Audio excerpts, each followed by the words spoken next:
Warning, the voices heard in this video are made synthetically using artificial intelligence. Nothing in this video reflects anything actually stated by the real-life individuals involved. This video is for entertainment purposes only, and serious political content will be avoided for that purpose. Enjoy! Goddamn boys, I do not want to be here right now. Why are we playing this? When Veilguard literally comes out in a few hours? Joe just hit new game and select hard. We are giving our viewers a special episode for Halloween. We all agreed to this.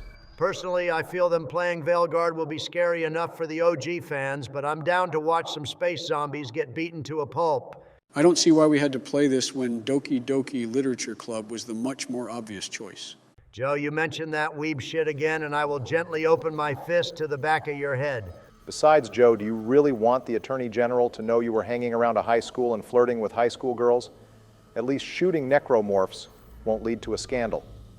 Furthermore, we spent a while debating what game to play, and neither of us got our first choice, so Dead Space is a good compromise. Okay, but why am I playing it? Because I'm too cracked at shooters for this to challenge me.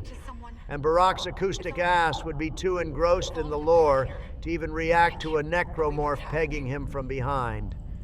Besides, I'm sure all the viewers want to see your old man wrist flail around all panicked anyway. Also, why does Nicole look older than Jill? I remember her being actually kind of bad in the original games. The practical reason was they based Nicole's look on her current voice actor who also voiced her in Dead Space 2. However, even looking beyond that, Nicole is supposed to be 40. Her look in the remake is more appropriate. They also aged Isaac up a few years in the remake since he's around the same age. Donald's just mad we don't have a waifu that looks like his daughter. Joe, my future sight is predicting you're gonna get exactly what you deserve this episode, so keep laughing while you can. Well, that won't happen because I'm man enough to flail my arms in the air and run away to live another day. Also, I like how the whole plot of this game involves around Isaac having too much ADHD to watch the entire video. Remember, boys, always watch every TikTok your girl sends. You never know when they might come up. Oh God, that reminds me I have to check mine before I get home. Another weird change about the remake is Isaac is a goddamn chatty Cathy. Bro used to only speak in battle shouts in the original. To be fair, they changed that since Dead Space 2, and unlike that game, we don't get a whole lot of Isaac one-liners, which is the main reason the sequel was just peak. Joe, I swear to God, do you just like every shitty sequel to games that came out in 2011? Dead Space 2 and 3 are just action movies with zombies. The original at least had a good sense of horror. Bold statement, Donald. I definitely wouldn't call 2 and 3 shit. They had fun gameplay and great lore enrichment. I do agree that making Isaac talk takes a slight hit to the horror, but this game still has plenty of jump scares and eldritch horror to it. Besides, they use Isaac having a voice now really well in the story, and they even give a second ending to this game that only works now that Isaac has his own thoughts and words. Gunnar Wright is a solid voice actor too. Good thing he is, since there's only like 24 voices in this game. You know, as a businessman, I love the cut of the CEC's jib. America needs plenty of resources, so why don't we rip them straight off other planets and make the aliens pay for it? Hell tell George this planet has oil, and he would personally build the planet cracker himself. It's a good idea on paper. It's too bad it's owned primarily by a fanatic death cult. Ironically, though, it's still the least corrupt of the big three organizations in Dead Space. Oh, right. Scientology got a major surge of popularity in the 26th century also. That hailing response doesn't sound good. Maybe we should just turn around and try again later. It's a horror game, Joe. Our survival instincts are temporarily disabled. Oh shit, of course our guys did not pass flight school. We got our damn pilots off Timu. I know we could make some obvious jokes here, but what actually happened here was our pilot tried to hook up the Ishimura auto-docking gravity field, and the connection failed. So this was basically an autopilot failure. The blue light! It might slow us down! Got it. Drop the blast shield. Everyone brace yourself.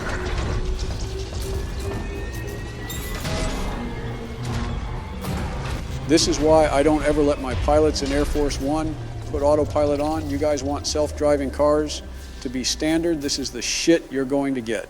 Just get your money up and have people auto-drive you everywhere the old-fashioned way. Anyways, now that the world's worst Disney ride is over, we better go out and explore.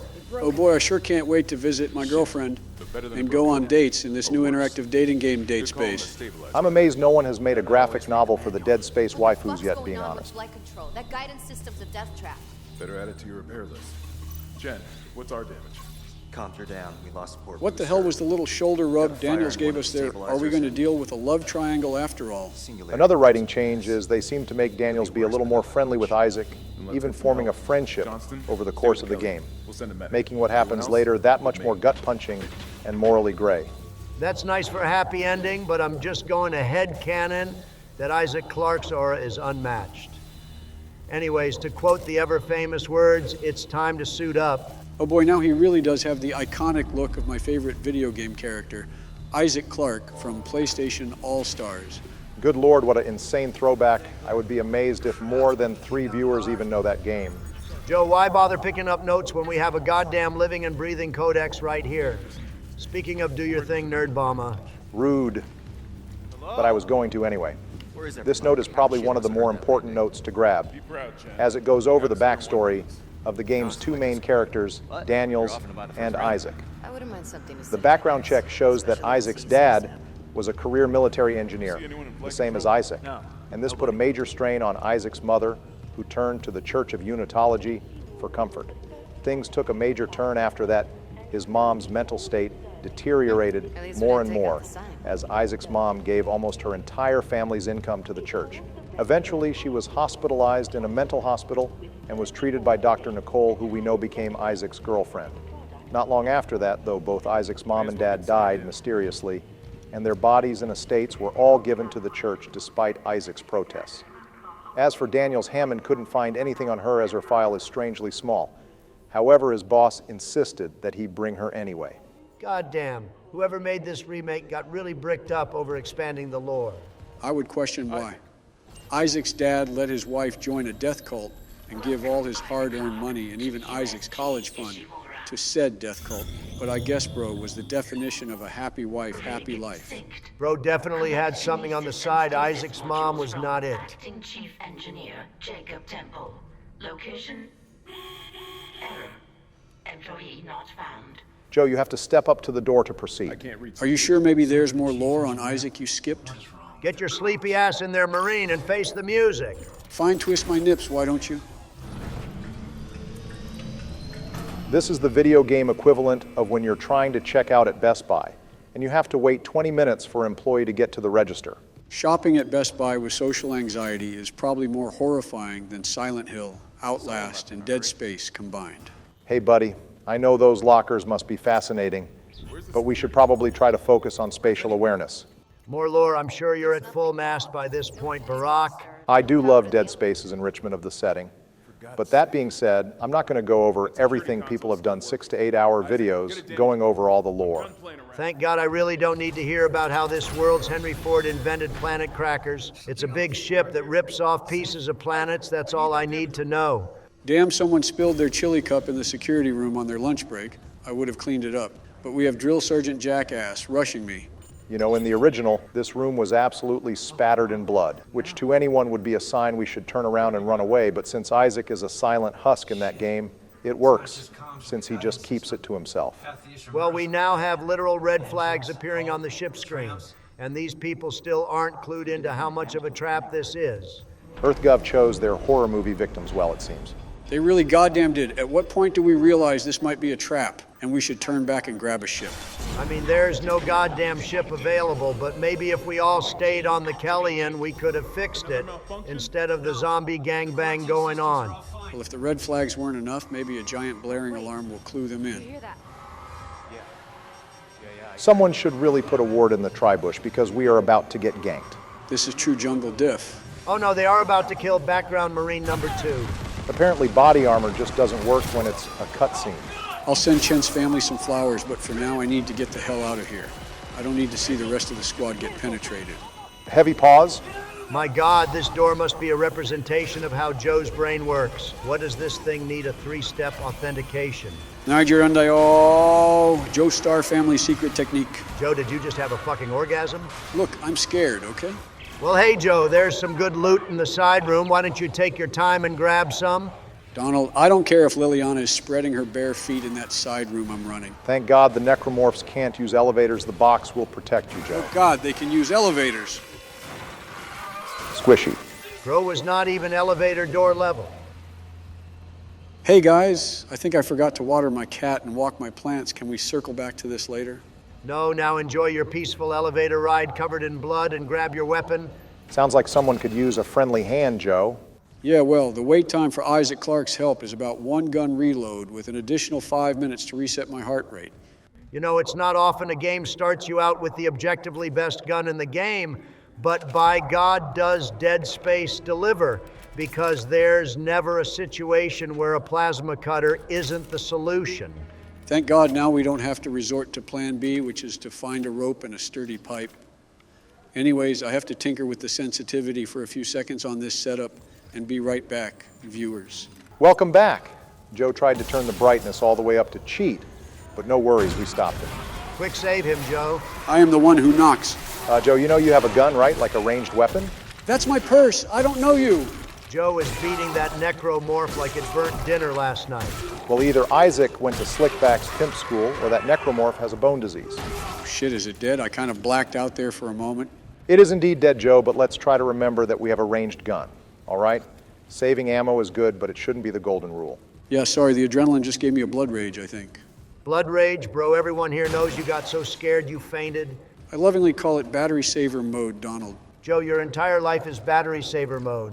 Well, just watch what happens when I go even further beyond. Sounds good, Joe. Just watch your corners and mind the vents. The game actually has the equivalent of random encounters to it, so we can't fully guess how the enemies will spawn. That jump scare was kind of mid, being honest, but I'm already dreading having to go back there. Something tells me you're going to regret saying that, Joe. Oh, thank God, an audio log. We don't have to listen to Barack yap. We can have someone else do it. You would rather listen to a scared dude exposit game knowledge through a panic attack than from your lore master? Sometimes we just like the change of pace, Barry.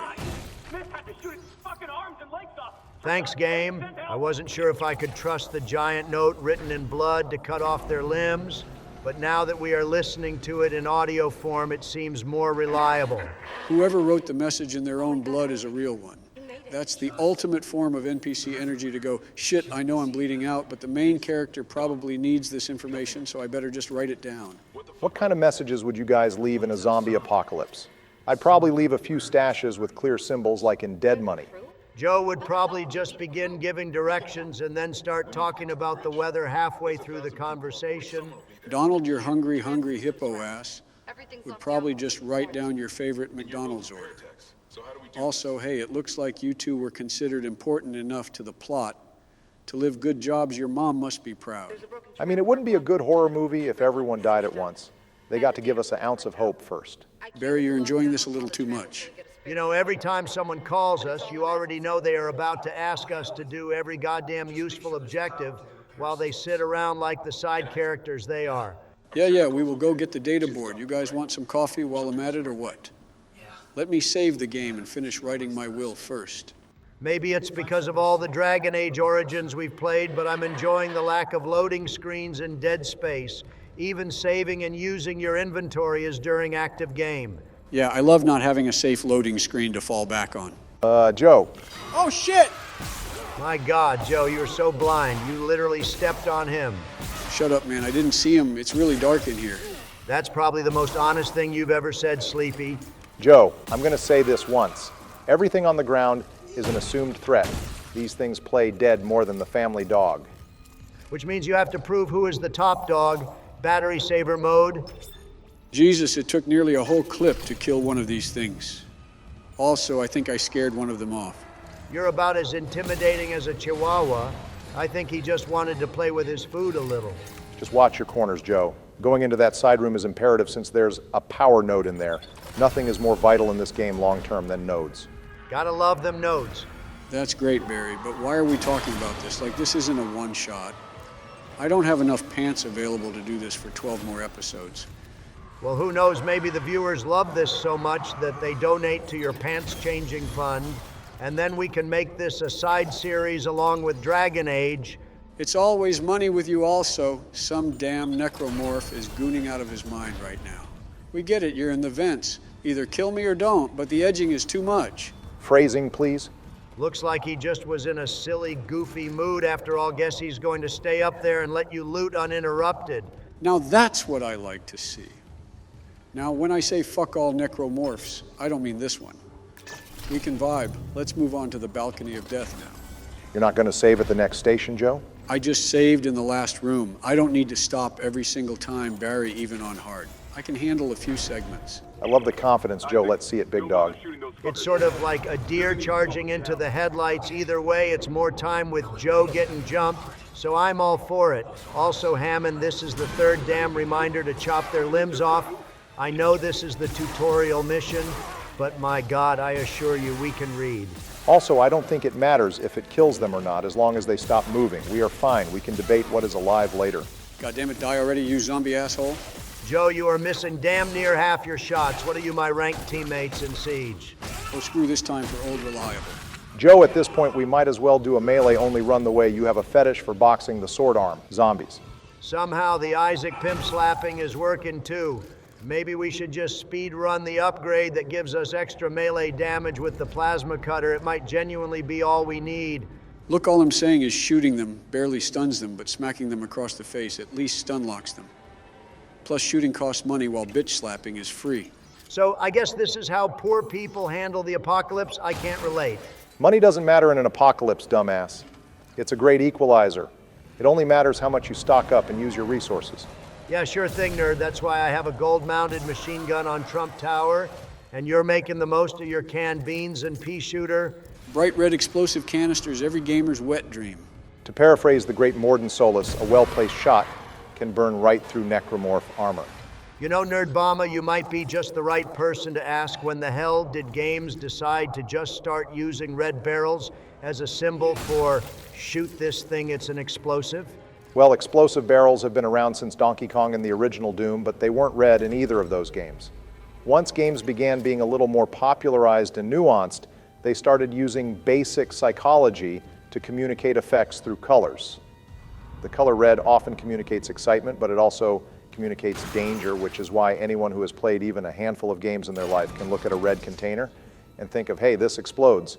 You know, I never thought I could feel smarter while simultaneously having a heart attack, but I just experienced something new, thanks, Barry. Damn, leave it to Obama to take what could have been a one-word answer into a goddamn thesis statement. We have been doing these episodes damn near close to a year, and you're still surprised by that. What can I say every day, Barack, and you hit new lows sleepy? I see you there. I'm not going to be tricked again. Looks like that one's safe. Now, there's no way I'm getting this lucky. Time to wake up, asshole. Holy shit, Joe is actually learning. I'm genuinely impressed. If he just learned to aim, we could crank this up to impossible difficulty. Not a damn chance hard is as far as I will go. This game is absolutely devious, though, putting one fake body to lure you into a false sense of security. Phrasing, please. Even you are learning the mechanics, though, so Dead Space's gameplay must be doing something right. Speaking of devious choices, it looks like we have a little one in front of us now. We got to turn the lights off to continue. Oh, great. Turning the lights off the game. Might as well just tell me to oil up and go in ass first for the necromorphs, since I already know darkness probably gets these zombies off. Joe, that image you just tried to put in our heads is more horrifying than anything a marker could ever create. Just turn the damn nightlight off. You have a flashlight on your gun anyway. Fine. But I'm just saying I would rather turn the elevator off and jump down the balcony, shattering my ankle, if it was me personally. But the game designers aren't going to respect my player agency. No agency for you now. Go sit in your dark corner. Unpause and keep going, Joe. The only way forward is in the dark. Pimp hand, don't fail me now. Well, while we all watch Joe fumble around in the dark for a few minutes, we might as well try to boost viewer engagement. Do you have a comment question ready, Barack? Good topic shift, Donald. And yeah, I have one ready. I wanted to double back on something you said earlier about the plasma cutter being the objectively best weapon. While it is certainly the most overall reliable weapon, I have to argue that it's not the best in terms of raw damage and crowd control. The best gun is the force gun. While the damage was lowered in the remake, the crowd control and area of effect, especially with the secondary effect Gravity Well, are all top tier. and for a high difficulty run, and the damage is still able to one-shot most enemies. Plus, they added a sick skin peeling effect that looks really devastating, even if it doesn't add to the damage. I just hit the sickest clip imaginable, boys. But as for the question, I would have to give it to the line gun. The line gun is basically if you took the plasma caster and gave it a double-barrel shotgun attachment. The damage is solid enough to one-shot enemies, even on hard difficulty. However, my favorite thing about the line gun has to be the secondary attachment that placed laser traps on any hard surface you can think of. This can create an impenetrable defensive line if used effectively and prevents getting surrounded and gangbanged on all sides like these necromorphs love to do. Solid picks, but I still stand by my statement that the plasma caster is the best gun in the franchise. It doesn't need a secondary attachment because being able to attack from both angles is already perfect, and it also has the most upgrades out of any other gun in the series. It has a damage over time effect and a damage melee bonus to make the backhands even more deadly. I can think of a more reliable gun, even if it is a bit simple. Well, viewers, let us know what your favorite gun in the series is if you are new here. Our editor is pretty responsive to comments, and he would love to have a discussion with you. Hell, if this question gets enough traction, maybe we could even do a Dead Space weapons tier list. We still have plenty of tier list videos we have to complete anyway. What's one more? Well, I survived by the tip of my dick, but we got the data board and another power node too. Looks like we got some more lore too, so there's a little something for everyone. Not much in the text log, just people seeing visions of their lost family members, usual horror movie stuff. But more importantly, you get to upgrade our weapons and armor for the first time. Just slot both the nodes into the plasma caster. It's usually always the smart play to upgrade the plasma caster, then upgrade your armor as much as you can. Then once you have both of those maxed out, just do whatever you want. I'd argue swapping back and forth with more priority towards health and stasis is the optimal play on hard and impossible Donald, but go off Queen. I'm just going to upgrade the caster, but can you all stop talking like we are making this a series also? What happened to this guy? Looks like he could use a leg up. I actually feel bad killing this guy, bro. He's trying his best with no legs, a truly inspirational necromorph. He deserves a medal. Well, we got a bit of a low content walk ahead of us, so we will cut back in a moment, viewers. Well, boys, we casually got one of the coolest powers in the game, Stasis. It's easy to overlook this ability, but Isaac casually unlocking his stand. The world is sick as hell, especially this early. Stasis modules are one of those inventions that become more horrifying. The more you read into how it works, stasis modules don't freeze time, but rather temporarily slow everything in an area with the help of a gravitational field, similar to biotics in Mass Effect. This is so the stasis modules have a wider range of applications in medicine and engineering, since if the modules just froze time completely in an area, the only application would be murder. Looks like we have a bit of a light show going on. Mr. Barry, I don't feel so good. Copiii lui Marker ne adunăm acum pentru a aduce respect trupurilor morților, celor care au avut norocul să fie chemați înaintea noastră. Joe, trying to describe the economy in one word, be like, Donald, you are usually the one gooning out like this. Can you translate? what am I, a damn gibbering old man expert? I'm sure his brain just short-circuited. Altman be praised. Joe, what was that? Sorry, the flashing light gave me a migraine. I blanked out again. Well, that's not good. It's Joe. If the marker takes control of him, it will be 3 to 5 business days before he reaches over to attack us with his pace. Well, if the marker took over you, Donald, you would become the fattest pregnant necromorph in all of Ishimura. All right, ladies, let's try to stay on track. I'm sure you both would be very deadly necromorphs. But let's get back to the game. This is the first of many puzzles that use the stasis mechanic to solve it. It's not a difficult puzzle by any means, even if you mess it up. Daniels will call you and tell you what to do. But it's nice to see the practical applications of stasis, and some of the puzzles later on are pretty interactive. Basically, anytime you see an actual stasis recharge station, like in this room, it's the game designers telling you that it's time to solve a puzzle. But anyway, I get that the commercial use for stasis is medical and repairing broken devices, but why don't they also invent a stasis module that completely freezes something, killing them instantly, as you said, and then just make it available to security and soldiers.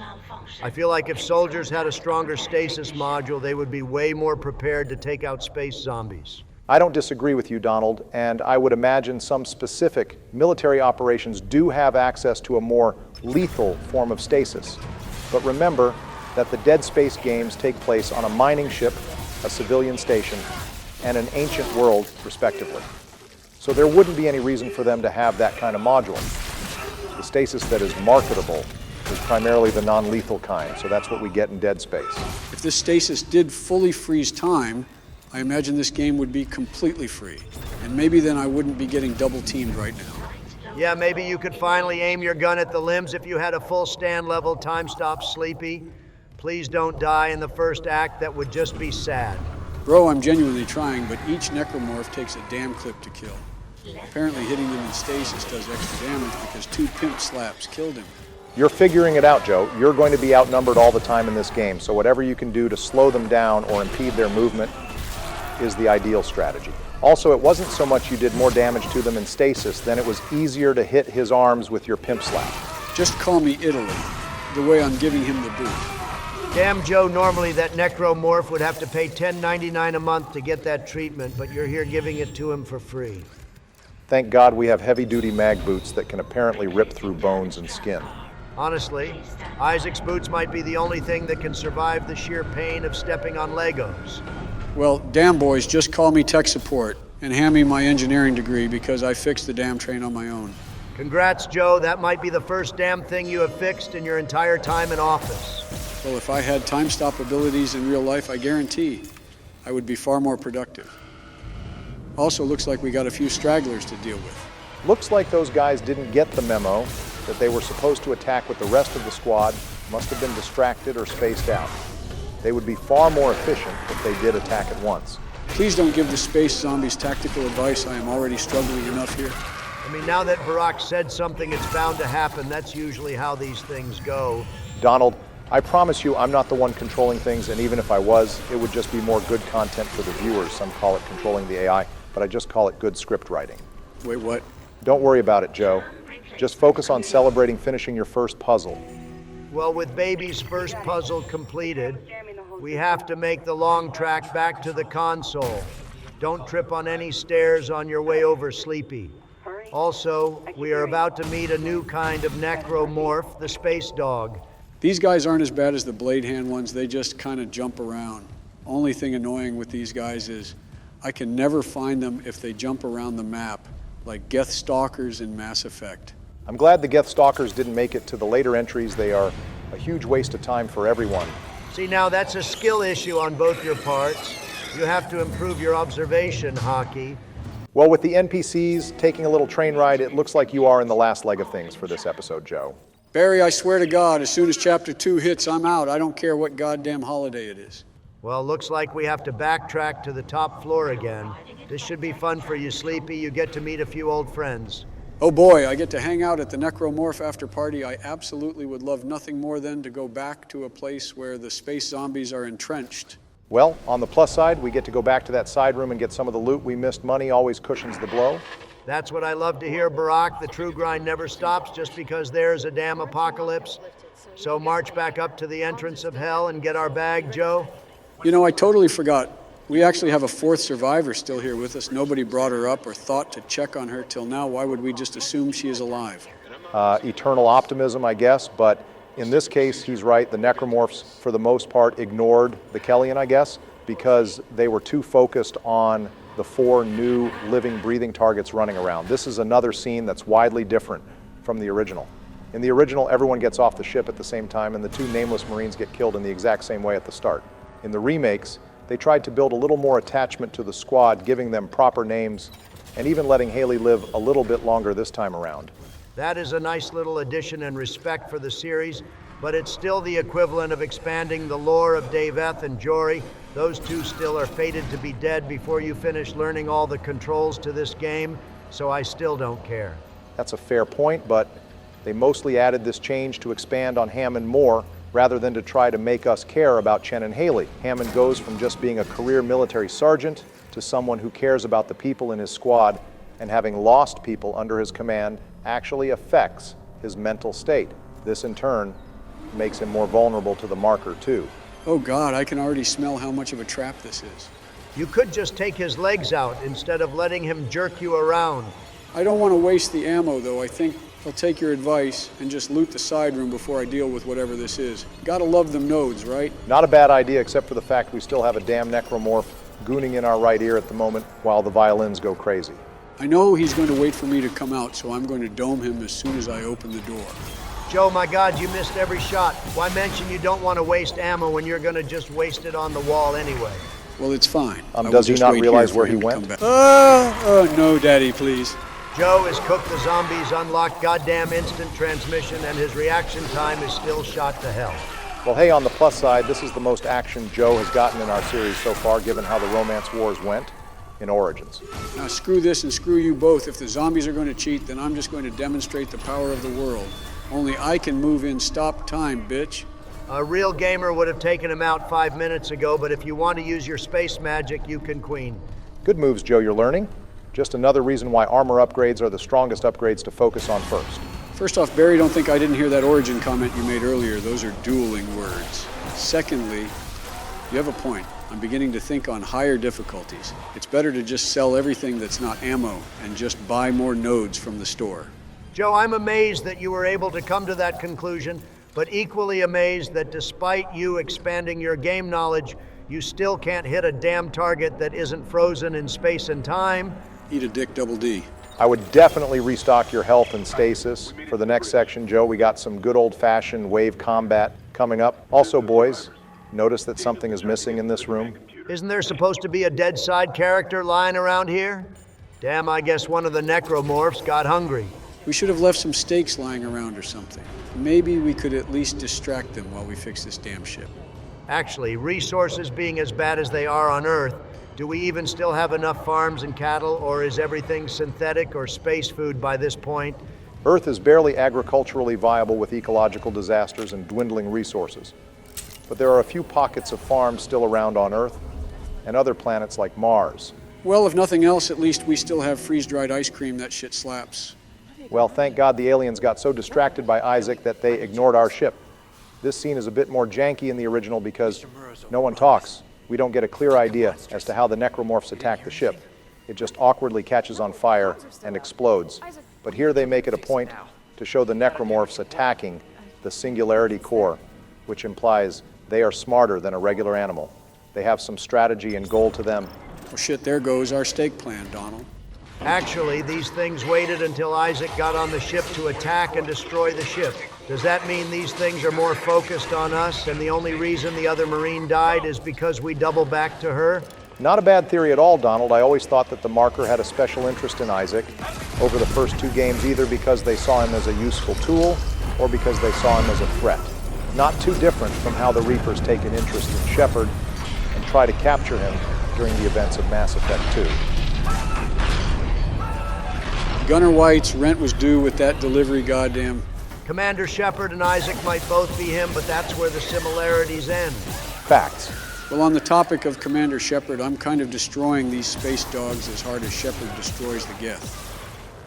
There's way fewer limbs to shoot, and they take a few hours to wind up their leap. It's easy goddamn money. All right, I know we call them dogs, but these guys do have a name. They are called Leapers. And as for you destroying them, you are playing optimally here. Since if you take out just one of their legs, they lose all their mobility, making them useless if they don't just immediately die. That is...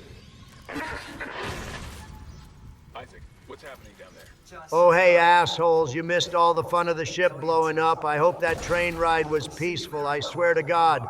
What do these two even do all game? Well, to give some credit to these two, Daniels opened the door for us to allow all three of us to escape, and Hammond does take out a good amount of necromorphs with no reinforced armor, and only a plasma rifle, which, as we know in game, is probably the worst weapon. Wait, are we, as the engineer, the most heavily armored person on the Kellion crew? How does that make sense? Well, our suit is a spacesuit. It's meant to survive in zero gravity and in space, since we might have had to make repairs on the outskirts of the ship, so by design, the engineer suit is pretty durable. Meanwhile, Hammond and Chen's armor is made to take a plasma bolt to the vitals, but it's not made for goddamn knife arms. I imagine Hammond and Chen were wearing something like a ballistic weave. Honestly, hearing that, it makes more sense they have us do everything. We can at least take 2 or 3 stabbings before dying. Well, I guess we know what happened to Chen. Hopefully they just avoid getting stabbed. We kind of need one of them to open doors. Let's go loot a little before I wrap things up. Why are my hairs standing up behind my neck? This normally never happens. I'm sure it's nothing. Oh no, the bathroom was occupied. Well, I will just use the other side. Looks like both stalls are occupied, Joe. Oh shit, I did not sign up for a prison shower scene. You're cooked. Good freeze, but how are you getting out of this, Joe? It's okay, I just have to kill the first one and then I can, oh fuck. Well, thank God Joe finally died in an episode. The viewers probably started to think this old man was immortal. That's it. I won't watch this anymore. Bro is not Gohan. I'm tired of these assholes coming up behind me every 10 seconds. A bathroom should be a sacred place to every man, and these zombies don't even respect that. I'm done running. I'm charging forward and killing every moving thing I see in that bathroom. Oh shit, the Dark Brandon is finally coming out. I didn't think he existed within the lore of this universe. All that bluster and there's not even anyone here now. Whoever was here is my kind of guy because I too wiped my ass with $1,200. Well, now my blood rage is left unsatisfied. I was really hoping to run it back against the zombies, but now there's nothing here. The AI director just wanted to troll you a little, it seems, Joe.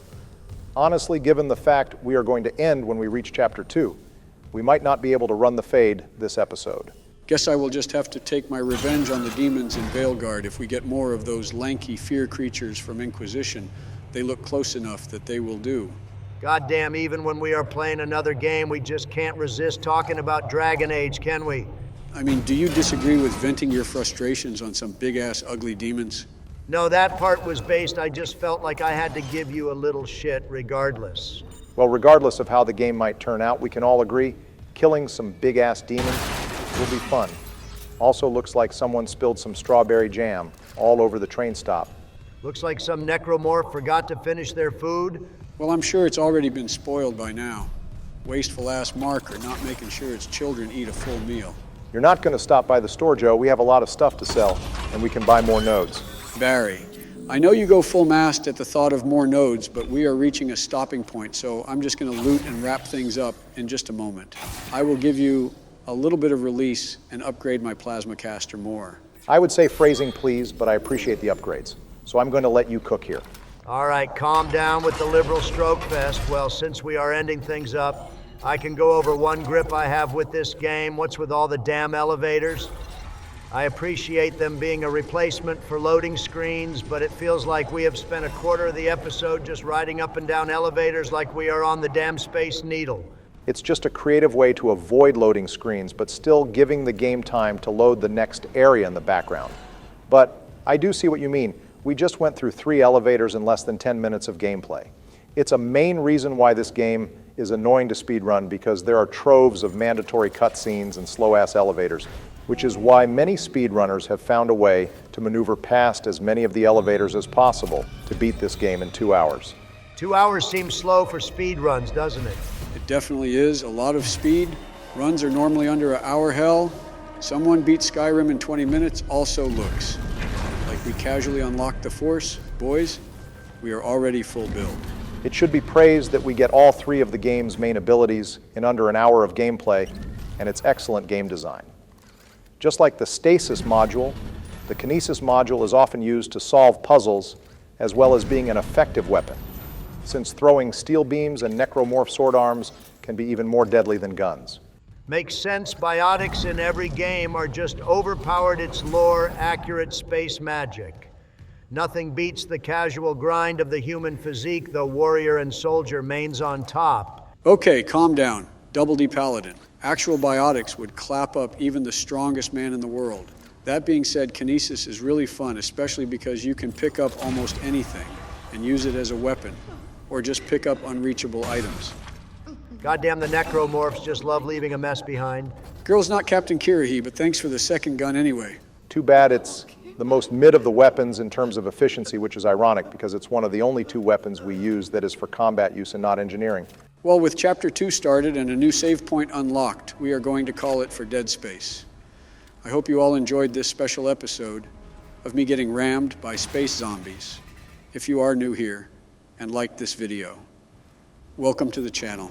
Welcome everyone to the scientific study of what peer pressure does to a man's pants. Joe, that wasn't a proper intro, you have to alliterate or rhyme. Yeah, absolutely not, Barry. We are back by popular demand, but I'm still scared out of my mind. Here I got you, Barack. Joe, you little drama queen. Get your ass back in there, Space Marine. We have to spill more blood and guts on the screen with our guns and telekinesis. Call us Gene. Okay, that was kind of bars, Donald. I can't lie. I'm actually prepared to fight now. Love the enthusiasm, boys. Just one note as a lore reminder. We are technically a space engineer, not a space. Shut up, nerd. Okay, fuck you both. Well, to update our mission, for those of you who may have forgotten, we have to grab a hydrazine tank and a shock pad from the 2 medical wings so that we can reach the captain's rig and get some goddamn executive clearance. As you all know, Joe is losing his clearance in about 3 weeks, whereas if I were playing, we would already have Tier 5. Sorry about that, viewers, but hey, it's about the journey, not the destination. We all know all you're going to do with that clearance is a Coke button and go on golf trips, so enjoy it, big dog. Hammond, you fucked up the one job you had of keeping track of Daniels during the Necromorph Scooby-Doo chase.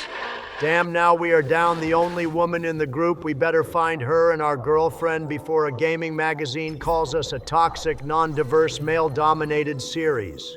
Hey, Hammond, maybe if you got rid of that yee-yee-ass haircut, Daniels would text you back and you would get some bitches on your dick. Also, Donald, I'm sure if a gaming magazine was even aware of us playing games, we would already be called that. We can grab our first suit upgrade, too. It has a little something for everyone, more tank stats for you, more inventory slots for Donald, and an upgraded design choice for my eyes. 10 bands is a small price to pay for salvation. We can rebuild him. We have the technology. We can make him better than he was. Harder, better, faster, stronger. Well, Joe, that was almost the $1 million man until you switched to Daft Punk. Honestly, that was a superior version in my eyes, Barack. Also, I love how much thicker the suits look in the remake versus the original. We are also fully ribbed for her pleasure now, boys. Well, now I have more padding to last longer against the zombies. Time to sell everything except some plasma caster ammo and a few health packs because Barry told me to. You're such a damn sheep, Joe. Why don't you just hand him the controller? I honestly would, but you all won't let me for the content. Donald, first of all, this is so we can get an extra power node, which we all want. Secondly, if you remove most of your inventory, the AI will drop better loot more often. And thirdly, this is to get our money up, which is like your whole brand, isn't it? Yes, it is, but it's even more on brand to give Joe shit, so hop off. Also, guys, the voices are back, and not the darkspawn ones. Yes, good, sir. I would like to make myself whole. I love whole wheat bagels. Joe, please ignore the whispers and go check on that drum beat in the corner there. Damn, he must have taken the second edible when the first one didn't hit. So it's hard to see, but he actually bashed his face on the wall so many times that his face is nothing but bone. It's pretty goddamn metal. This must be how our editor feels after finishing another hour-long video. Also, I will take the escaped mental patients over the alien gangbang that's bound to come in the next room. Okay, you alien bastards, stop whispering in my ear for free and come out and finish the job. Oh, this should be good also. Are those necromorphs in the goddamn incubator, are they birthing these zombies from the womb, or are they just keeping them warm for Joe? We're probably just experimenting on them, and some of them got out given all the blood on the table. And pipes also, Joe, don't worry about that locked room. We will get to that a little later. For now, just find a power source. Oh, hey, I found it. Oh, shit, he vented? Elsa's. Holy shit, Joe, you didn't miss a shot that time. Wait, hang on, Barack. Help me check his suit pockets for red crystals. I think he is cheating again. I'm not cheating, Donald. I just got some more practice with shooters playing some Payday 3 with Barry after our Dragon Age sessions. Plus the voices just naturally keep my aim more true. Wait, Joe, what was that second one? I can't believe you all still play that clusterfuck disaster, but you all like Veilguard. So I can't count on you having taste, I suppose. Also, Joe, what the hell are you looking for? Bring the damn battery back where you found it. I'm looking for the other hole to open up the side passage here. It has to be around here somewhere, right? Joe, you have problems finding the hole a lot, don't you? Joe, there's only one power slot, and it is back in the room you were just in. Just slot it in there, and then you can adjust the power flow to open the side room. And hey, buddy, I get you're bleeding out, but could you not puke on our suit? We just bought it. That's 10 bands this guy is ruining. I am taking him to court. Have your lawyer call my lawyer, buddy. Oh, hey, Donald, look, there's his lawyer with the appeal. Hopefully the lawyers Donald faces in Florida are far less aggressive than this guy. You really don't trust my grind set after all this time, do you, Barack? And speaking of grind, we get another workbench. Joe, please tell me you're going to make the right choice on upgrades. Well, we have 2 more upgrades to max the plasma cutter and 2 more power nodes, so I thought I'd just dump them both in the pulse rifle. Joe, goddammit, take your meds. No, I'm just fucking with you. I'm still on board with the plan to fully upgrade the plasma cutter and suit first, and not touch anything else till we get the line gun. Well, I think we should still experiment, but Donald has a point in terms of early game efficiency. Viewers just max out the plasma cutter as fast as possible, even selling health packs and loot to do it. Barack sacrificing health care for guns. What kind of Marvel alternate multiverse did I stumble into? Let me just check. Tell me, Barack, do you kill win in Origins for the base Templars? Absolutely the fuck not, Donald, but Dead Space is an entirely different breed of game, and we have to play accordingly. Money is the name of the game here. Also, this audio log sets up 2 out of 3 main key players of unitology that caused the outbreak in the Ishimura Kine and Mercer. We will cover them both later, but just keep the names in mind. The setup is building. All right, the 2 craziest survivors in this game. The Scientologist lore is expanding, boys. These guys are really meat riding the goddamn marker, aren't they? Because what part of manic episodes in Space Zombies is divine? I'm surprised they barred travel to Aegis 7. You would think with their marker love, they would be cutting people off in the line to get down there.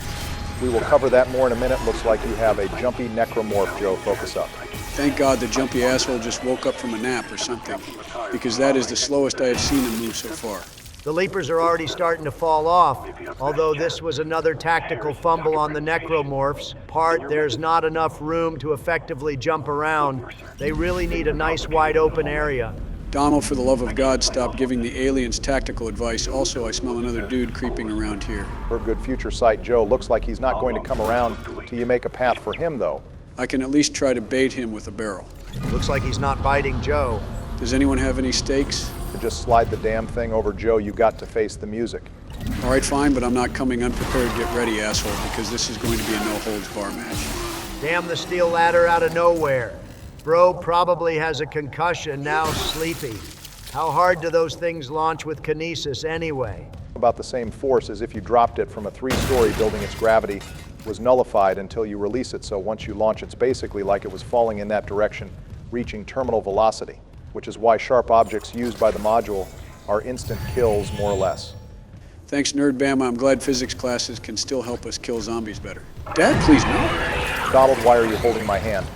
Oh, what? No reason, just checking your blood pressure, Obama, like any true homie should. Are you implying something, you goddamn rat? Nope, feel your feelings, big dog, but you were the one who suggested that the Leapers needed more room, so it looks like you manifested this. Also, it looks like we have our first no-oxygen scene this game, boys. How do we feel about them? I like the sound effects or lack thereof, because we are in space, and I do like how you do actually die if your oxygen countdown reaches 0. That being said, I don't think dying from lack of oxygen happens to almost anyone playing this game. If you actually died due to running out of oxygen, you might be worse than Joe at video games, just for reference. Honestly, it's just a random timer to make the player feel more rushed. That being said, I do like how there is a unique death animation for running out of oxygen.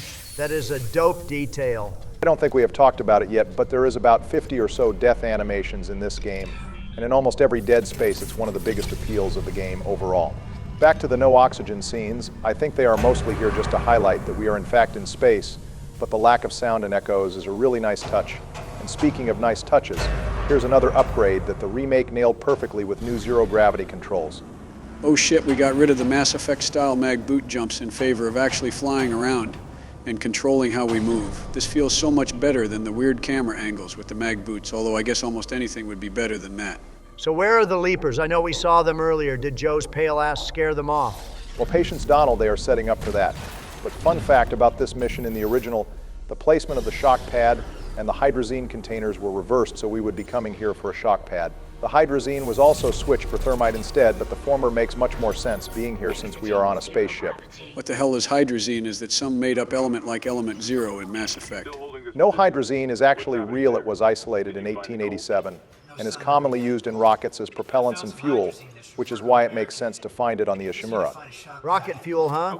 Do you think it can melt steel beams? Donald George isn't even here. That joke doesn't connect right without him. Also, thanks for just doing nothing Hammond and rushing me anyway. I really appreciate it. You're an excellent example of corporate American management. I mean, he is the chief of security of a private military complex of the 26th century, so that does track also here. Are the crawlers Donald? They were just waiting for the right moment. Just one, huh? They're going easy on you, Sleepy. The AI director must have remembered how you got clapped up last time. Don't remind me I'm still avoiding any and all bathrooms as a result of the trauma. Let's just press on, shall we? Also, thank you, voices. I do feel welcome to the Ishimura, you asshole. Barack, I think his meds are wearing off again. Well, actually, Donald, you need to adjust your hearing. The little whispers there did in fact just say welcome to the Ishimura. Oh, hey, something just shook the entire ship? Let me just walk my ass out of safety and investigate it. What kind of Scooby-Doo ass train did Hammond get to think that was a good idea? Yeah, it's no wonder Daniels is staying the hell away from Hammond with survival plays like that. But again, the CSC did pick their horror movie victims well. Also, your path got destroyed. Joe, the only way forward is up. So should we be concerned about the fact that whatever happened here is shifting whole parts of the ship around? I mean, it ended up better for us. We got more loot in the side rooms, but that sounds kind of bad. It's just a small engine problem. We can patch it out later. Barry, if that's a small engine problem, what the hell would a massive engine problem be? Well, the ship would currently be on fire, obviously. Jesus Christ. I appreciate the oxygen tank they give us, even if it was mostly pointless. Oh, God damn it. Let these lizard assholes snuck up on me. When the sound was still disabled, these things are learning. It would be too easy if you could always hear them coming anyway. Joe, you're almost back to safety. You just have to make a quick trip to the boiler room first. Well, you say one thing and the whispers say another, Barack, but Jesus Christ, since when did we start playing Dead by Daylight? Also, Hammond, what the hell do you want this time? Took one step out of the captain's nest and Chen, that thing, he almost got... Chen almost attacked you? Do you have any bite or scratch marks on you?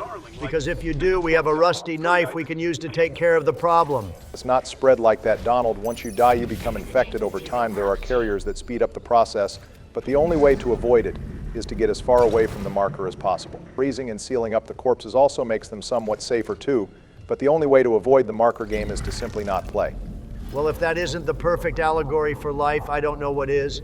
I came to kill zombies, not ruminate.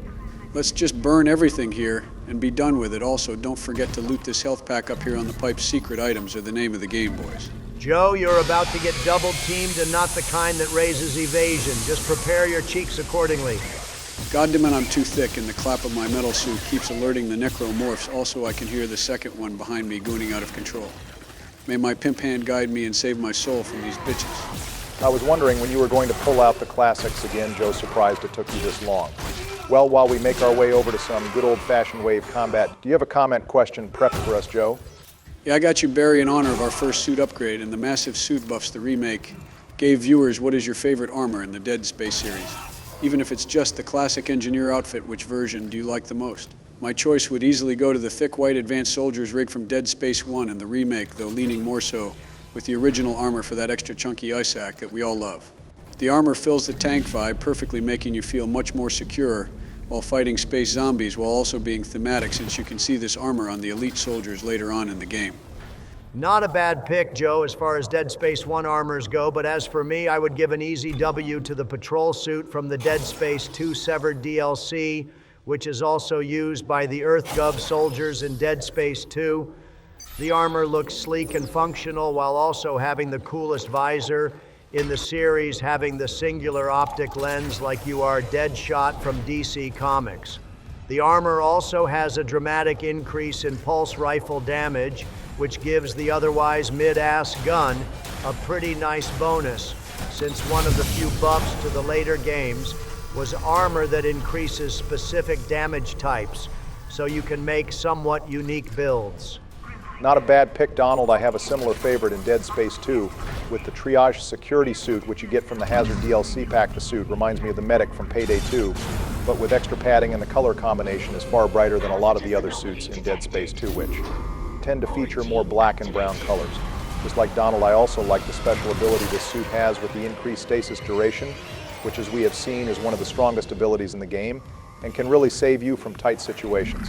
Good picks, boys and viewers. Let us know your pick for your favorite armor in the comments below. Our editor does read every comment and will feature his favorite response in the next Dead Space episode, since this is an official series now, due to popular demand and peer pressure. Also, speaking of peer pressure, how many goddamn space zombies are going to enter through this strobe light quarantine? This is not a damn nightclub scene. Yeah, this area has more enemies than almost any other early game section. And fun fact, the quarantine can retrigger sometimes when you double back to this area. The reason there are so many enemies here is because this area is a bit of a tutorial section, since this is the first area with steel pipes that you can throw to one-shot necromorphs. Oh, believe me, I figured out the pegging tools first thing when I entered this room. I love the new feel of Kinesis post-original Dead Space shit. It's almost as strong as the guns at this point. This area should be a skill issue for you, Joe, but I can't be too surprised that you're not struggling at the actual difficult sections since you love wave combat so much in Dragon Age 2. This scene must feel like riding a bike for you, Sleepy. Fun fact, this area was where I got my first death on impossible difficulty. I ran out of health packs on the second floor and got overwhelmed. It was brutal. So even now, my butthole gets a little clenched during this section, but you still have some health packs, Joe, so you should be fine. That's the spirit, Barry, now. You're finally acting like a normal gamer playing a scary game. I was over here beginning to be worried you had zero emotions when playing games besides Lore Yap. Joe, that steel chair's not gonna save you. Just keep chucking the pegging poles at them. Also, damn, the necromorphs must be getting desperate to start sending the crippled zombies after us. Well, the marker is certainly winning on diversity hires for their zombie outbreak. Speaking of, we haven't used that gun yet, have we? Let's try this bad boy out, shall we? These are the dreaded assault rifles you liberals want to ban. These things couldn't kill butter. Save me, trash can. Joe, goddammit, we just talked about not throwing random shit at the necromorphs. Put the pea shooter away and use a real man's weapon, the plasma cutter. All right, viewers, I hope you enjoyed watching the first time using the pulse rifle, because it's the last time I will be using the pulse rifle, because that shit almost got me killed.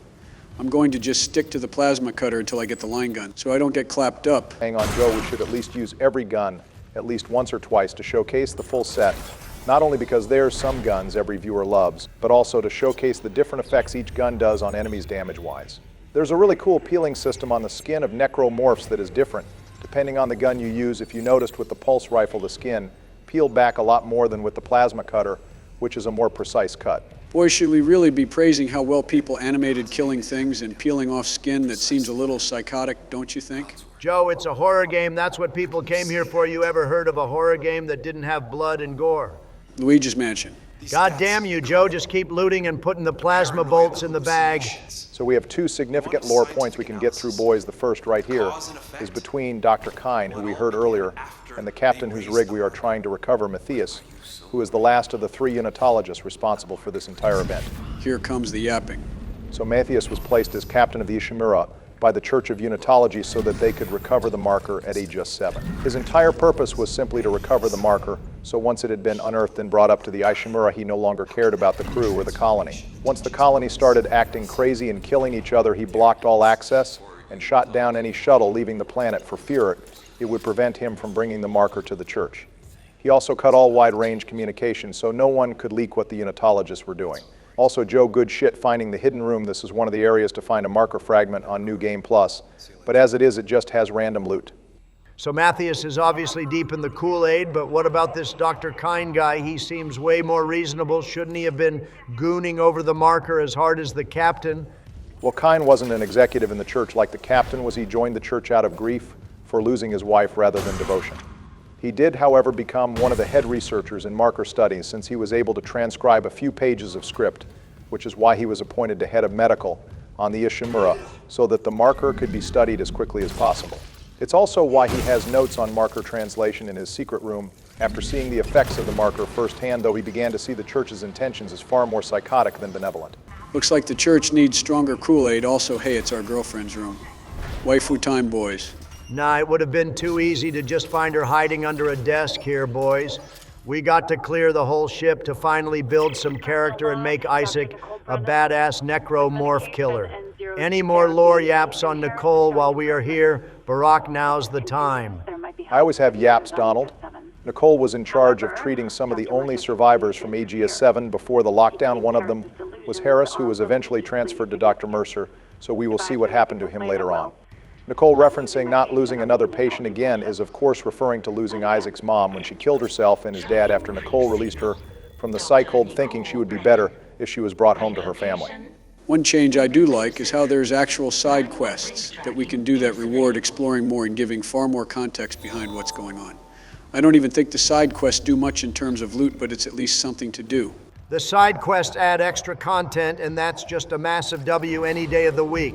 Also, it's baby killing time. Joe, are you ready? Oh, Jesus Christ, do we really have to watch the torture porn before fighting the zombie babies? Also, who thought it was a good idea to give the babies nail guns on their backs? Well, when you're mainly fighting dudes with guns, it helps to have some range. These would be the lurkers, and they exist mostly due to heavy mutation, in addition to the normal necromorph alteration. They are baby corpses, something they made more obvious in the remake, although in Dead Space 3 they were dogs due to modifications that happened on the planet. Also, weirdly enough, they are made primarily for space combat and zero-G environments, so I guess the marker cares about diversity and tactics. Well, given they die in 2 shots, looks like the marker needs to mutate them some more. What's with all the naked dudes in the tubes? More necromorph experiments? Well, actually, given the title of this lab is Prosthesis Lab, I think this isn't zombie-related and is instead an area in medical made for growing spare parts. Don't ask me for the ethics of that, though I'm sure it's as unethical as it sounds. It's sort of like that pasta episode of Rick and Morty, but maybe they can grow a new brain for Joe while we are here. Donald, if anyone needs new body parts, it's you. Besides your clogged arteries, maybe we can finally grow some hair for you, big dog. Well, this bald guy just clutched up his second term, so what does that say about you? So you admit you are bald. Also, goddamn, give me more of these baby zombies, please. Heavy pause. Mega pause. Joe, please keep your baby diddling thoughts to yourself. Eat a dick, I meant give me more of them to fight because they die in 1 hit. Nah, too late. I'm already uploading that shit into the sus montage for all the world to see when I take office. Also looks like you found the shock pad sleepy. Now we can finally progress. I dare you to lick the shock pad, though, before you grab it. I'm not into that shit, Donald. Do it on your own time. But thank God we have both items, which means Chapter 2 is almost done. I can taste freedom at last. Also, Barry, I know we are about to make a bomb, but for the love of God, don't start gooning out. We have to stay focused, brother. I make no promises of my emotions, but Joe, don't forget to refill your stasis. Thank me later. Don't be a bitch, Barack. Let him figure out stuff on his own. It's the only way he will learn. Yeah, I can already smell a trap. I rushed forward once in this episode and already ruined 1 pair of pants. A man can only go through so many pairs, so I'm never doing that shit again. Thank God Stasis is overpowered and coming in clutch. God, this game is so free, even Sleepy is surviving the gangbangs now also, holy shit. Necromorph instant transmission is alive and well, because I swear to God, I did not hear the second dude creep up on us. I think the music and the gun noises drowned out the sound of the necromorph venting in electrical. Anyways, boys, it's time for the big boom. I am literally giddy. I can't believe Christmas came 5 days early. Sounds like Christmas isn't the only thing that will be coming early. Big facts. Heavy pause. Hey, if I have to put up with you two for 3 more Dragon Age games, you're going to watch me enjoy a nice big boom. Nah, I would give that a 7.5 out of 10. I have had better finishes. You need to finish therapy, Barack. To be fair, Donald, I think we all need to finish therapy. Also, hey, buddy, I don't know why you waited this long to attack us, but tell your friends in hell Joe Biden Jr. sent ya. Damn, sometimes I feel kind of bad for the necromorphs, bro. Just spawned in just to get impaled. Also, Hammond, you are the biggest backseater I've ever seen in gaming since goddamn Navi in Legend of Zelda. We already know about the goddamn rig codes. Hop off already. Even if Joe is playing, we don't need the 50 reminders. My God, I cannot wait for Chapter 9, boys. If you know, you know. On damn, that's really dark, Donald. Yes, and? It's a damn horror game, not put saves the zoo. Let me live my life, Barack. Am I the only one who finds it a little sus that of all the logs that could have played, we immediately walk into one of our girlfriend operating on a guy? Yeah, this level was far more barren in the original. As opposed to the remake, we get a lot more Kine and Nicole scenes, which is good because I prefer her new voice actor to the original, and more lore is always peak. I mean, yes, more lore is great, but I more so mean what are the chances of seeing a Nicole recording right when we walk in Barry? Oh, that okay, yes, you have a point. That might genuinely be the marker trying to screw with us. It's not the only time we see it control the ship's projections to tell us a narrative, to instill more emotions in Isaac. Considering the first step in the marker's plan is to make us go crazy and start killing others, it would make sense that one way to do us is show triggering images and loved ones to make us start feeling emotional and vulnerable. See, the fact it took you that long to realize that's what we were talking about, Barack, is why people think you are acoustic. Also, if the marker really wanted to trigger our emotions, it could have shown her cheating or something far more intense. Also, lack of medical coverage and proper care. Why does that sound kind of topical right now? Oh gee, I don't know what you mean, Donald, anyway. Joe, there's another secret room that she ran into. You have to turn the power off the lights and divert it to the showers to get it to trigger. Okay, I'm going to trust you here, Barry. But I still remember how bricked up the darkness gets these guys, so the consequences of this are your fault. Jesus Christ, Joe, you have a flashlight on your person at all times. You don't need the nightlight, too. Also, Nicole is my kind of girl. She casually keeps gold, a band, and some bullets in her little hidey hole. That's the kind of girl everyone needs, boys. I'm surprised Nicole even wanted a job on the Ishimura. Given her disdain of the Scientology church, you would think she would have stayed in her private mental hospital gig if she wanted to help people. Well, to be fair, Joe, the CSE isn't blatantly a unitology operation. The fact the cult are major backers of the business isn't public knowledge. We have to look for a different text log during Chapter 3 for the next part of this quest, so keep an eye out when we get there. Also, looks like the necromorph waves are back in full force. I was really wondering when they were going to show up. We have had it too chill for too long. Looks like the trigger was touching the battery. That's like the second time the zombie ambush is triggered by a battery, boys. I think you might be right, Joe. These things get off to the darkness in a room. It's like moths to a flame or you to a preschool sleepy. Yeah, keep playing me, Donald. There is plenty of sharp objects around, and you are in pegging distance with the mage main over here. Can you imagine how broken kinesis would be as a skill in Dragon Age? Solus kind of has it as well as Emmerich, and we had a pseudo-gravity power in Dragon Age 2, but nothing like picking up and hurling objects or people. We kind of have stasis powers, but still shit would be peak.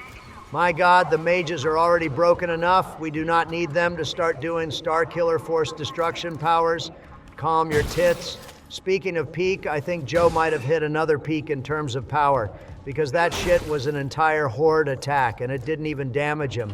Well, like we said last episode, I'm full build now with the 3 main damage types. And it helps that right now they have filled the room with plenty of throwables, as long as I trust my stand and my magic my gun worries are secondary. If I didn't know the crystal was safely locked up and see him miss a few times this episode, I would be convinced you're cheating again. I guess the episode is still young, though. Plus, this map the second time around goes way harder. That's true. We are due for more necromorph types soon instead of all the knife arm zombies. Also, this hallway right here reminds me of another big game change from the original. In the original, that level 3 security door replaced with doors that you could unlock with 1 power node, which on the surface sounds terrible, but no doors had a 75% chance of giving you more resources and money than the cost of the node. Joe, did you just yeet that baby? Fuck them kids. You want to do what with them, Joe? Eat a dick. That's not what I said. I just said fuck them kids because they are zombies. Also, I remember those no doors, Barry. They were in Dead Space 2 as well. But let's be real, something tells me you unlocked most of those doors because they had lore in them, not for the money grind. I'm sort of indifferent about the change. It depends if you like backtracking or not, but the master rig idea, on the other hand, is pretty cool, since it's like a hidden reward for finding all the secret spots. Still, I hate backtracking, so it's not my kind of play style. Hold that thought. Donald the Loot is being protected by a gangbang again. And one of them just tanked a whole ass knife arm, get this man off the Ishimura and onto a football team, bro, is built different. Well, you did hit him in the chest, not the limbs. Chest shots are actually pointless. They don't feel pain, and nothing in their chest is alive. Other than that, good shit, Joe. Also, this audio log has Dr. Kine mention Harris, who we recall earlier was one of the only survivors of Aegis 7 and Nicole's patient. This log continues the plot of Mercer stealing Harris away from Nicole to make him his pet project in furthering the Marker's plans. Massive L. Just when I thought Kine wasn't a piece of shit. Like the rest of the cultists, he goes and pulls this shit and helps the zombie outbreak after all. Just when you think you know a guy. Maybe I was wrong. We need answers by any means possible. That patient, Brent Harris? To be fair, I think Kine is just a really bad judge of character. Sounds like he wanted to study Harris to help people, and his biggest mistake was trusting Mercer. Also, what the hell is going on here? Looks like the Marker wanted to give us a show because I can't think of another reason these two would still be alive until right when we walked in this room. This is one of the few scenes where I'm not sure if I like the original or the remake better. In the original, the girl is laughing and moaning while slicing this guy apart, but he has already been hacked together before we enter. In the remake, the dude is untouched until right when we come in, and the girl is completely silent while cutting him apart. The remake scene obviously takes far more work because of all the blood spatter, but I can't decide which one is creepier. I prefer the original since the girl looked completely feral in that scene. Gotta give it to the remake mostly because Isaac's disgust when watching it is a nice touch. Gee, thanks for helping me decide, boys, viewers. Let us know what you think. Also, goddamn, now that's what I call an explosion That's a perfect 10 out of 10. I am bricked now. Thanks for sharing, Barry, but why the hell doesn't eating a battery that weighs twice as much as the baby actually harm the baby? Why the hell do you care, Joe? Are you making a goddamn spreadsheet of what objects are the most deadly to throw at babies? Sorry, boys. What was the question? I got a bit distracted. God damn it, Barry, you're supposed to be the composed one of the group. Don't do this to me. I was asking why the hell batteries deal like no damage despite being heavy as shit. Well, that well there is an easy answer. The game decides what deals damage based on 4 categories. The first is small objects that deal the same damage as a single pulse rifle shot and slightly flinch. The second is impaling objects that deal damage depending on where you hit the necromorph and usually one-shot them.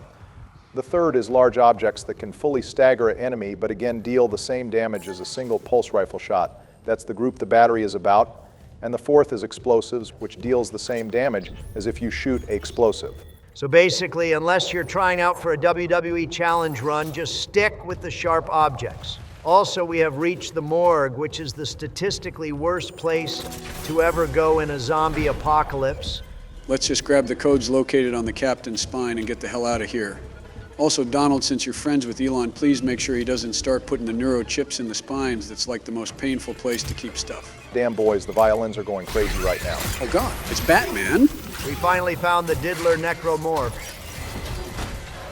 Hey boys, do you guys like the directional choice I went with the remake scene with the captain? Bill, do you just write for every game EA puts out now? How do you have this much time on your hands? Now, I am just shitting you this time. Barry, you write for one game, and it's easy to make up stuff about others. That's the name of the game. Also, Joe, you're edging the necromorph that's really uncool. Let her brother finish. Heavy pause. I'm just going to give him the release of death bill. I did not consent to the Diddy party in the morgue. Where the hell did that bat thing go? Well, you're approved, Joey, so clearly he's going after another more willing target. You blew your shot. Don't go after him now that he has moved on. Got to love seeing a win for the little guy. Joe, a real gamer, would have killed him after letting him charge up a new necromorph to assert dominance. Wait, why is he still twitching? I don't think you finished your food, Joe. I have to give him credit. He lost his little drill beak that he uses to infect corpses, and he still was crawling at you to try to square up. That's dedication. Well, congrats, Joe. You finally have secure access after 4 years in the White House. Your mom must be proud. Eat a dick, Donald. I invented secure access. Probably not even a and joke. You know what else you're always on about? Skill issue this and skill issue that, but it's so easy to backseat when you're not the one playing. How about after I become Death Destroyer of Necromorphs in Dead Space 1, you pull up and show your skills in the sequel Dead Space 2? Oh, please, easy goddamn money, Sleepy. And that might be the best idea you have ever come up with in your 4 years in office. However, that all relies on you actually beating this game, and so far I have my doubts. Talking a lot of game, Donald. Here's hoping you can back it up when it's your turn on the Dead Space train. I actually love the idea. Good shit, Joe. We can even come up with something special for Dead Space 3 at this rate if the viewers are interested. That being said, though it's a long way away, we still have to finish this game, and looks like we have to deal with some engine trouble so we don't crash into the planet. Wait, so that's what caused the ship to shake and collapse a whole outside section earlier? Exactly, Joe. The ship is far too thick.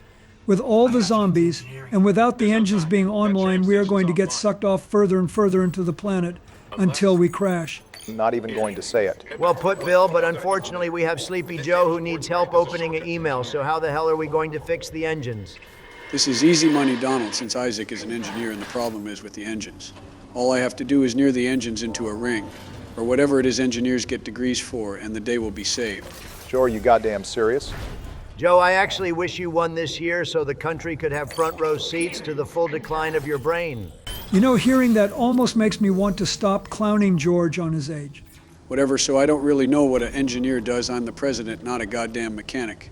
I still got to upgrade schematic for the plasma cutter earlier, so I can make the gun even more overpowered than it already was. Good job, Joe. You're able to be a puppet and upgrade what you're told to at least. Now it's time to go ride the second hidden loading screen, commonly known as the tram system. I'd personally take fake loading screens that have some interaction like the elevators in Mass Effect 1 over actual loading screens, Donald. By the way, how long do you plan for these episodes to go, boys? Because the chapter is about to end. As soon as goddamn possible. Joe, please, but honestly, Bill, we haven't given it much thought right now. We are just doing a chapter per episode, but we know that not all chapters are the same length. Some are much shorter than others, so we will just play that by ear.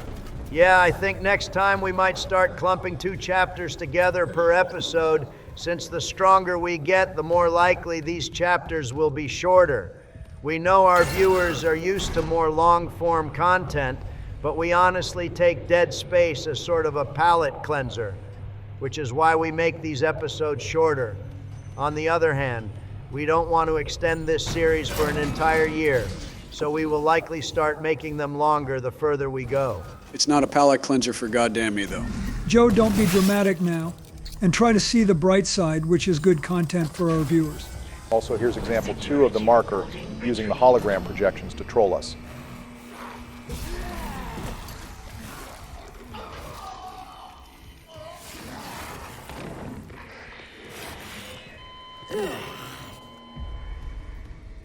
Just in case anyone thought that Nicole being shown earlier was a coincidence. You know, it would have been extra messed up if after showing him dying, they showed us a scene that we hadn't seen ourselves yet, like what happened to the body, or maybe even the bat necromorph transforming him. I think this game has enough torture porn on his own, Donald. It doesn't need suggestions from the audience. You're ready to be like a bird and only fly away, Joey. Absolutely, this shit is peaking the original. We just took the train to reach engineering. Exploring around the hull of the ship and beating the oxygen clock is way more memorable. I wish there were more sections of the game where we had to fly around the hull of the ship to reach it. Really helps show the improved zero-gravity system. Yeah, it was sort of a missed opportunity. Also, we did it off screen, but we sunk 2 nodes into our suit as well, one for health and one for oxygen.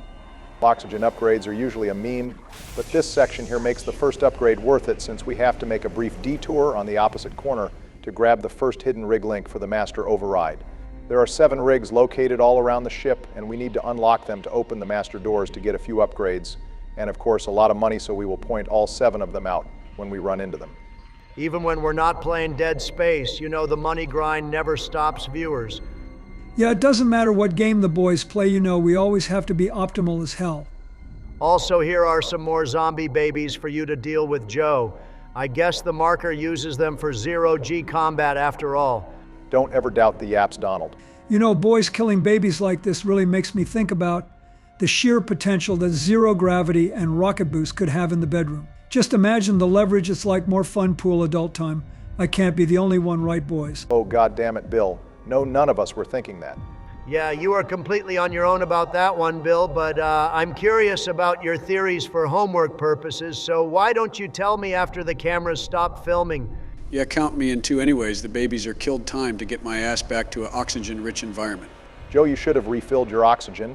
Before you went down, now you need to unnecessarily rush to the door. I will do just that, Barry. I'm laser focused.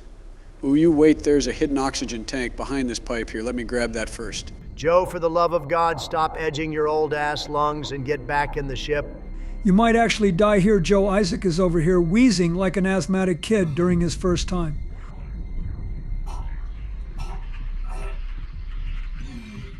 And now what are you talking about? I made it easy, goddamn money, boys. Random oxygen upgrade actually saved him from dying there. Maybe I need to not bash those kinds of upgrades from now on. Barack, I guarantee that Joe is the only one who has ever gotten value from the oxygen upgrades. Let's not go crazy now. Wait, why is the violin going ham right now? There's nothing here. I think one of the necromorphs vented Joe. Someone call an emergency meeting. Oh, of goddamn course, the zombie baby was in the side room this entire time. Why would it be any different? See, this zombie baby is just how I raise all my kids. Addicted to the grind and holding their bag from the very start. I respect the grind, but this area wasn't even worth guarding. No good loot or lore, just ammo. I mean, not every side room is going to make us rich, but we should still check them out. Seeing that door did remind me that at some point we should backtrack to the first level to open some locked doors we couldn't access before.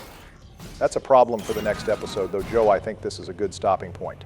As always, you're Saved by the Bell Sleepy. Also, the name Jacob Temple sounds familiar. Who the hell is that again? He was the acting chief engineer we were told to go to by the ship's computer when we first entered the ship. He has a whole side story we can see in the later chapters, but we will save that story for next time, boys. Temple also tried to be a smooth criminal and flirt with our girlfriend. While we were away, I respect the grind, boys. Oh, damn well, now I'm invested in the drama, Bill. I'm sure there's some nerdy lore stuff about him that we can cover later, though. Those were my lunch buddies, Liz's friends, old boyfriend. Yeah, while Hammond gives us our tasks for next time while he sits comfortably in his command chair, we are going to call it for this episode, viewers. Thank you all for watching. Don't forget to leave your comment on your favorite armor. In the Dead Space series, our editor reads every one. and will feature his favorite comment next episode. This series was started thanks to the insane amount of support the first episode got, so make sure to like and subscribe to see more. We will be finishing this game up as well with the Dragon Age series. New year, a new chapter, but same boys and Necromorph Shafter. Happy New Year, everyone. We are going to get right into it today since we have a few announcements we want to get through. Our first one being pretty exciting. We stole our editor's credit card, telling him we were going to buy something for the channel. But we actually bought the suit pack for the remake so we can get some more diversity and new designs every episode. Yeah, and Barry wants me to start with the infestation suit for a surprise that will make sense later. It better be good, because right now it just looks like we are trying to get into the nature documentary game by blending into the space zombies environment. And you know, given the look of this suit and the intensity of the suit change, I wonder just what they are doing to us behind the steel doors. They did go all out on these skins, though. Speaking of all out, we got our new gun, the Ripper. What are your thoughts, boys? Calling it a gun is generous. This is essentially a chainsaw that has a projectile attachment for the memes and to hit some sick clips with a bouncing saw blade finisher. It's a decent gun, but not my favorite. It has great crowd control, but the damage and ammo capacity leave a lot to be desired. Some people love the crowd control and damage once upgraded and swear to it, and others hate it. But after you are done looting and listening to this dude crash out, Joe, before you continue to the objective, head to the right, please. Oh boy, it's lore time. We need help down in engineering. Danvers, get those wires up. Let's just cut out. I don't want to. I don't want to. Like, Henderson, your teeth. He's pulling his teeth out. He's pulling his cock out. Given the sheer panic of the situation, I think that would have been preferable to what's going on, Donald. You would be surprised a HR meeting about creating a safe space is far worse than pulling a few teeth out and a heavy concussion. It's easy to miss, but past that barricade, we can find the calibration room, which has a workbench, and the calibration room, which has the next scene for the Finding Nicole quest. Jesus Christ. And a jump scare necromorph, apparently. You fell for the oldest trick in the book, Sleepy. I guess I shouldn't be surprised, but somehow I still am. Also, did our girlfriend really find the corpse of a zombie and went, yeah, let's operate on this guy? Surely the muscle spasms won't be a problem. Autopsy report, Dr. Nicole Brennan. So our necromorphs really unknown of in the medical field. It's not like the Ishimuras. The first incident, you would think there's some scientific knowledge about the space zombies and similar recorded historical incidents. This isn't the first necromorph outbreak, but Earth government keeps most of the true story under wraps, so it's unlikely there's an official study available to the public or even released medical records. Even so, Nicole does hit most of the nails on the coffin here in her theories, something that later comes to bite her in the ass when Mercer gets a hold of the autopsy. The government hiding the real story from the public? This is completely unheard of, boys. I am appalled. Donald, please, but considering what we know, this is definitely the marker screwing with us, right? There's no reason this recording should be playing already, right, as we walked in. Well, it's easy to see this as a gameplay reason so people can complete the quest, but in lore, this is likely the marker screwing with us. And these scenes get more obvious as we progress, and of course as Isaac's brain deteriorates because of the marker signal. The next part of the quest deals with kind, but we don't get access to that until we reach mining. This applies to the Harris and Mercer quest as well. Mining is just a popular-ass hobby for doctors on this ship, I guess. By the way, I'm making a note of all these locked containers. We have to go back. We need to be the richest dude alive by the end of this game. We still have plenty of other areas we have to backtrack to as well. That's true. I'm going to have to make a list at some point during the halfway point of this game to maximize efficiency. Also, if the marker really wanted to screw with us, it's definitely playing the long game. Rest easy now, David. I promise. It's always about the grind with you, calm down, Double D. Anyways, looks like I'm going to get ganked 20 times in this engineer dungeon. So do you want to go over that other announcement, Barry? Sure thing, Joe. So viewers, we made a post about this. But for those of you who are not subbed, first of all, please do. We are very current in posts and videos. But for those of you who are not, our save file ended up being corrupted. We thankfully have backups, but the game wasn't registering the file as active for some reason. We ended up having to rename and replace another save to load it. This caused our game to become New Game Plus. However, don't worry, we didn't get the money or node bonus, and we don't have every weapon already unlocked. What this does mean is we have the chance to encounter enhanced necromorphs, which are bloody and tougher too. We also can encounter the marker fragments, which helps you all show a guide for the hidden ending, but we won't be going for that ourselves.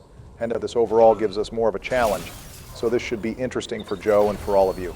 By interesting, he means worse for me, by the way, viewers, since now my cheeks can be clapped by necromorphs that have evolved like Pokemon. Not these guys, though they are weak to explosive barrels. Skill issue Joe, a real gamer, would live for the challenge and adapt. This honestly makes our game more of a survival horror game anyway, since otherwise we would already be outscaling the space zombies. Aliens of all kind are hard to get rid of in my experience, and now our game reflects that. All right, needlessly political, but I see your point, Donald. Donald, I can't wait to find what kind of challenges we can give you in Dead Space 2, since you're talking a big game. Oh, please give me any challenge in this game or Dead Space 2, and I will easily clear with no problem, unlike the problem going on in your pants right now. You know, I just realized, Donald, this is your computer, and you were the last one to leave last gaming session. Did you do something to my save file just to fuck with me? As hilarious as that sounds, don't look at me. I don't care enough about your life to go out of my way to make you suffer. Besides, out of the three of us here, there's only one person who values lore and viewer enjoyment over ethics. Please don't drag me into this. Besides, I was the one that fixed the problem in the first place. Why would I fix something I caused? Yeah, just the same way firemen start fires. Also, goddamn, I remember this lift sequence. This shit gives me anxiety. Oh, what, you don't want to reenact the fog from Stephen King and lose all vision of your surroundings like you have iron support? My butthole is already tighter than a snare drum. Joe, I could have gone my whole life without knowing that. This scene is easily one of the most memorable in both the remake and the original and gives a great feel of suspense as you slowly glide through the fog, knowing something on the other side is going to grab you. The remake makes this encounter a little more challenging, adding the spitting necromorphs to the encounter. The asshole just no-scoped me across the room before I could see him.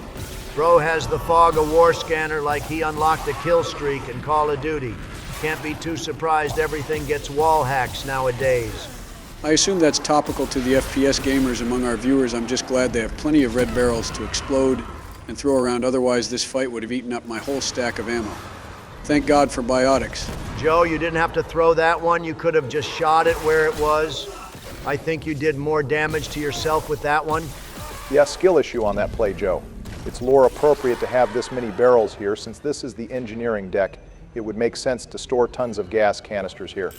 Cutting it close with the health, Joe, thank God you found a medium health pack earlier. Also, Joe, you have to take the key card back down the stairs and turn the power back on to activate the last fuel line. That's why the screen is red. I'm still not sure who to trust, but fine, I will listen. Let me take a pegging pole for home defense. Just as our Spartan ancestors intended. Oh, hey, it's the lost waifu. I actually forgot she went missing. Not only did we not hear from her all last episode, but it has been 2 months since we even heard from her. Pretty convenient how it took you so long to find a safe hiding place, Daniels. And it just so happens you found the big mega computer. I do like how they give a plausible explanation for her being gone, but still give hints since she was gone so long. Anyways, Joe, you said you wanted choices for the power diversion, so here they are. You can either remove the oxygen from the room or turn the lights off. I can't believe I'm going to say this, but I'm going with the lights. Damn, Joe, kind of based. You actually want to start the necromorph goon party? No, I really don't, especially after that last fight almost took me out. But from a roleplay perspective, if I had to choose between lights and oxygen, I would choose oxygen, since not being able to breathe is one of my personal top fears, boys. Well, gameplay-wise, it's actually easier to take out the oxygen. The only part that gets stressful is the lift ride back. Taking out the lights spawns more enemies and, of course, makes it harder to see them coming. Also, Joe, I think the enemy is in the vents. He didn't spawn yet. You were goddamn saying Barry? Pegging pole took care of the problem, Joe. Honestly, I know I rag on you for bitching about the darkness, but this scene is not that dark at all. You have those safety lanterns littered around every corner of the floor, and the area isn't large enough to make darkness be an actual debuff. This shit is even less intimidating than a Nocturne Ultimate. 2 League of Legends references in 10 minutes. This is starting to get suspicious. Also, why the hell are the babies not dying? I've unloaded almost a whole clip into one of them. Well, notice the bloody face and glowing eyes, Joe. Those are your first enhanced necromorphs, which means they have more than double the health of regular lurkers. You did say the marker needs to mutate them some more last episode, Joe. Still think they need it? Yeah, I take back everything I said. Science has once again gone too far. This shit is nuts. I'm barely alive, and each of these things take 20 shots to kill. At this point, just give me the dog variant that would be easier than babies, apparently. I like how Hammond and Isaac are having a casual technical conversation while Joe is fighting for his life against his greatest foe yet. Looks like you took care of them though, so good work. A real gamer would adapt past the skill issue, Joe, and would handle the coughing baby that's stronger than the hydrogen bomb. Donald, the last time you said that shit was the Howe estate, and do I need to remind you what happened after you said that? We all have our struggles, just leave me be. I mean, just look at the difference in damage. This guy took a third of the rounds to kill. Too bad I am about to be out of ammo now, so if there's anything on the other side, I'm screwed. Well, some people might say you had it too easy last episode, Joe, so I hope everyone can be appeased now. On the plus side, all these enemies you have killed have dropped plenty of loot and you have a few nodes now, so it's upgrade time once you get back. That does bring up a decent point about this run. If we want to be optimal, we should only have 1 to 3 guns equipped at a time, but we also want to showcase the guns. So what is the optimal strategy here, boys? Oh, great, the lift is breaking now. We get to roleplay the fear of being trapped in a broken elevator. It's fine, take some deep breaths and watch your corners, Joe. As for your question, Donald, well, we get access to the last gun during Chapter 6, which marks the halfway point of the game. It's not too much to showcase how every gun works before settling on a final build towards Chapter 8, that way everyone's satisfied. That's great. I'm down to give the people what they want.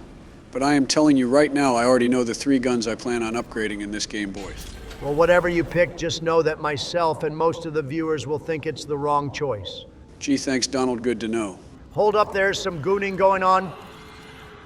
You leaping lizard asshole. That's the fastest I've seen a leaper run. Normally those guys take a few business days to reach their destination. Something tells me we aren't quite safe yet, boys. The final battle, being a singular leaper, would be letting us off too easy. Yeah, I already know there's at least a dozen more of these guys gooning in the dark, but all I have to do is watch my corners. Exactly, Joe, now you're learning. Wait, there was something I wanted to tell you earlier. Wait, I know that sound. It's the Diddy Necromorph. Oh, right, I knew I forgot something. I should have told you to take out the bodies earlier, Joe. That one is on me. These guys actually have the most telegraphed ways to take them out. Putting them in stasis slows down the process, and dismembering bodies beforehand also makes them borderline useless. Well, hey, we were just talking about weapon diversity, so why don't we showcase the Ripper boys? Honestly, using this thing just makes me miss the Lancer from Gears of War. I always got auto-axe vibes from the Fallout 3-Pit DLC myself. Now, if this thing was the Lancer, everything in this room would have already been one shot. This is a sad variant of the Lancer with only some range attachments, which is why the upgrade path for this thing just increases, the saw blade bounces, and not something actually impactful. Speaking of that, let's go upgrade, shall we? I bought the second plasma cutter upgrade, so this thing is already close to full build. Well, that upgrade unlocks the damage over time effect, which is a godsend when fighting multiple enemies since the damage ramps up more than you would think. Also careful, Joe, this next section goes pretty hard and we don't have the most ammo anymore. I should be fine, Barry. We have upgrades now, remember? This is normally the line George says, but since he is not here, I will be the one to say it. Nah, screw you. Donald sounds like a lot of heavy foreshadowing, Joe. Let's see it.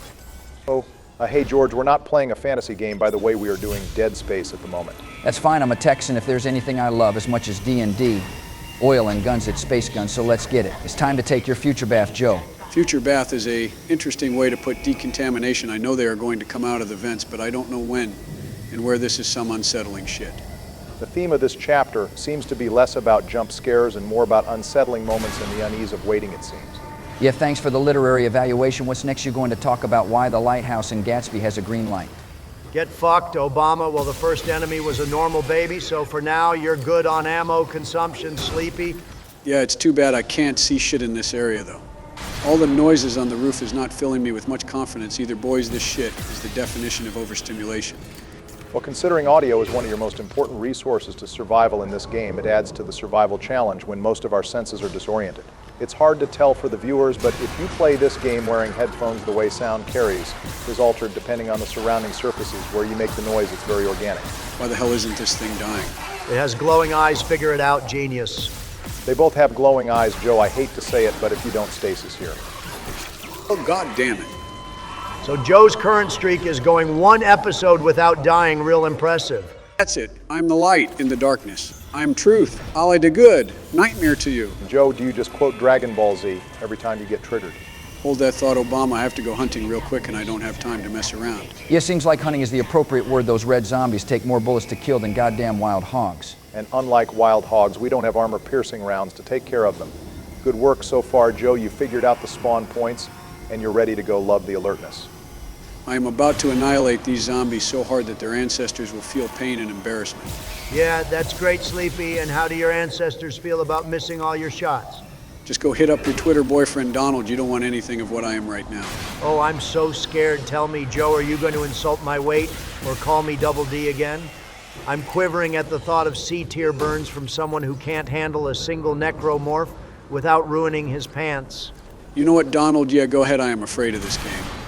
But you know what? At least I'm not afraid of being called out or criticized like you are. Oh shit, Obama, get the popcorn. What the hell do you mean, Sleepy? I'm the king of base takes. Yeah, you have some popular takes both with the viewers are out, but don't forget you've had some train wrecks too. But you can never admit them. You can't admit your 5 deaths. You have never once given me credit for beating you in 2020.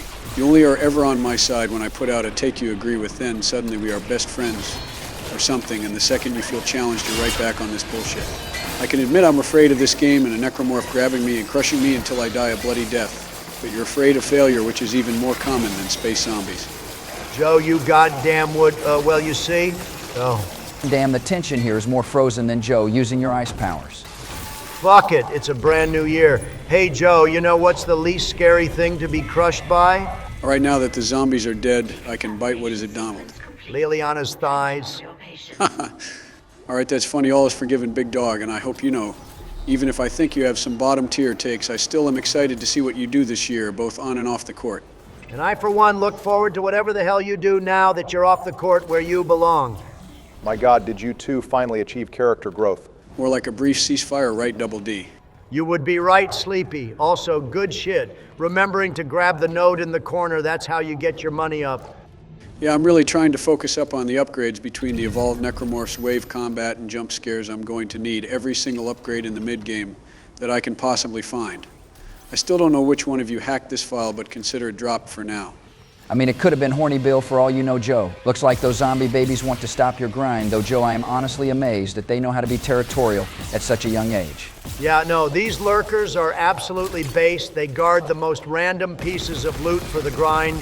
Well, there's a stasis recharge station in this next room, Joe, so you already know what you have to do. But going back to the topic of different types of horror, I think that is a good comment question for today, boys. So viewers in horror games, what is your favorite use of horror? Whether it be gore, jump scares, unsettling or walking sim horror, psychological horror, and so on. As for me, I have to give it to the psychological horror in games like Silent Hill 2. Not so much because what you're experiencing will make you afraid, but because of the environment making you sit down and really process what the game is showing you and what it all means. Realizing just how terrible a situation is, in my opinion, is the best form of horror since it really stays with you. Yeah, for all the Stephen King book nerds, Silent Hill must be your League of Legends. As for me, it has to be survival horror, more specifically survival horror that you can't defeat conventionally and are forced to hide and run. I don't know about the rest of you, but I have never felt powerless in all my years of living, so experiencing that in a game like Dead by Daylight, where I can't defeat the horror conventionally, is a new feeling that causes me to lock in.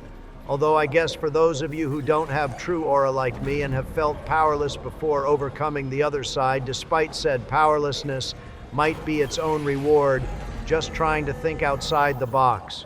Thank you for that, Donald. Very enlightening. As for me, my favorite type of horror game is the bait and switch, where you think you're playing a normal non-horror game until a jump scare or sudden moment makes you realize you are actually in a horror game. It's like a sucker punch you don't see coming and leads to some of the most memorable gaming moments I can think of, like in Doki and Omori. Well, my personal favorite type of horror has to be horror mystery that makes you feel like you're trapped in a horror movie or game and the only way out is to face the horror and solve it. I'm looking at you, Alan Wake. The game itself might not be that scary, but the fear of the unknown and trying to make sense of it like any good mystery should is what really hooks me in more so than jump scares and gore. For good picks, boys and viewers, comment below your favorite type of horror in games down below. Our editor reads every comment and will feature his favorite answer in the next episode. And on that topic, Joe Mind featuring our favorite comment from last episode. Sure thing, Barry. Our featured comment comes from Rebel Nuts, who said their favorite armor is the hacker suit from Dead Space 2.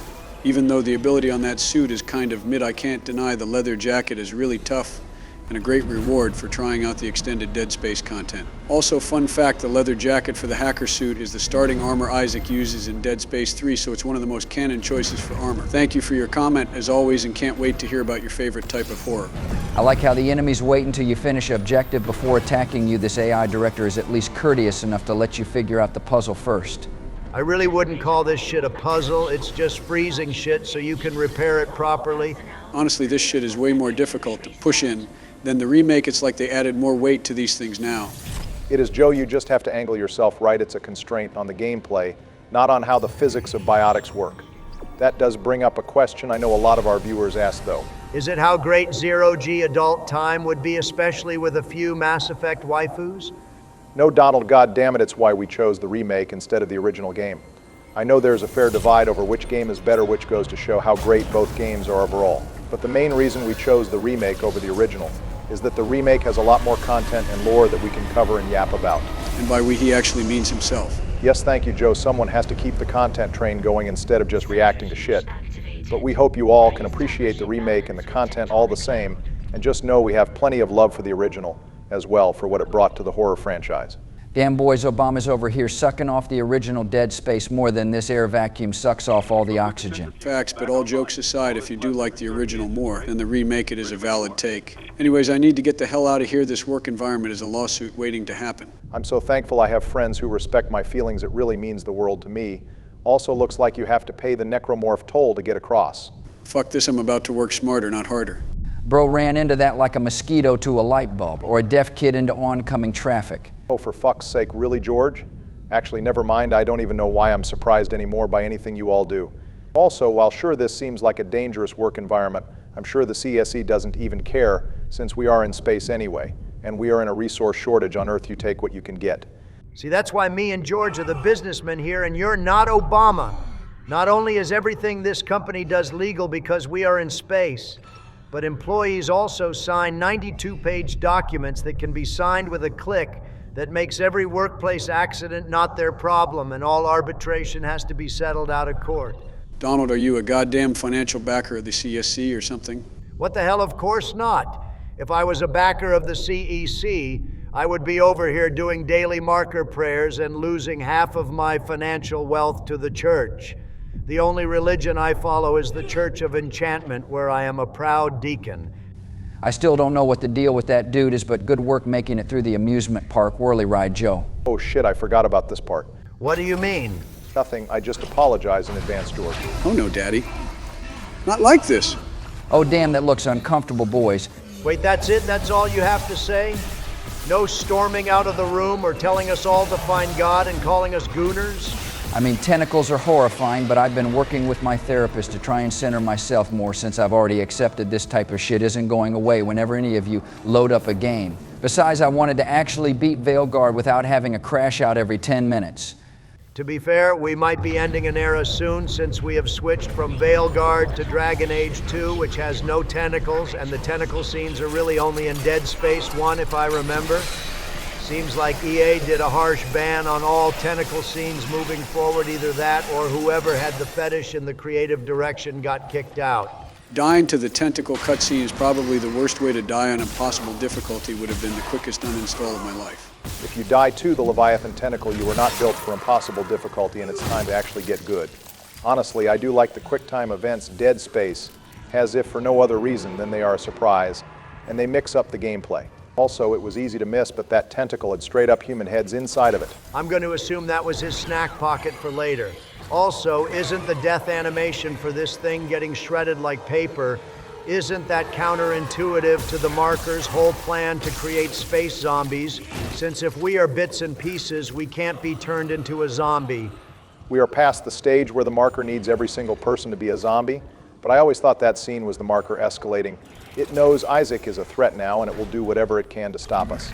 Speaking of whatever's necessary, I'm out of plasma cutter ammo for the 10th time this episode. So it's back to using the Ripper. I hope the two people who love the Ripper are gooning out of their minds in their chairs right now. So this episode is for you, I guess. Well, a quick cut solves our plasma cutter ammo problem, and now we are in the last section of the chapter. So this scene here could be the first time the main story and cast hear about the marker, right? Still pretty early considering it's only chapter 3. Well, yes, it could, but only if you have played completely blind in Chapter 2 and never listened to any audio log or Dr. Kine's terminal. The marker was set up really early as the problem, since otherwise we would have no idea what happened here. What is different here is this little side plot that Daniels focuses more on this game, where she actively is at odds with Hammond and tries to turn Isaac against him. The whole don't trust CDC thing doesn't even make sense since we all work for the CDC. What are we supposed to not trust Hammond? Because he's one rank above us. Granted, I think one reason that plot was used more in the remake is because Isaac can talk and actually respond to Daniel's conspiracy theories, unlike in the original. Yeah, too bad this is all a convenient plot so that we can turn on each other and she becomes the last girl standing. I'm fairly certain there's an established survival rule where whoever is the one causing friction in the group is the one you should be actually worried about. Sorry, George, no, that was important, but my brain stopped functioning in the loud-ass engine room. On the bright side, though, we finally have our fourth gun, which means we have our first full loadout. Yes, the flamethrower, the best non-cutting gun until we get the force gun 3 chapters later. I love this thing. It's just like the Ripper. There are way better options down the line. If you want high damage, use the line gun. And if you want strong area of effect, you have the force gun. Hell, take Joe, just like the pulse rifle, the flamethrower is a real man's weapon. Not some sissy engineering tool, but a real tool of the Space Marines. Calm down, Donald. Isaac Clarke is nowhere near salamander level, and I'm pretty sure the Spear of Vulcan would one-tap the goddamn hive mind if it existed in this universe. Donald, I hate to burst your patriotic warrior main ramblings, but the flamethrower, like every other gun, besides the pulse rifle, is a mining tool because, surprise, surprise, the Ishimura is a planet cracker, so the supplies on the ship are all mining supplies. Wait, this thing is actually supposed to be used for mining. What the hell kind of mining purpose would a flamethrower have? Oh God, here comes the science bullshit. Yeah, screw you, Donald, some things don't change, and like I always preach, the flamethrower is never the right tool for a zombie apocalypse since fire has no stopping power against zombies. The PFM 100 hydrazine torch or flamethrower is used to reach minerals encased in layers of ice on planets with a particularly low core temperature, and also to break down frozen meteorites. Aegis 7 might not be cold enough to need flamethrowers, but there are still meteorites that can be collected and repurposed. You have to create Star Fang somehow, right? It's always back to Dragon Age with you, isn't it, Obama? Also, this Temple guy keeps taking the L at every given opportunity. Bro's friends get murked by the marker. He has to fix all the shit on the ship that gets sabotaged by the crazy unitologist. And Bro has been working overtime as the acting engineer and hasn't seen his waifu in forever. Well, the engineers are the only thing keeping this ship afloat, literally, as we have spent the last 30 minutes proving.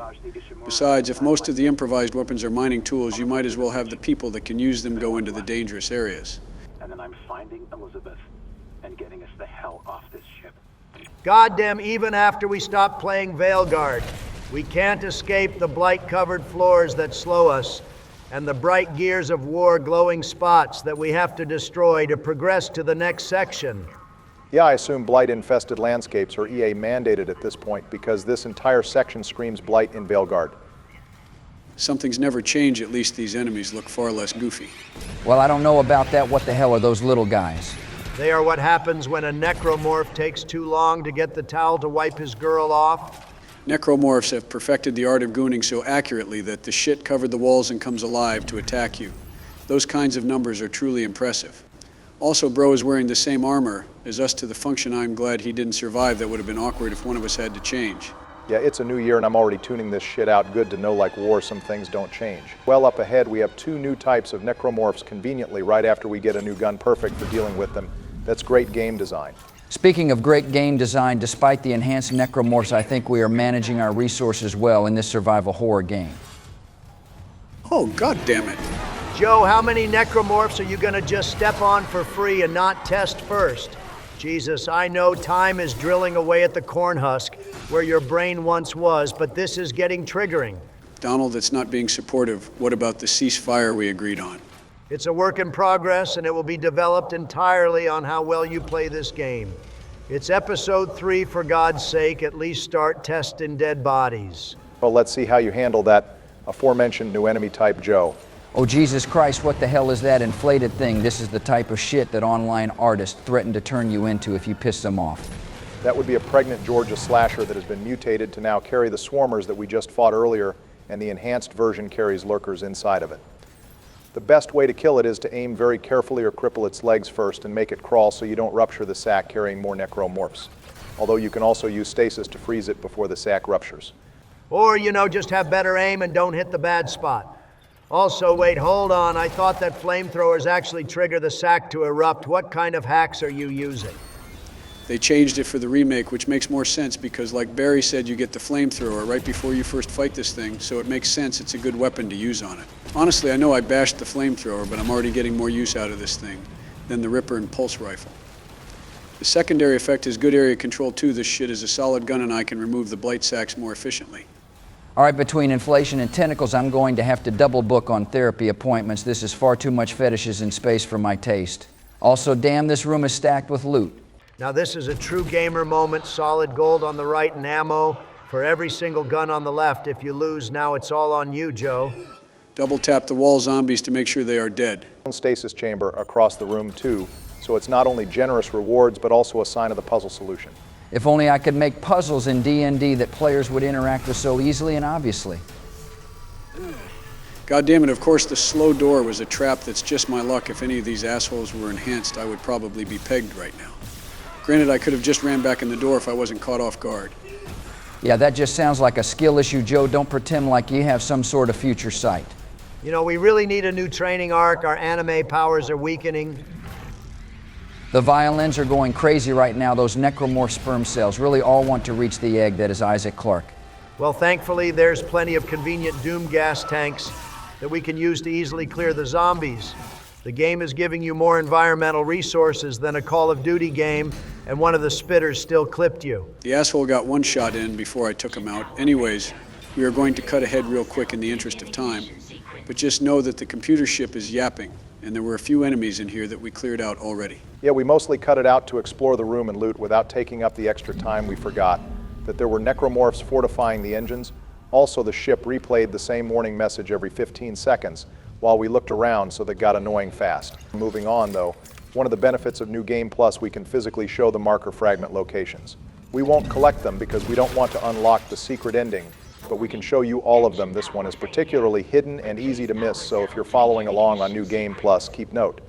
Hell yeah, I'm sure all three of the people playing along just felt giddy at Daddy Obama's praise. It looks like you are in the final fight of the chapter, Joe, so this is for all the space marbles. My body is ready for the 69.5 zombies to come through every hole in the map. And just like every other space zombie in the game, the final wave starts as soon as you do something with the battery.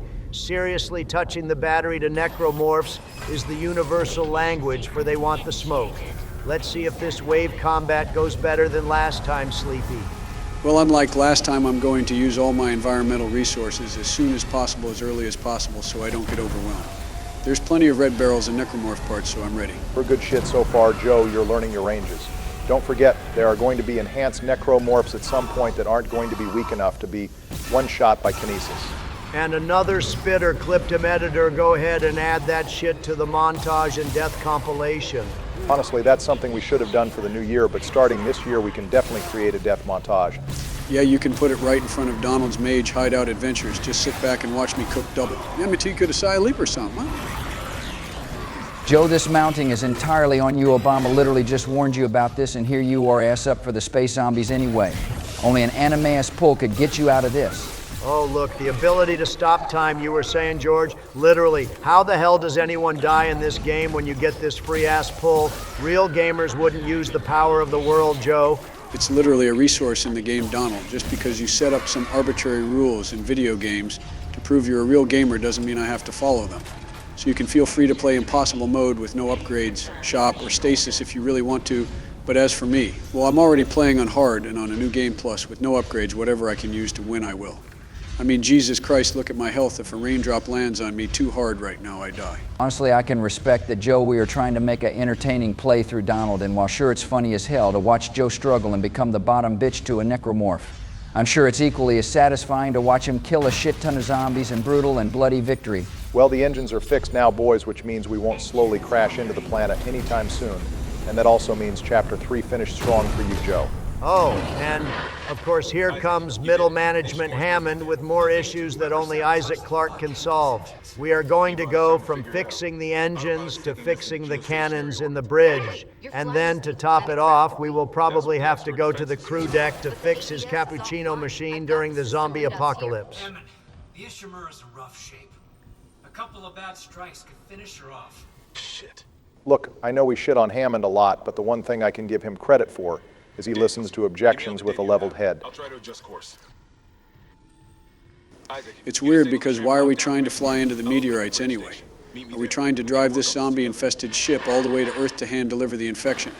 No, Joe, remember, we are being pulled down to the planet's orbit slowly, so we need to push ourselves out of the orbit's range so we don't crash into the planet. Also, hi, Nicole. Damn, I hate when your girl call says one sentence and refuses to elaborate further. This really is immersive gameplay for the boys. You know, the fact she said exactly one sentence, and then the call ended. I don't see why Isaac wouldn't think this is a deep fake or something. Like, if I realized my partner was on the zombie-infested ship with me, I would be sounding more excited to see him or tell him my location to pick me up, any sort of useful information. But no, instead we just get the basic Isaac, it's me conversation. And just in case you thought this wasn't the marker fucking with us here, come the necromorphs. Jesus Christ, I thought areas with stores and save points were supposed to be safe. But this is the least safe, secure room I think we have found so far. Yeah, this shit is almost as dangerous as the bathroom from episode 1. Please put a trigger warning before talking about the bathrooms. That is a personal issue that I'm not ready to discuss yet. Anyway, now that all of engineering is cleared, it's time to sell my shit and slot in my nodes. I've unlocked the damage over time upgrade, and with the caster fully upgraded now, it's time to start investing in my suit. I'm going to start by upgrading health first, then focus on stasis upgrades after. You might as well prioritize oxygen sleepy. You seem to have a problem managing it in-game. So I'm going to assume the other 3 guns you have equipped can just go fuck themselves, huh? Also, look, we unlocked the train system. Again, I like how these are still active in-game as opposed to just loading screens with no interaction and take you out of the immersion. Yeah, that seems to be the common denominator, George. I think even the oldest Dead Space fans think that's a positive change. As for the weapon upgrades, George, unfortunately the first 3 or 4 weapons after the plasma cutter you get are simply outclassed by future weapons. Although, since Joe is playing, we are going to let him decide the upgrade path, of course. The only upgrades Joe needs is a hearing aid and his arthritis injections.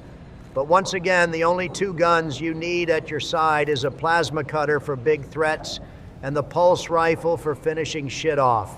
Also, I wonder when we get to the point where the necromorphs gank us during tram rides. Yeah, I can tell all of you my upgrade path going forward now that the plasma cutter is almost fully stocked to suit health upgrades. Then the line gun, then the force gun, and nothing else is really needed. Maybe I will give the pulse rifle or Ripper a chance at the end of the game, but for now those are the only 3 guns I will need, and I don't even have either of them yet. Oh boy, here we go again with the only 2 survivors arguing with each other because somebody in our squad needs a red herring so we don't notice what is really going on here about their own shifty behavior. Something women's behavior and T emoji. Who cares though? Fuck Hammond. Isaac here is a real one. Who the hell cares about markers when each of us could die to a loose asteroid or a sword-armed zombie at a moment's notice? Let's focus on keeping ourselves alive. So Daniels here starts doing a deeper lore dive after this conversation. It's implied during Daniel's early digging of the personal files and rig access that this is when she learns about Nicole's true fate, and it's why her attitude quickly changes whenever Isaac brings up Nicole in the future. Considering the video call she sent, Isaac was sent from the communication array of the Ishimura. Daniels would have had access to that video as well. We also see in the game Dead Space Extraction that Nicole's death message started playing throughout the Ishimura, so she could send it to Isaac, which means most terminals would have access to the video she made. There's a lot of layers to the remake, it seems, but they all boil down to fuck everyone except Isaac O'Look money. Oh shit! What in the freedom-loving fuck was that? This is what happens when Satan fucks a gorilla. That, boys, would be a brute, which is this game's version of mini-bosses. We will get to check it out in a minute. But for now, just know that this thing is what ogres wish they could be. Well, except for the obvious glowing weak point. Also, we spent all our money on upgrades, so at the moment we are currently flat broke. So let's hope whatever we have is enough, boys. You should be fine. Just watch your corners and time your shots since you only have what's on you now. God damn it, Hammond. Stop hitting meteors. You quite literally only have one job, and that's to drive the ship safely. Bro nearly ended the game in the first 2 hours to his bad driving. I guess it's a good thing the Ishimura had a Talamancer on the job and chose to upgrade their kinetic shields anyways. Let's go check on him before he sends our ass deep into orbit. Honestly, I'm surprised Hammond didn't just shoot us on sight, given how we... Wait, what the hell? Where is our head? Damn, I guess that's the surprise you were talking about earlier, huh, Barry? That's freaky as hell. Hammond is not reacting to this the way he should. I'm honestly amazed he doesn't start emptying the clip as soon as we removed our helmet and there's no head there. Welcome to the infested suit, which is a reference to concept art of a scrapped idea, where Isaac could have been infected and become a necromorph during the course of Dead Space 3, but was ultimately scrapped. We don't have a head in cutscenes because our head is fused with our helmet. There's only so many scenes where we take our helmet off, so we might as well capitalize on it here. You also may have noticed that when we walk, there are bone-crunching noises. Yeah, the armor is dope, but don't let that distract you from the fact Hammond just completely screwed us by not doming Chen and just sending him off in an escape pod instead. Even if he thought he couldn't do it with his pea shooter, why not ask us to give him a firing squad? One necromorph isn't taking out both of us. I think he couldn't bear to watch the image of Chen die by his hand or in front of him.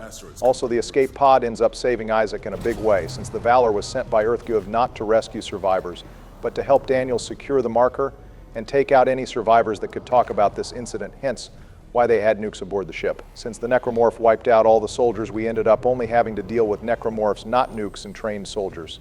That does run into a more heavy plot hole later, though, with how Chen took out the entire Valor, but I suppose for this one moment, let's just be thankful he did so good job, Hammond. Honestly, I like the humanization of Hammond with his hesitation to space Chen and how he genuinely wants Isaac to believe he has no knowledge of the marker. There's some awkward pauses in this scene, but it still makes me care about the character more. Like I said earlier, giving the Kellian crew names and added relevance was to enrich Hammond as a character more than to enrich the story of the two dead Marines, which, like Joe said, makes us care more about Hammond and lets us see how the marker affects people with grief firsthand. This all combines to make his death that much harder, too. True, both Hammond deaths are pretty top tier since we actually get to know him in this game. His death in the remake, though, is way more impactful. It's like a damn movie. I prefer his death in the original. It was more gruesome and gave the vibe that death in this game is sometimes going to be messy and pointless. That's pretty dark, but that is the theme of Dead Space as a whole, so that is pretty valid. The text log here is a communication between Kyne and the captain, which confirms the same conversation they had in his office, and what ultimately leads to a video log we will see in a moment. Watch your back. Also looks like it's about time that we face that mini-boss. Don't strain yourself trying to help us or anything, asshole. I'm sure we will be just fine on our own, like we have been for every other goddamn fight. Now you're thinking like a true Dead Space gamer, George. Sure, we will get our tasks done, but it's bullshit that you are making us do them by ourselves in the first place.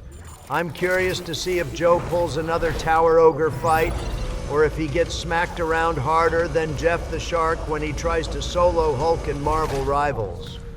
Damn, you get Obama into platinum by supporting one season, and suddenly I'm being compared to every support character in the competitive space. And to be fair, Joe, you not only play Bard in D&D and have amazing knowledge on support spells in Dragon Age, but you also just give off that vibe, if you know what I mean.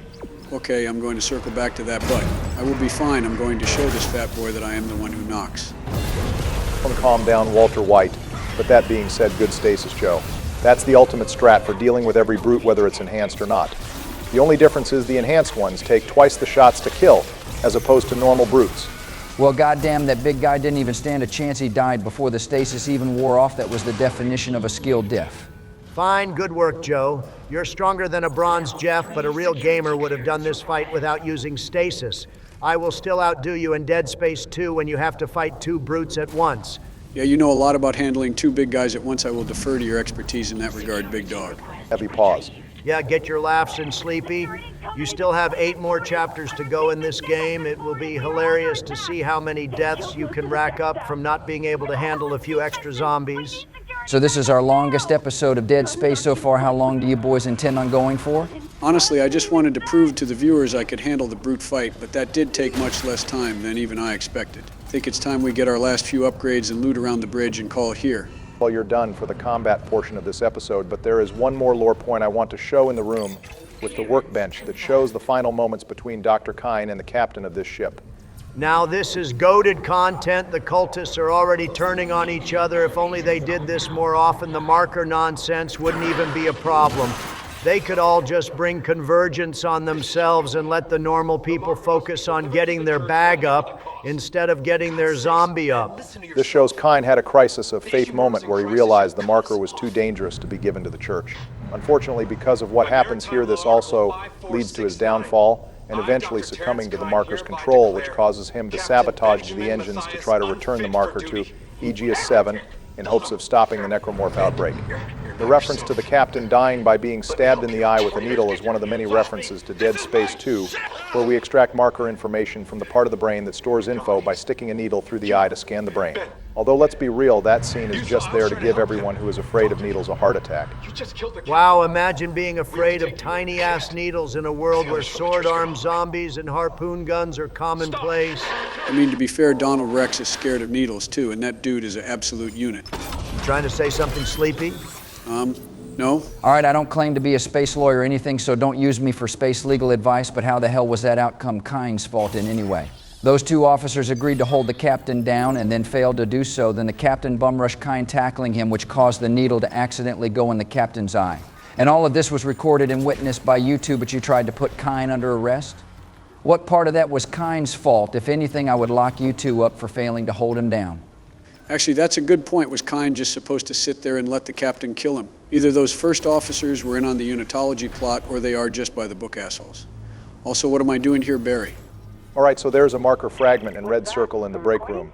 You can get some flavor dialogue which confirms that the marker they dug up in Aegis 7 is the same as the symbol for unitology, which should be obvious now. But the main reason I asked you to come here is there are 3 secret codes found throughout the game. The first one you can decipher right here by reading the log in the room. To save you time while standing in the red circle, input the following commands. Editor, do your thing, melee, melee, stomp, melee, lay, melee, stomp, stomp, melee, melee, melee, stomp, stomp.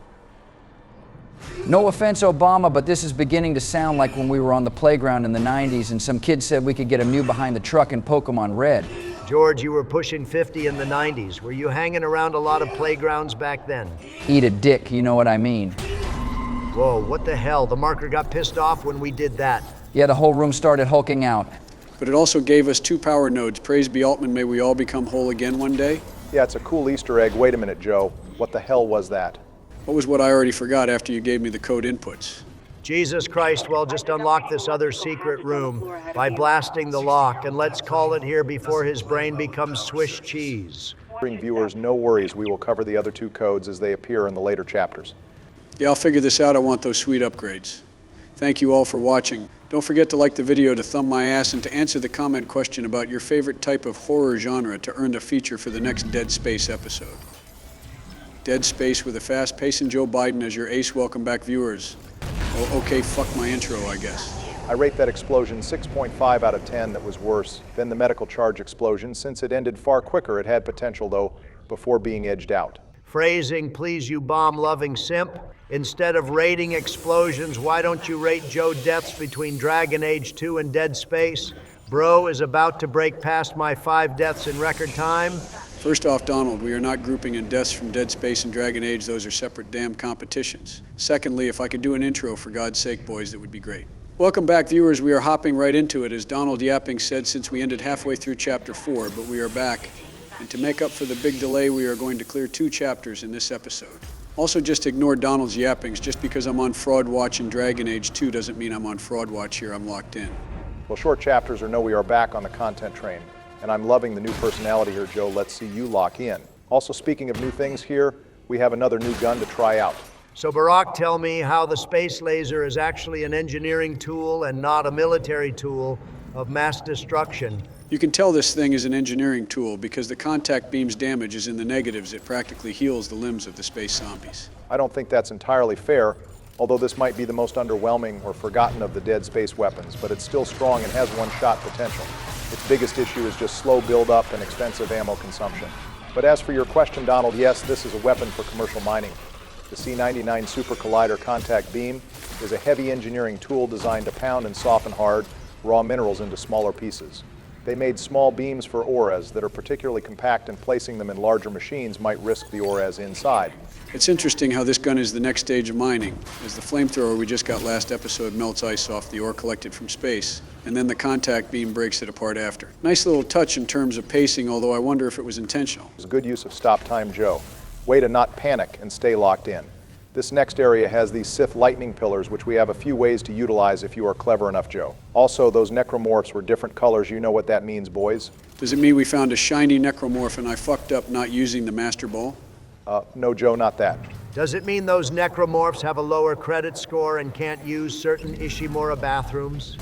No, Donald, you racist asshole, those are the new necromorphs that get created by the infector, or the Diddy necromorphs as you call them. You can tell by the change in appearance the skin hasn't decayed as quickly. That means there's an infector somewhere in this room, Joe, so look out. Oh boy, my body is definitely ready for the crawly boys. That's pretty nerve-wracking now that you told me that. I almost would have preferred to not know that. Speaking of crawly boys, here are some more crawly baby necromorphs. No blood on these guys, though, so this is easy goddamn money. Joe, I seriously need to understand how in the hell your aim got better in this game. I know Solace is still in my Trump briefcase. So what the hell is giving you aim assist right now? I've just gotten a little better and more used to these guys now. Also, why do I still hear boss music? Our food's not finished yet. There's a second crawler behind you, Joe. Oh, my sweet cheeks. I'm not these great cheeks. Well, he scurried away to the corner, so I can't really reach him. I have to reposition now. Joe, why the hell did you run into the tentacles? Never mind, I take back my previous statement. You're still the same old sleepy Joe. At least you're using a real man's weapon now. Eat a dick, Donald. I lost sight of him. It's not like I have a kill streak wall hack or something. Did that baby just kill itself on the shock pad? Well, I guess that is the necromorph's solution to cover. Well, they are supposed to be zombies, so they don't exactly recognize threats the same way we do. But a win is a win so good shit, Joe. It might not look like it, but you manipulated the AI into trying to find an angle on you, and the nearest one was right on the shock pad. That's why it's always a good idea to keep the environmental hazards where they are. Joe, there's no way in hell that was intentional. Stop giving him some 1,000 IQ credit, Obama. Joe just got lucky. Last I checked, luck is still a skill on the stat sheet, so I am big winning Donald. Also a refresher since it has been a while. If you're not watching the movie, which if you are, I love you, Pookie, and I hope you're winning son. But for the rest of you, we have to transfer power from non-essential parts of the ship back into the ADS cannons so we can stop the meteorites from destroying the ship. Hey Barry, I know you said they don't recognize threats the same way, but this is a little sad. Bro is killing himself by taking the car battery straight to the nipples. My God, the marker really needs to step up its game. This is what a max luck build in Bethesda Fallouts must feel like. I'm at a loss for words. I'm amazed we had 2 examples of the AI fucking up in a row. Goes to show that even with improved tactics, we still get improved problems. Also, it wouldn't be a Dead Space encounter without one necromorph being late to the battle. I really hate when the body parts fly so far off that I can't grab them with biotics. But let's move on to the next section, shall we? These big orange power boards remind me of a different colored version of the Jedi Archives. Is that just me, boys? Also, what the hell is every necromorph just gooning to car batteries? This is the 3rd damn one in a row. The babies yearn for the electrical outlets. All right, to the game's credit, this one was scripted in the original too to show that the shock tiles are deadly. I guess we were supposed to go to this one first, but the navigation point trail led us to the other one first instead. I have to admit, even if this section is easy as hell with the enemy types, the environmental dangers make this kind of fun. I imagine I'm supposed to just shoot everything in the legs or freeze them to kill them, but watching them run into it is way more satisfying. Does he not realize? Oh, a second, God, time. Where did the baby come from? He climbed around the wall in the darkness. Joe, you need better dark vision. Also, no one say a goddamn word. Your AI gooning goes out the window. These things just get off to being shocked instead of kink shaming. Let's give them what they want. Holy shit, 1,500. That's a nice stack. You have a point, though, Donald. Kink shaming isn't cool, guys. I'm going to give this knife arm zombie exactly what he really wants. Let's get it, boys. Yeah, just come a little closer, buddy. Boop. Yep, there you go, Joe. Now you're playing how the developers intended good shit. I still hate this game and what it does to my pants, but I can't lie. I'm starting to see why people play these kinds of games. There's such a unique feeling towards taking these monsters of pure horror and making them almost goofy by how bad you clap them up. I mean, you're just a lucky asshole sleepy, but I kind of see what you're saying. I get the same feeling after owning a Dead by Daylight killer who's overpowered or glitching out and looping an invincible enemy you're supposed to run from. Well, they finally added the bloody enemies back just to remind you and the viewers that we are still playing on New Game Plus. They still die to the shocky pads all the same. I'll just try to aggro them and see if they run to me. Bro is treating this horror game like an actual shooter, and somehow it's working. The crawlers are officially on Fraud Watch now. Can I get off Fraud Watch then, Donald? Hell no. Now lock in. You've got another skill check ahead. Yeah, Joe, I would go back and save here first because as soon as you step past the Stasis recharge station. Oh, fuck, now I really hear boss music. You shit, haka waka waka funky. Well, at least you didn't panic. It's the brutes from the last episode's twin brother, and he's out for revenge. Got to admit, these guys know how to make an entrance. Bro charged through the electric boards like they were made of plaster. Barry, I'm assuming I can't trick him into the electric currents like the space babies, can I? Nope, you're going to have to take out this guy the old-fashioned way and go all the way around to reach the weak point. Well, even if I have to work for it, as long as I can still hit it from the back, we should be good. Heavy pause. Damn, Joe, you gave that brute some fantastic back shots, bro. Is on his knees just like his brother. Praising for the love of God. Remember, Barry, you were the one who wanted to play this. Well, that calls it for the bosses in this episode now. I just have to loot and solve the wacky inflatable tube puzzle and walk all the way up to the cannons for the final PowerPoint. Do you have any lore to give us, Barry? I think we have a lot of walking to do. I have one in mind about the ADS cannons, as they are a primary factor in the side game Dead Space Extraction. One of the two main characters, Nathan McNeil, actually turns them off himself so that he can escape the Ishimura before the Kellion crew arrives. He had to do this because the ADS cannons were targeting every ship in the vicinity as a quarantine measure issued by the captain. This was to prevent anyone on Aegis 7 from reaching the ship after the marker was recovered. Well, since that was the captain's true purpose here, and once he had it, he didn't want anyone to interrupt their grand design, and he thought the survivors affected by the marker would do just that. McNeil and a team made it on the ship from the planet, but it was shot down and destroyed, and he ended up turning it off after grabbing a shuttle from the executive wing. Wait, so you're telling me that if this side protagonist didn't turn off the cannons, the Kellion would have just gotten blasted and we would have been game ended in the first cutscene? Now, I trust Chen and Haley. They could definitely fly us into the ship safely, and maybe with the shipwreck we could have stayed more together and have some more boots on the ground. You are coping hard. Those two barely landed the ship with the autopilot failure. Isaac had to help them for God's sake. And the only reason the party in Dead Space Extraction made it to the ship is because they knew the guns were going to fire on the ship. If those cannons got a good free shot on us, we would have been blown to pieces before making it on. This is why I don't heal your ass. When you're overextended in Rivals, Donald, no trust in the team. And that's why you have the most deaths in Rivals, Dead Space, and Dragon Age 2, Sleepy. All right, Donald, you only get to brag about Dragon Age 2. We don't record our online games, and Joe is literally the only one playing Dead Space. You only get to brag about your deaths after you start up Dead Space 2. Thank you, Barry. I was about to start barking again. Oh, fuck! Boys, why do I feel a wet puddle on the floor?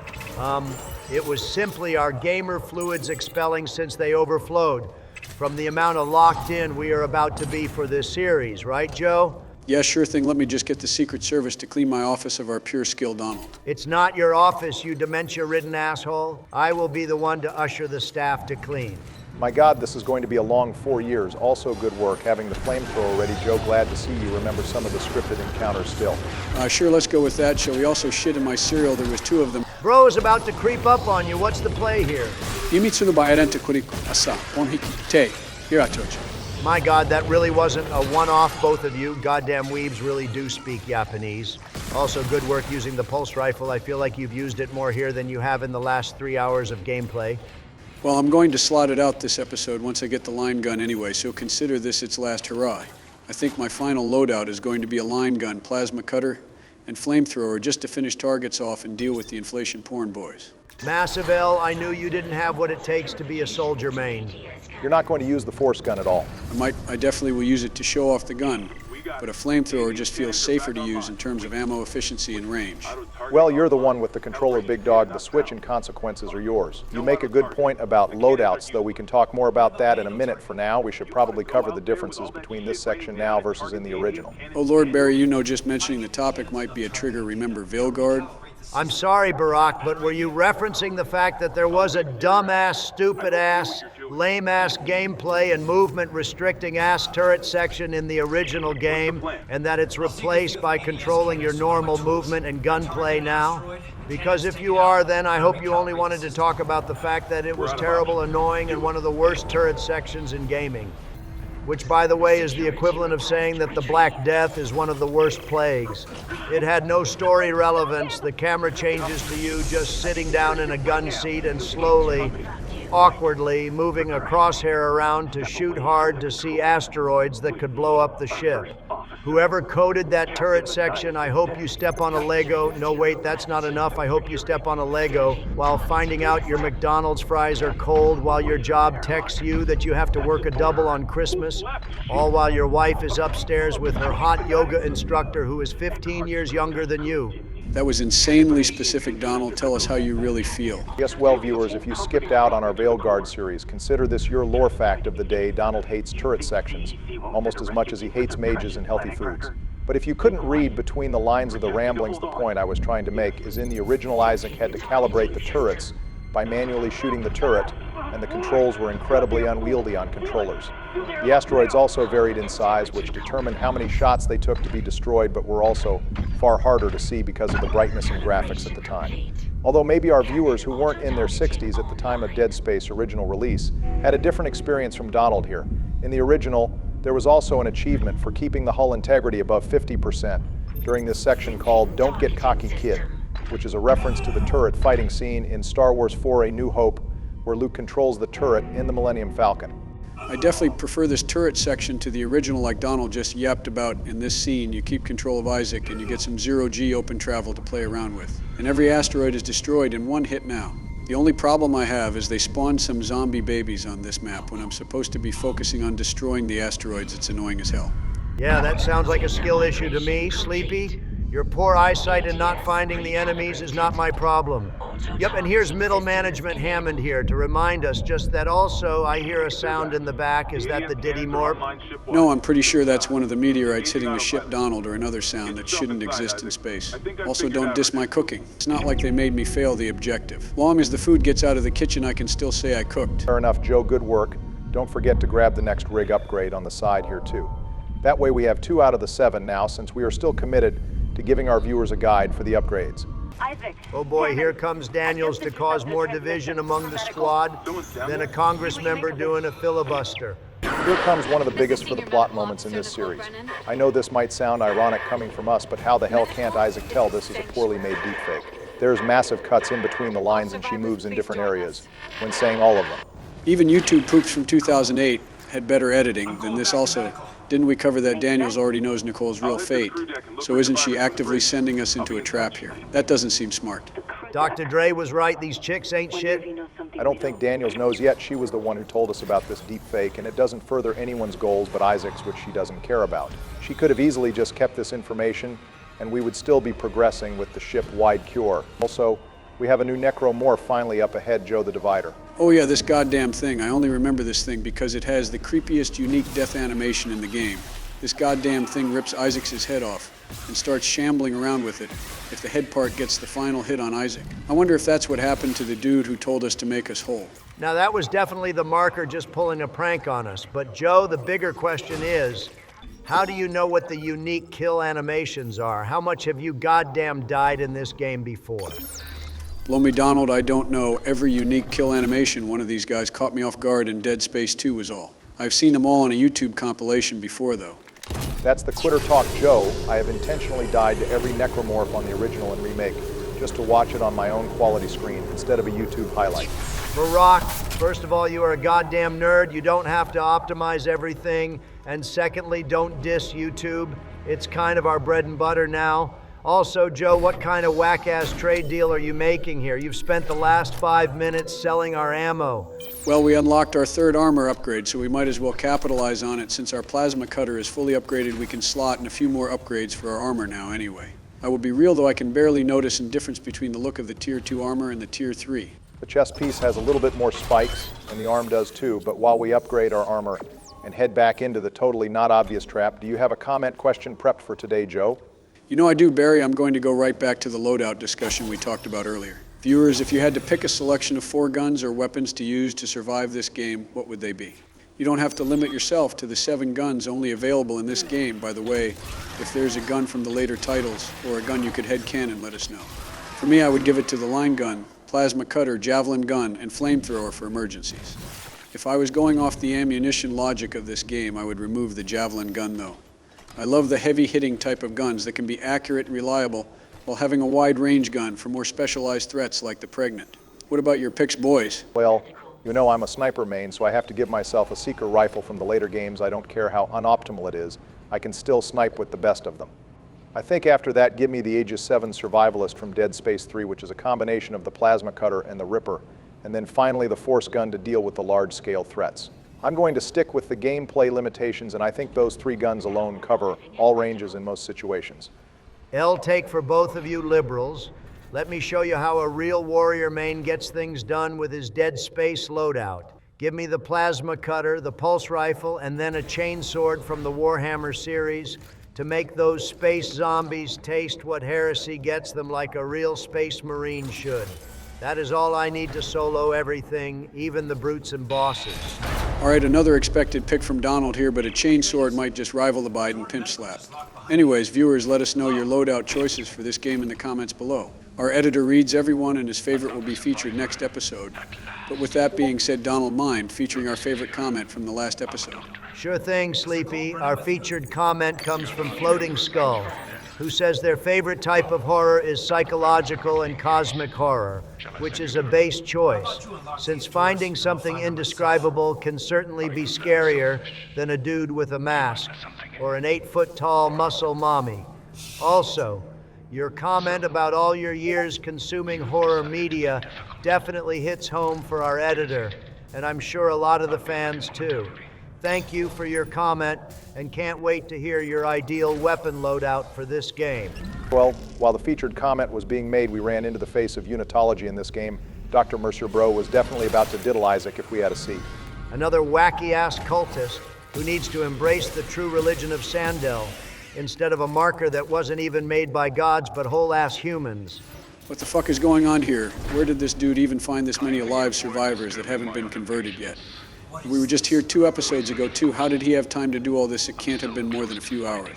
I'm guessing more people fell for the deepfake that Mercer made, but as we are going to learn a little later, many of them were from Hydroponics looking for a specific item in cryogenics. Either way, Mercer certainly is the most psychotic of the unitologists that we meet in the series. In the later games, most unitologists are zealots, but Mercer, especially in the remake, seems to use unitology as an excuse to do immoral medical experiments on others like the sociopath he is.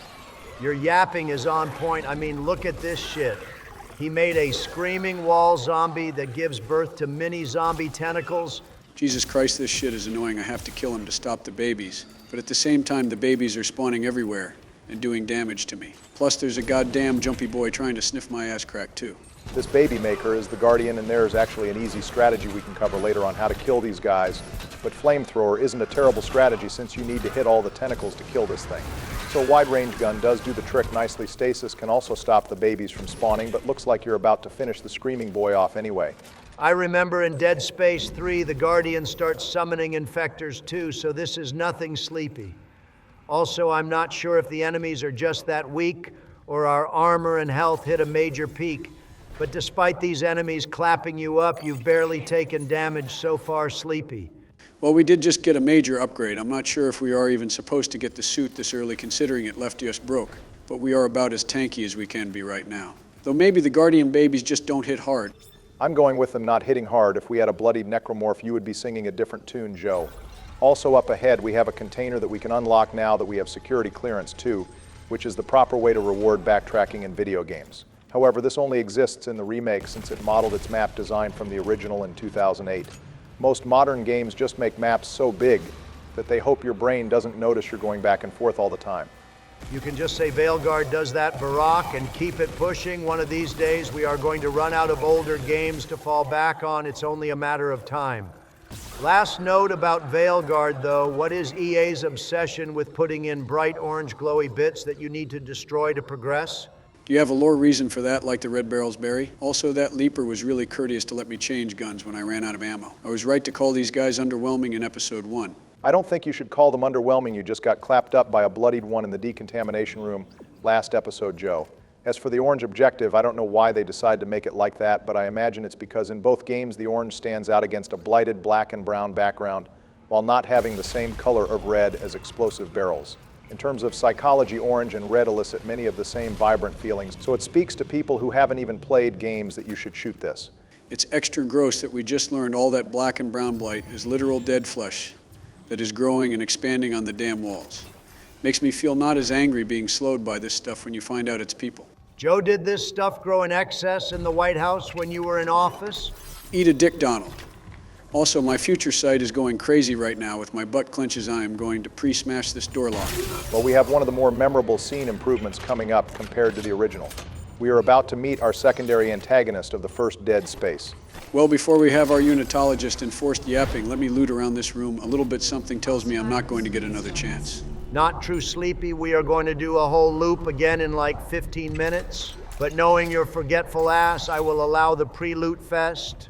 Our time to pull a 11 labs and disable the deepfake boys. If we can't have fun in 2025, no one can. The computer really put our whole government name on blast. That shit is louder than a self-checkout when it asks you to weigh your apples. Isaac, I love you, but did your ass really fall for a second hologram? What kind of low perception build are we running, chat? That was the most tragic natural one on the insight check in Isaac's his whole life. I bet he wakes up 10 years later and still shudders that he fell for that. This is an embarrassing pose to be in. We are losing aura by the second. We were colleagues, you know. Dr. Chalice. Mercer. Oh no, he has a nail gun. Better watch out, guys. He might install a new carpet in this room. Unfreeze me right the fuck now and I will show you a real man's weapon, asshole. All right, we have been frozen for well over 15 seconds now. Even at max upgrades, we should be about to pop off and bitch slap this guy. What kind of hacks is this dude using? Considering he does this twice in the series, I imagine he has some heavily modded form of stasis that lasts far longer. Either that or he overclocked his module in preparation for monologues. He was a notable preacher for unitology even before all the mad science experiments. I have nothing but smoke for this guy and any future unitologist. Your guy's leader is literally voiced by the same dude who fled Ostagar and replaced our big bro in Origins. Donald, is that the only reason you don't like unitology? No, the main reason is the Sandel heresy, but it's certainly in the top 5. I just know competitors in the Petty Olympics start sweating when they see Donald coming. Back to the gameplay changes, though, this scene was far different in the original, as instead of being frozen, Mercer is simply on the opposite end of the glass talking to us. His unitology speech is completely different as well, since the remake gives you far more knowledge on the church from the player's perspective, as opposed to the original, so this speech is more long-winded. In the original, he more so just talks about the necromorphs being humanity's children and the next stage of human evolution before releasing his zombie creation. Also, like everyone else, he has a different voice actor from the original game, but in a strange change, he is voiced by a Pakistani-American voice actor, whereas in the original he was voiced by an Iranian-American voice actor. Barack, why does that last part matter? It doesn't. Just thought I would mention the change is important, or no. Also, Joe, are you ready? Here you know the mechanics here, right? Holy shit, this dude tweaking. But that being said, yeah, I'm locked in Barry. It's why I equipped the contact beam. I've only really used it for meme fights, and I don't want to waste good ammo on a dude who can't die by any normal means. Daniel's opening the door here might be the most clutch thing she has done in this mission, besides maybe the first scene after Chen dies. Joe Star family secret technique. Well, you might have tagged out of the fight, Sleepy, but the job's not done yet according to the violins. Oh God, get these sperm cells off me. I was not prepared to handle all these kids. Heavy pause. Damn, Joe, even the little tissue necromorphs are clapping you up today. This is sad. Oh, God damn it. That's why he pushed all the dead bodies in here. This is some next level high IQ play. Well, we did enter this area knowing it was going to be a trap. We should have expected this kind of next level setup. Anyways, it looks like the theme for this episode is laid out pretty clearly now, because we have to backtrack back to the surgery room to progress. I would normally despise progressing further into the trap, but I know what's just up ahead past the next room, so I'm locked into fighting this immortal asshole. I've been waiting for a chance with this gun since you all told me I had to continue the Dead Space series. Unwise, Mr. Clarke. My hunter may regenerate. Wait, what was this thing's name? Yeah, that's right. Sleepy, after pardoning your son, he's become a willing unitologist and a buff tweaker space zombie. Great parenting. Donald, this might be too far. You've been doing this a year now. You know what this is going to cause. Oh my God, Hunter, I tried to warn you about this. I knew the drugs were only a gateway towards something more devious like space zombieism. It doesn't have to be this way. I mean, look at these lanky Edward Scissorhands looking at zombies. Is this the life you want? I might not be able to pardon you anymore, but there's still a place for you here. Just come home. All right, this on-brand featured dementia episode was pretty sad, I can't lie. I was just expecting him to air out something embarrassing, but this is a whole goddamn Dr. Phil episode out here. Donald, I don't know if giving him this episode is helping him or nerfing him, because he just took down 3 necromorphs, and his reaction time is somehow better. Yes, Hunter, of course you can see my stop time in action again. I totally understand it's a really nifty ability. Well, while we progress further, why don't we check out another cool ability I have. I have been getting special clearance and I can open previously locked doors. Hey Joe, in that locked room is your favorite gun, the line gun. Care to tell me about that? All right, the line gun from the hit game Dead Space, which started back in 2008, and my two meanie president friends have forced me to play the 2023 remake, where the gun gets a laser mine secondary fire that makes this thing goated as hell. I've been waiting for you beautiful. It's time to show space zombies the power of a space double-barrel shotgun. Also, if it wasn't obvious, I slotted the pulse gun into storage before entering this room too. That way I can maximize the line gun ammo that can drop here. Joe, these next 4 years are going to be interesting because this dementia is going to stir more and more inside the corn husk. Back to the gun though, this is just another lame-ass engineering tool. Not a real man's weapon, so tell us how the space nerds and Minecraft role players use it, Barack. Sure thing, it's the second to last time I can do this, since we only have one gun after this. The M822 handheld ore cutter line gun is not only a heavy-duty plasma cutter in gameplay, but also in lore. Both tools are used to cut through ore and metals for mining and repair purposes. However, the line gun is used to cut through much larger auras, while the plasma cutter is for smaller, more precise cuts. This is why the plasma cutter can swap between horizontal and vertical cuts, while the line gun can just cut vertically. The gun's line of fire can also go through other necromorphs, unlike the plasma cutter, which makes it a good gun for horde attacks. Unlike the plasma cutter, though, you have to time your shots far more precisely, but just look at that cutting damage the wall gooners don't stand a chance, bro. Had to go to his second wave instantly. Looks like the gooner gave birth to a whole-ass crawler before dying, though. Also, what is the unitologist yapping about, bro? Is already turning on his other cultist buddy? And also, two questions. Who laid out all these candles around the medical room? Is Mercer trying to scare us? Or date us? Also, why does he have a Diddy necromorph laid out like a trophy in his office?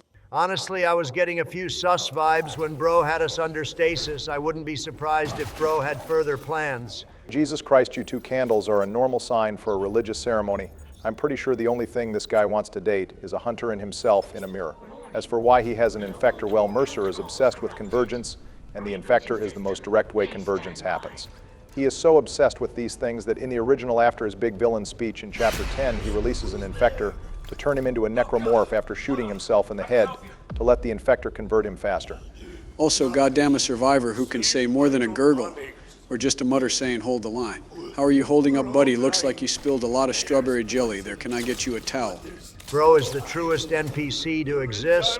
He had a pierced lung and is bleeding out, but he resurrected himself because he could sense the main character was in the room, and he had to tell him the next main quest objective.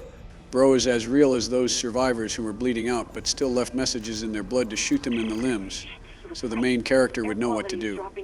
If you were wondering why Mercer had so many survivors alive to experiment on this is why. Elizabeth Cross from Hydroponics sent a team to retrieve liquid nitrogen to make an enzyme to counteract a unique necromorph, the Leviathan, who clung onto the food storage of the ship even before the marker was extracted from Aegis 7. The Leviathan has been slowly poisoning the air of the ship and has already completely taken over Hydroponics.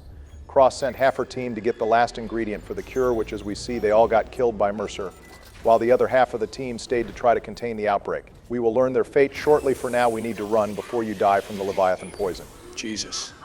It smells like skunk in this bitch. Someone needs to calm down on the grass smoking. Damn, Mercer did all this and didn't even bother sharing some. We all have issues, buddy. The least you can do is pass the roach. Both of you sound like the biggest boomer fight agents imaginable. I even want to call you out for it and hide my shit. Also, Joe, you technically don't have to go the long way here. You could have also gone back the way you came.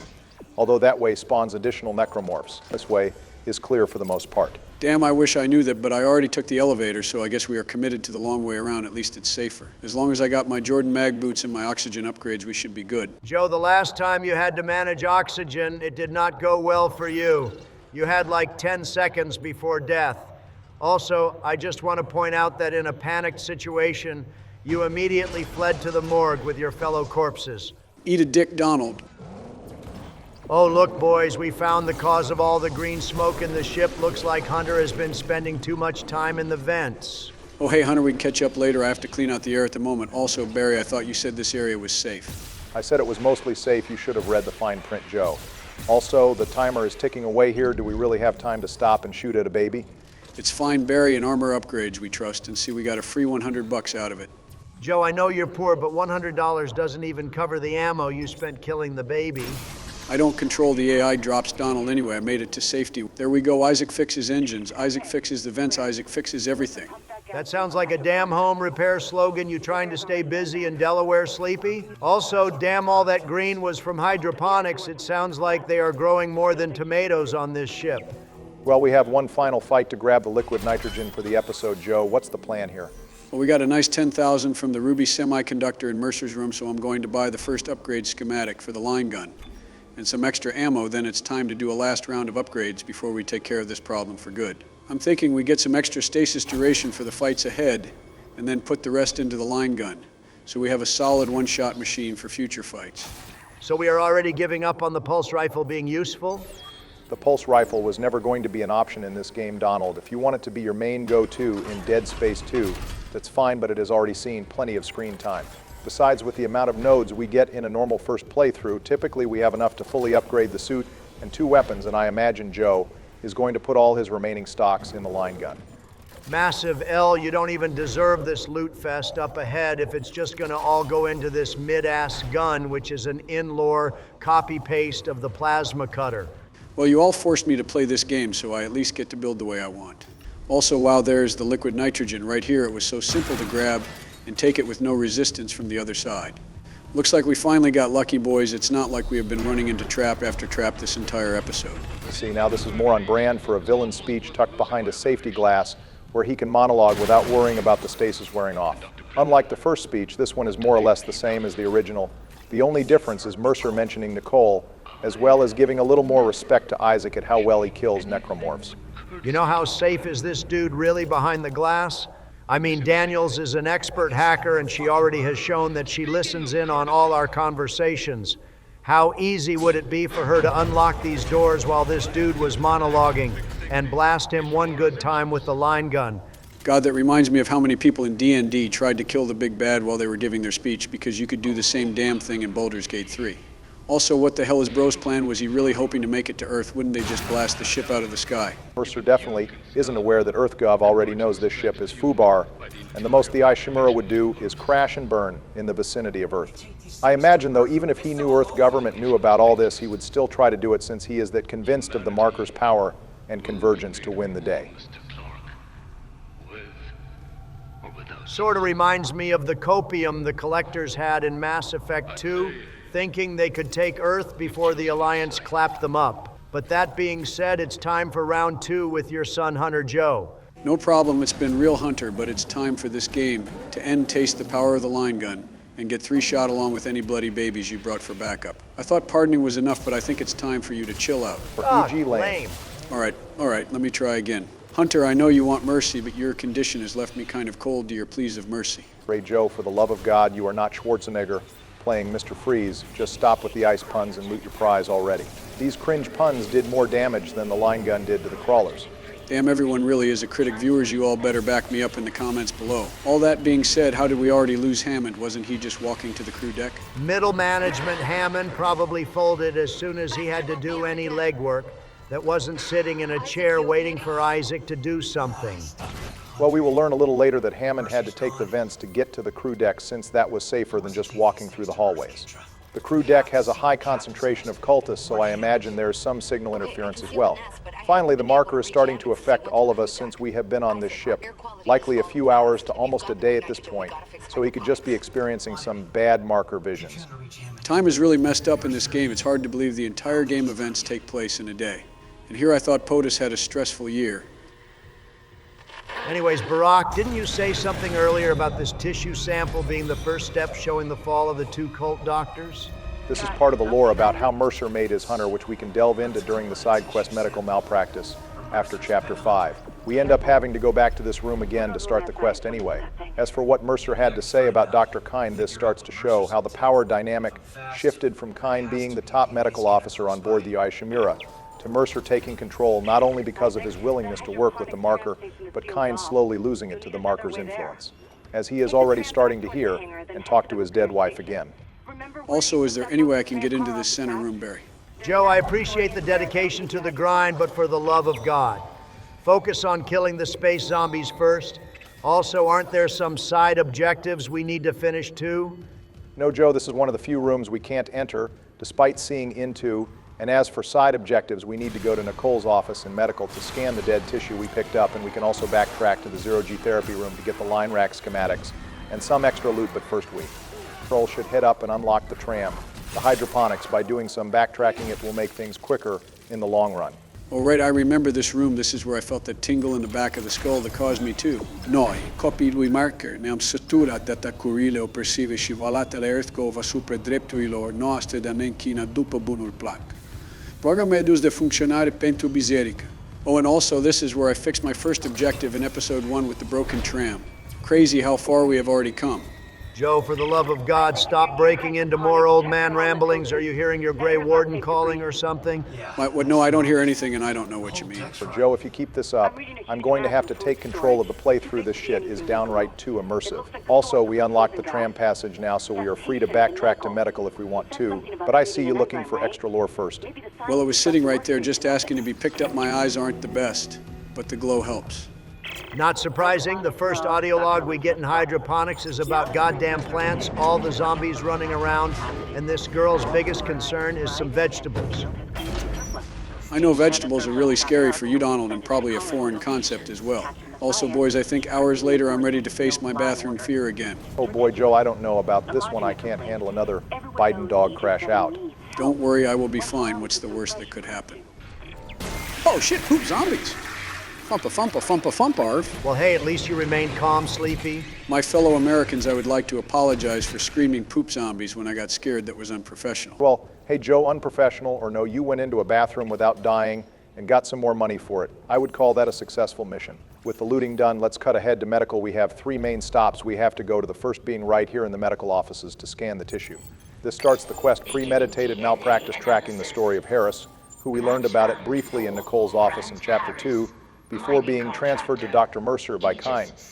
Damn, if our girlfriend was able to keep working with Harris, we might not have had to fight Wolverine Hunter over here. Also, this area has a super high chance of spawning another decontamination wave of space zombies, similar to the scripted attack the first time you come here. Possible contagion. Authorize. Harris, what did Mercer do to you?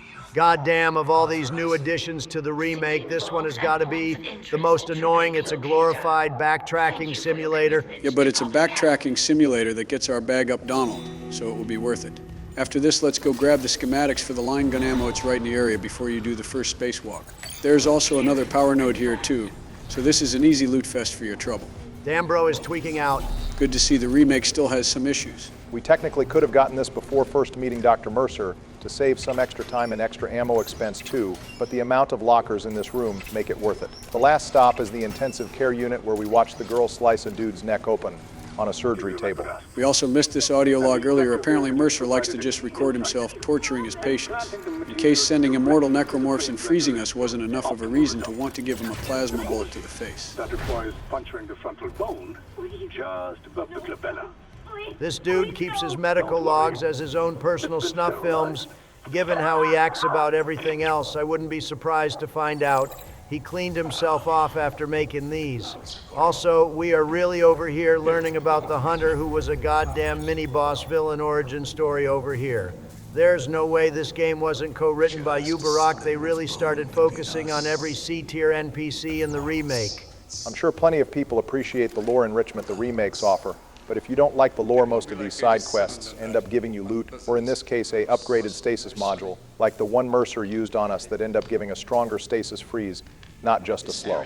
Fine, that's great for them, but I'd still rather watch a third goddamn Chiefs versus Eagles Super Bowl this Sunday than backtrack to every little closet on this ship. Given your love of Inquisition, I would have thought you would love backtracking. Also, Harris really needs to have a better threat detector. There's no goddamn reason to trust Mercer with anything, let alone performing surgery on you. And despite all this, Brandt over here is still only the second most incompetent Harris we know, right, boys? This whole episode has just been stray shots at people related to me.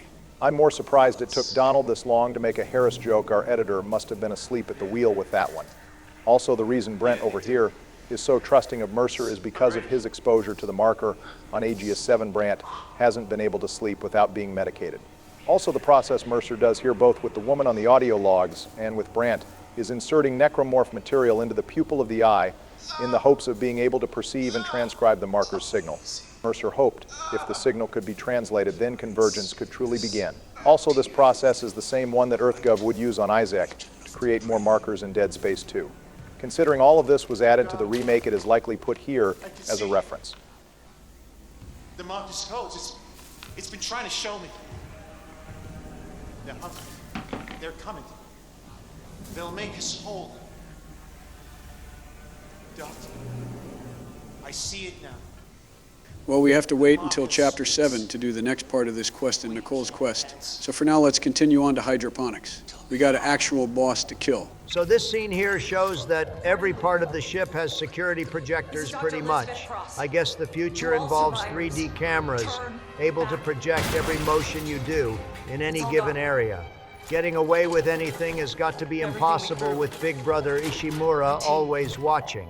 People me and Donald's age could get a security warning like this telling us the store is closed and we would still just flat out ignore it. Just like Isaac is about to do right now himself. Also, Cross, why does that sound kind of familiar? Cross is Jacob Temple's girlfriend, who we have heard about a few times from Jacob's audio logs and Nicole's own audio logs as well. Jacob Temple wanted to save Cross, but between having to repair several of the system's kind sabotaged and creating a resistance outpost in mining, he was never able to make the journey over to Hydroponics to save her, which bears a similar story to how Isaac is never able to properly search for Nicole since other people keep sending him to do side quests too. The engineer's job is never done, boys. With that being said, let's go synthesize a cure for the green gas. Thankfully, unlike Novia, we don't have to do a quick time event to make the cure we just slotted in and get to business. Joe, your list of struggles in games is the most random assortment I've seen in all my years. You struggle with a quick time event, but then you finish Baldur's Gate 3 on honor mode as a damn bard. It's no different than you getting platinum in Marvel Rivals. But a turret section gives you a brain aneurysm. You two bickering is exactly why the ship's AI tells us not to ingest the enzyme after we make it. Because I know damn well neither of you are paying attention to what's going on here. Also, hi Elizabeth, sorry about your team earlier. They got experimented on and killed by another unitologist disguised as an actual member of society and medical. Massive L from Isaac and the game developers that he actually heeds her warning. And they don't give us an option to just crack open the door and get insta-killed by the boss because we didn't do the objective would have been way more memorable and would have done numbers on a YouTube video too. That's true. It's always great for player agency to let players attempt something suicidal and maybe give them a unique death animation for their trouble. Just like trying to run straight into the Vault 87 door in Fallout 3. I prefer if the game doesn't try to kick me in the balls from behind and just tell me I can't go here yet. Yeah, because you were the average gamer that the lobotomy markers were made for. And your ass is the reason they made weight limits in Cars Double D. Anyways, Elizabeth, difficult methods are our bread and butter. We have been doing errands for everyone else that video calls us, so we might as well help you out too. People on our rig might as well say, would you kindly? Like you said, an engineer's job is never done, Joe. Also, it's kind of you, Elizabeth, to name one of the necromorphs. For us, we rarely get an origin for the name. It's usually just the codex or wiki that tells us these things. Dead Space 2 multiplayer did wonders for the names of these guys too, I imagine. Before then, people had to do an Internet Explorer search or watch the credits to get the name. Anyways, with the next mission served up to us, we should start wrapping up for this episode, boys. We spraying gas, we spraying morphs, we spraying lines, and we spraying Zines. Welcome back, viewers. Big bars. Welcome back to Joe's Personal Hell. We already showed you the workbench last episode, so now we can go right into zombie killing after we loot a few boxes. Considering the CEC sent us here to get diddled by zombies with knife arms and zombies that are inflated, the least they could do is give us some money for their trouble. Also, hey, look, it's our favorite necromorph, the one guy. Bro was on the galleys waiting for Isaac since last episode a month ago just to get one tapped by the line gun. Oh no, it's vegetables. Shield your eyes, Donald. I know this is a cosmic horror even you are not prepared to face. Eat a dick, Sleepy, just oil up and ready your body. I know your noob ass doesn't know the dangers of the vegetable room, but soon you will wake up in a cold sweat, remembering what the marker did to you in this room. Very colorful description, Donald, but yeah, lock in here, Joe. The zombies are already pouring out, and this is a massive room with a lot of vents. It's time to see if your game mechanics can shine here.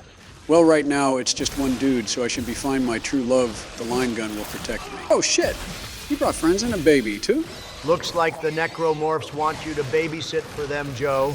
Although why they would let their kids within 200 meters of you is a prime example of how the marker messes with their brain cells. Hey, dude, need some head? That was a funny joke, Joe. Glad you regained yourself, but This fight is far from over, although in the original there is a unique battle theme that plays mixed in with the animal ambience in the room. Although whether it's a glitch or a feature, we are actively not getting any music right now. I could put on my playlist if it becomes too much of a problem for the viewers. Also, Barry, I am no longer as panicked as I once was. An elf waifu really helps give a new perspective on life and emboldens you from spiders and space zombies. I don't really need the music. It offers plenty of tension to silently judge Joe and his poor gameplay instead. Also, that's a second bloody necromorph in this fight. Looks like the AI director really likes you today. Oh, look, the music is back. It just took another bloody baby to spawn for the theme to come in. It sounds kind of different, but it still sounds like a pleasant visit to the zoo with zombies, if I'm being honest. For good work dodging the baby Joe, keep up footwork like that. Don't give him too much credit, Obama. This fight is far from over. I can practically taste the mess-ups in the air. Why is bro running like a white girl in a Target when a new Stanley drops? Calm down, buddy. There is plenty of Isaac to go around. Joe, did you not see what's poking behind you? Wait. New Daddy, please. Damn the red eyes on the necromorph mixed with the pure terror of Sleepy Joe. That is a hard-ass album cover right there. Almost makes up for Joe somehow surviving this encounter without getting executed. Only I can move and stop time, assholes. All right, I bought over 20 rounds of plasma cutter ammo, and it's already almost empty. This new Game Plus bullshit has already worn off its novelty. Can I please lower the difficulty or something? I'm sure the viewers wouldn't mind, but I certainly will. The increased difficulty just gives us more time to yap. March on Soldier. Well, you barely survived that fight, but looks like the game is still going to reward you with a new gun and loot. Also, is Elizabeth Cross the only person who works at Hydroponics or something? Why is every audio log here voiced by her? Well, we know of at least 2 members of Hydroponics that appear in the Dead Space games, but Cross is on most of the audio logs because in the original game we obviously don't ever meet her or talk to her as Isaac. So the only way we hear the story of the Weezers and her crew is through audio logs like this one. Also, I like the dead bodies they plaster around the force gun room. It's showing a mere 1% of the force gun's power. Well, 5 hours later, we finally have unlocked every gun in the game, viewers. I'm going to slot out the flamethrower for this bad boy. I'm still deciding on what my full 3 guns are going to be going forward. I know Barry is absolutely bricked up for this gun. He has been waiting for this since we first started playing. Oh, absolutely, this baby is the power of a Jedi packed into a portable gun. This is going to be easy clear of enemies if you use it right. The handheld graviton accelerator, commonly known as a force gun, is basically the shotgun version of a kinesis module, blasting a massive amount of kinetic energy in an area that deals massive damage if the enemy is close enough.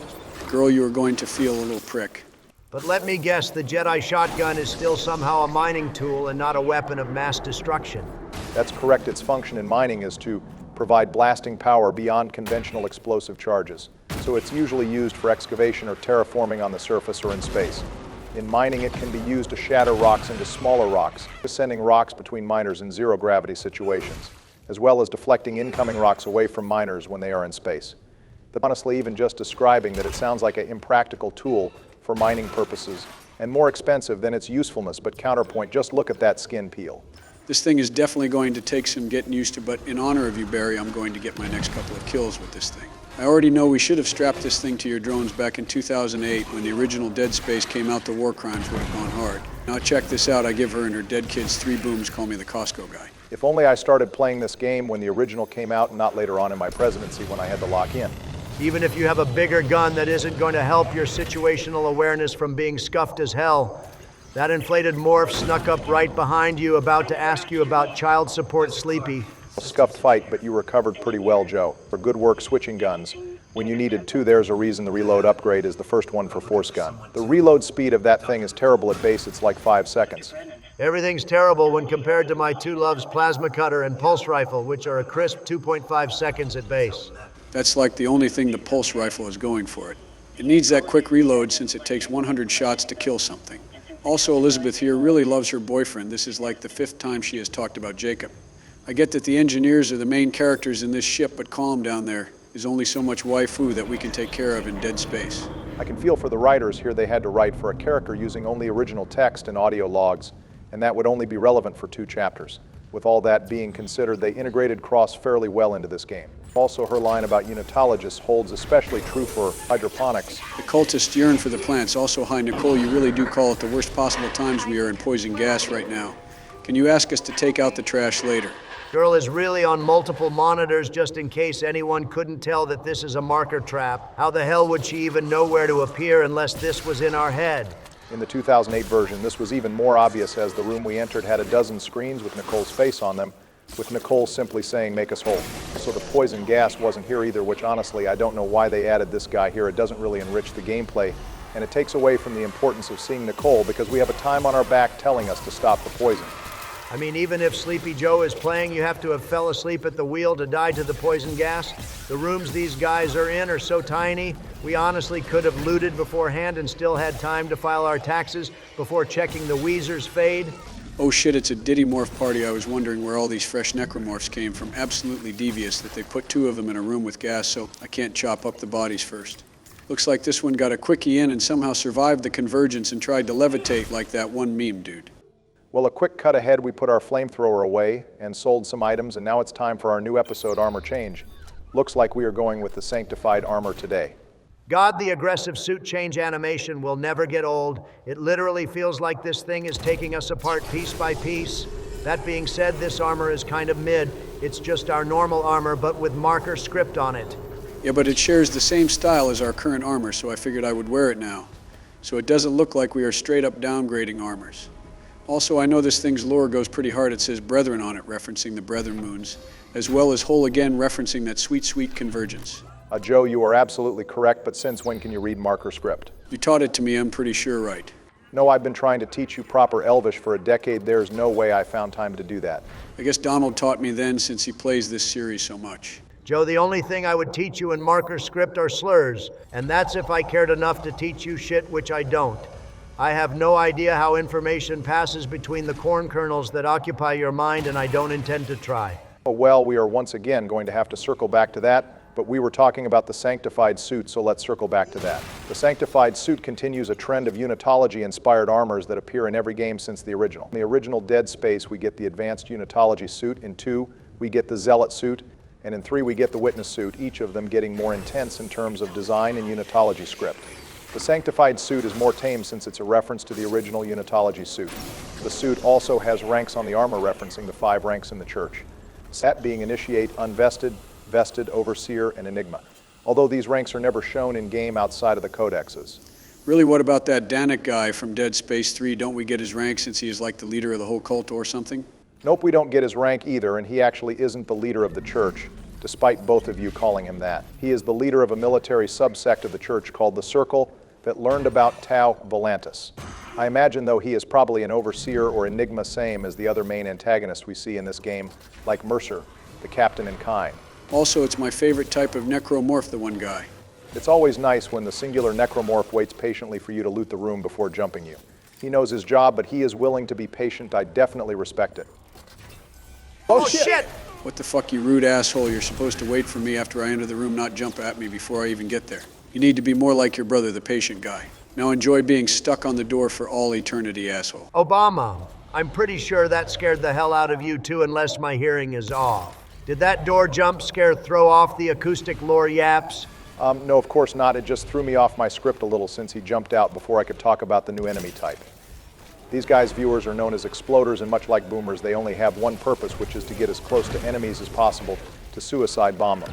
Usually they are super easy to deal with. You can either 2-shot them normally or 1-shot the sack off of them and launch it back.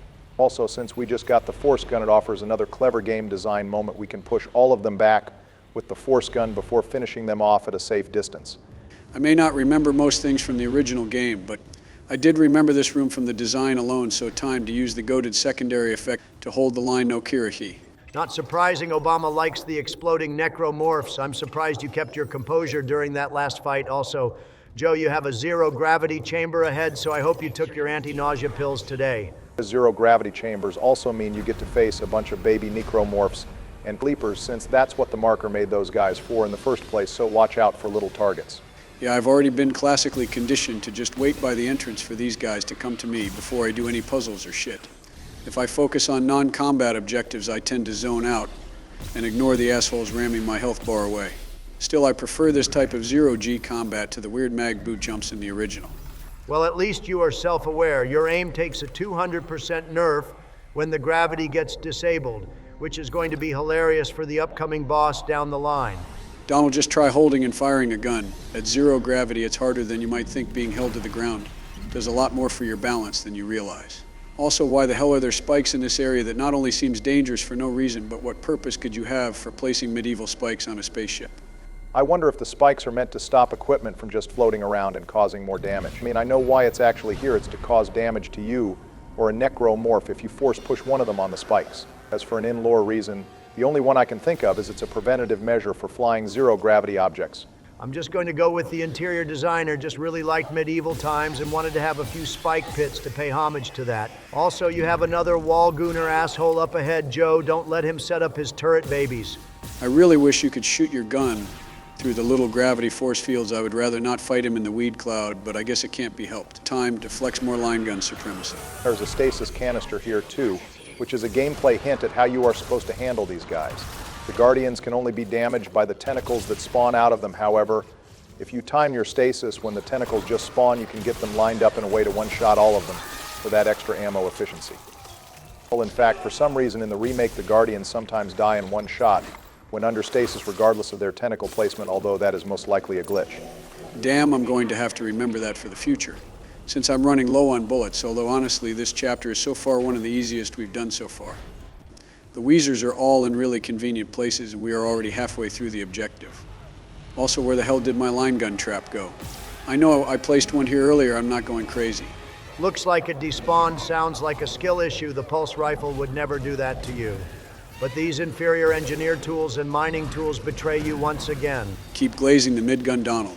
Anyways, viewers, that is how you kill these guys the cool way, although I still don't know why my 200 IQ trap got smashed out anyways. Looks like I have to backtrack. Yeah, that's sort of why there was no reason to come here a few minutes ago. Joe, we could have just waited so we wouldn't have to backtrack for the episode. Holy hell, you nerd. Not everything has to be optimal. Besides, why the hell would they leave this door open for us to travel to if we weren't supposed to go here yet? Also, Daniels, can you calm down? We don't need another crash out from you. Damn, that sucks that you are seeing your dead brother call me back when you start hearing the gooning whispers at the back of your mind, telling you their grocery list. And shit, that's when it gets really bad. I don't know if that was your version of a flex or not, but at least you don't whine about it like Daniels does. I almost prefer this girl trying to instigate the party against each other than hearing about her funny marker visions. Also, it's time for your daily episode brute fight focus up here, Sleepy. I guess this dude wants revenge on me, clapping up his two brothers in 4K. Well, this brute triplet never met the line gun, so this fight should be easier than his two brothers. I'm predicting 2 shots at most. Wait, hang on, why are his eyes glowing like that? Looks like we have our first Phantom Brute. I was wondering when they were going to show up. This guy has the 3rd most health in the game. This should be interesting. I recommend shooting the legs first. And aim low. This guy has more precise weak points than a normal brute. Fucking me. Why the hell is he not dead yet? I reused my stasis in almost a whole clip. Why the hell is there no recharge station here? This shit is rigged. Well, at least you remain calm, Joe. That's the important thing. Smell that, Obama? Looks like a wild skill issue. It's just one guy, right, Sleepy? Just lock in and use your fancy engineering tool you love so much. This is a later game fight, Joe. They aren't going to hold your hand anymore. You are going to have to use the resources that you are given more. We'll plan ahead with a stasis recharge pack. That's a good joke, Barry, but I don't know what a stasis recharge pack is. Do you mean the funny blue circle that gives you a free band when you sell it? Damn, even the bloody guys are too goddamn easy to kill. That thing wasn't even able to hit you. And you broke his ankles, looping him around like he is in Cowshed and Dead by Daylight. That's a very obscure reference, Donald. I wonder how many people can absorb that mythical pull.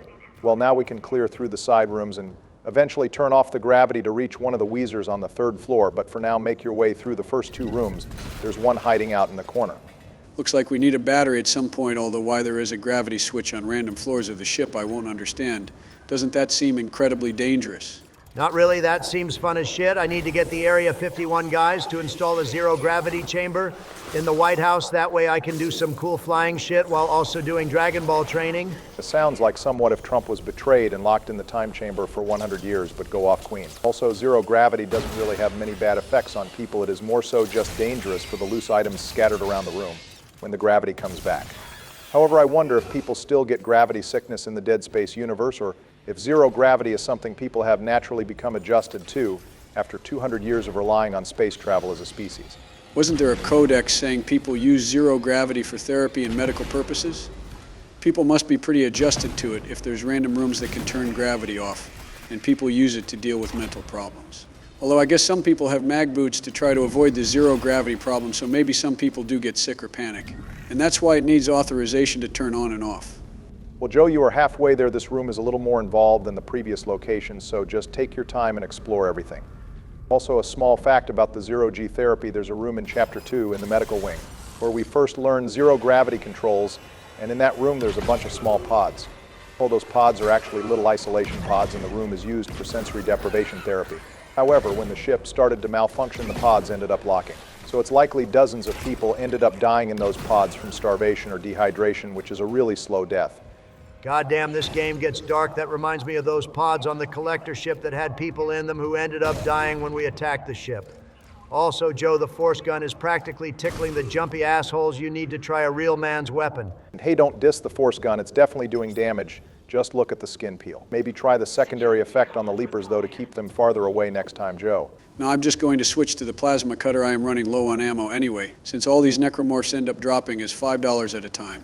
At least I am slowly building up my bag again. And I finally get to recharge my stasis. I felt almost naked without it. This is the longest I've gone without having any since the prologue. The game is just teasing us at this point, putting a workbench in a room filled with poison gas. When the hell are we going to get another chance to upgrade that won't give us lung cancer in the same breath? We probably have to finish the level before we get that chance, but when we do, I kindly ask you put something in the line gun and force gun, maybe just try a few upgrades with both the force gun and flamethrower to see which one you like before making the final decision. Honestly, now that I've taken it out for a spin, I think I am ready to commit to this loadout. The force gun has a good area of effect and solid short-range damage, while my other guns are for more long-range problems. Also, the force gun deals with the inflated morphs in 2 shots, which is half the reason I wanted to bring the flamethrower anyway. Also, this build perfectly represents each president, since in the first episode I remember Barry, you said the force gun. Donald said the plasma cutter, and I said line gun. Perfectly balanced, as all things should be. I actually forgot Donald's favorite gun is the plasma cutter and not the pulse rifle, but good shit Joe, that seems perfectly thematic for this playthrough. Speaking of comment questions, though, now that the gravity is turned off, you have a bit of exploring to do. So while that happens, do you have a comment question prep, Joe? I do so, viewers. We have one of the first true bosses in this game coming up at the end of this chapter. So with that in mind, what is your favorite boss in the Dead Space series?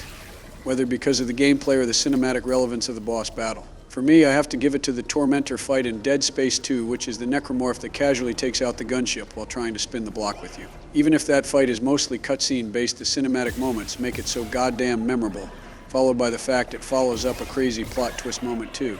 Also, that thing is bloody and scary as hell and just craves smoke more than Battle Beast. All right, Joe, not a bad pick. As for me, I have to give it to the Brethren Moon fight at the end of Dead Space 3. That thing felt like it was ripped right out of the original God of War, with how massive it was, as well as mechanically having to fly around, dodging debris and attacks, and ultimately ripping out your friend out of its chest to end things once and for all. The fact that Isaac ends up killing this universe's version of a god also helps build up his Kratos image. There's also just sort of an air of finality to defeating this boss, which ultimately got corrected with the Awakened DLC, but even with that final expansion, the ending of Dead Space 3 feels like a good end to the journey, and Isaac's character. All right, that's cool and all, but there is only one true final boss in Dead Space, and that's the hive mind at the end of the original. The problem with 2 and 3 is they slowly become more akin to action games that try to recreate the hype moments that the original hive mind gave us. It's a massive creature 20 times our size. That is the embodiment of the marker's will. And even if its weak point is shared with every other enemy type, the sheer scale of this thing, and the fact we have to dodge tentacle and bomb attacks, all while every type of necromorph we've faced up till now tries to dogpile on us. Just like the Brethren Moon fight, once we kill this thing, the entire planet starts collapsing in front of us, and we have to run to safety because of how massive of a creature we just killed. Plus, since it's the original final boss, that means it is the best. That's just how it works. Donald Original does not mean best, but also viewers don't forget to kill enough of the Blight to grab the next officer's rig for the Master Rig side quest. Yeah, I kind of just found that by accident. Well, good takes, boys. Viewers, let us know your favorite Dead Space boss in the comments. Down below, our editor reads everyone, and his favorite will be featured in the next episode. But with that being said, Donald, mind featuring our favorite comment from last episode? Sure thing, Joe viewers. Our featured comment comes from Runga Ninja, who sided with my take of adding glorious Warhammer 40K weapons to their personal Dead Space loadout, including a base chain fist for the extra bloody executions. He also gave some in-lore decisions, with his choices pointing out that each of the guns he picked are meant to damage and cut through spaceships, which fits the nerdy engineering and mining theme of Dead Space's original weapons. We always love a good technical or in-lore reason in our comment questions, so thank you for understanding the assignment and can't wait to hear your favorite Dead Space boss. Well, good work, Donald, and looks like you finished featuring the comment at the right time. Joe is about to be diddled by a giant tentacle morph. God damn it, I knew it was coming. And it still got the jump on me. I hate these goddamn scenes. Thank God I still had the plasma cutter on me. If I had the force gun, I would be wall chow by now. Damn, Isaac tanked that tentacle slam like a pro and didn't even end up taking damage, bro. Is trying to match the POTUS tank stats. It helps to have a spacesuit reinforced by steel plates. Also, Joe, you will be happy to know that we only have one more tentacle drag scene in Chapter 10 to go, but we aren't done with tentacle attacks in this episode yet. Oh boy, my body and my pimp hand is ready to go. It sucks that the tentacle doesn't drop some loot considering all the bullets we have to dump into this thing. At least we have a loot cache up ahead, so that should make up for it. Oh, but first Daniels isn't done yapping at us and trying to cause us to turn on each other like a goddamn game of Among Us. I literally don't care where the middle manager Hammond is or what goon orders Isaac and Joe are hearing in his head. I'm just here to get money and kill zombies and cultists, which is what we should all be about, being honest. Well, you did say you would prefer for her to go back to trying to cause tension in the group rather than crashing out over the marker effects. These two Kendra scenes are missing from the original game, as this game humanizes her more by making her also impacted by the marker.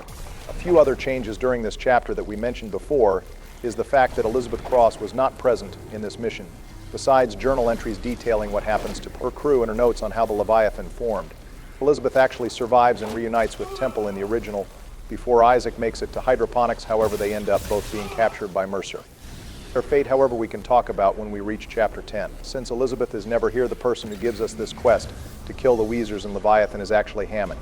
He never does this random radio silent vent crawl in the original. Instead, he tried to stop the Leviathan himself and ended up injured.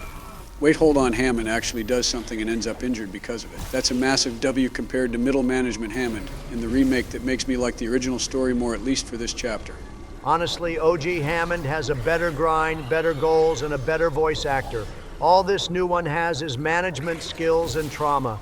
Both are fairly useless during the apocalypse unless you are playing This Is War and you need someone to manage your house. Two of those reasons are pretty subjective, but making Hammond an actual soldier who will fight with us is definitely an overall win in terms of character building. I feel like just the fact we always have someone with us doing some sort of objective helps fight the bleakness and loneliness that comes with these types of games.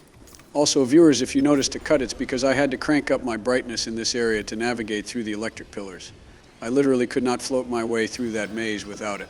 Well, there's a console that turns off the turbines, so you can at least make your way through the map easier before you proceed to the next area. I suggest you float back to the middle area.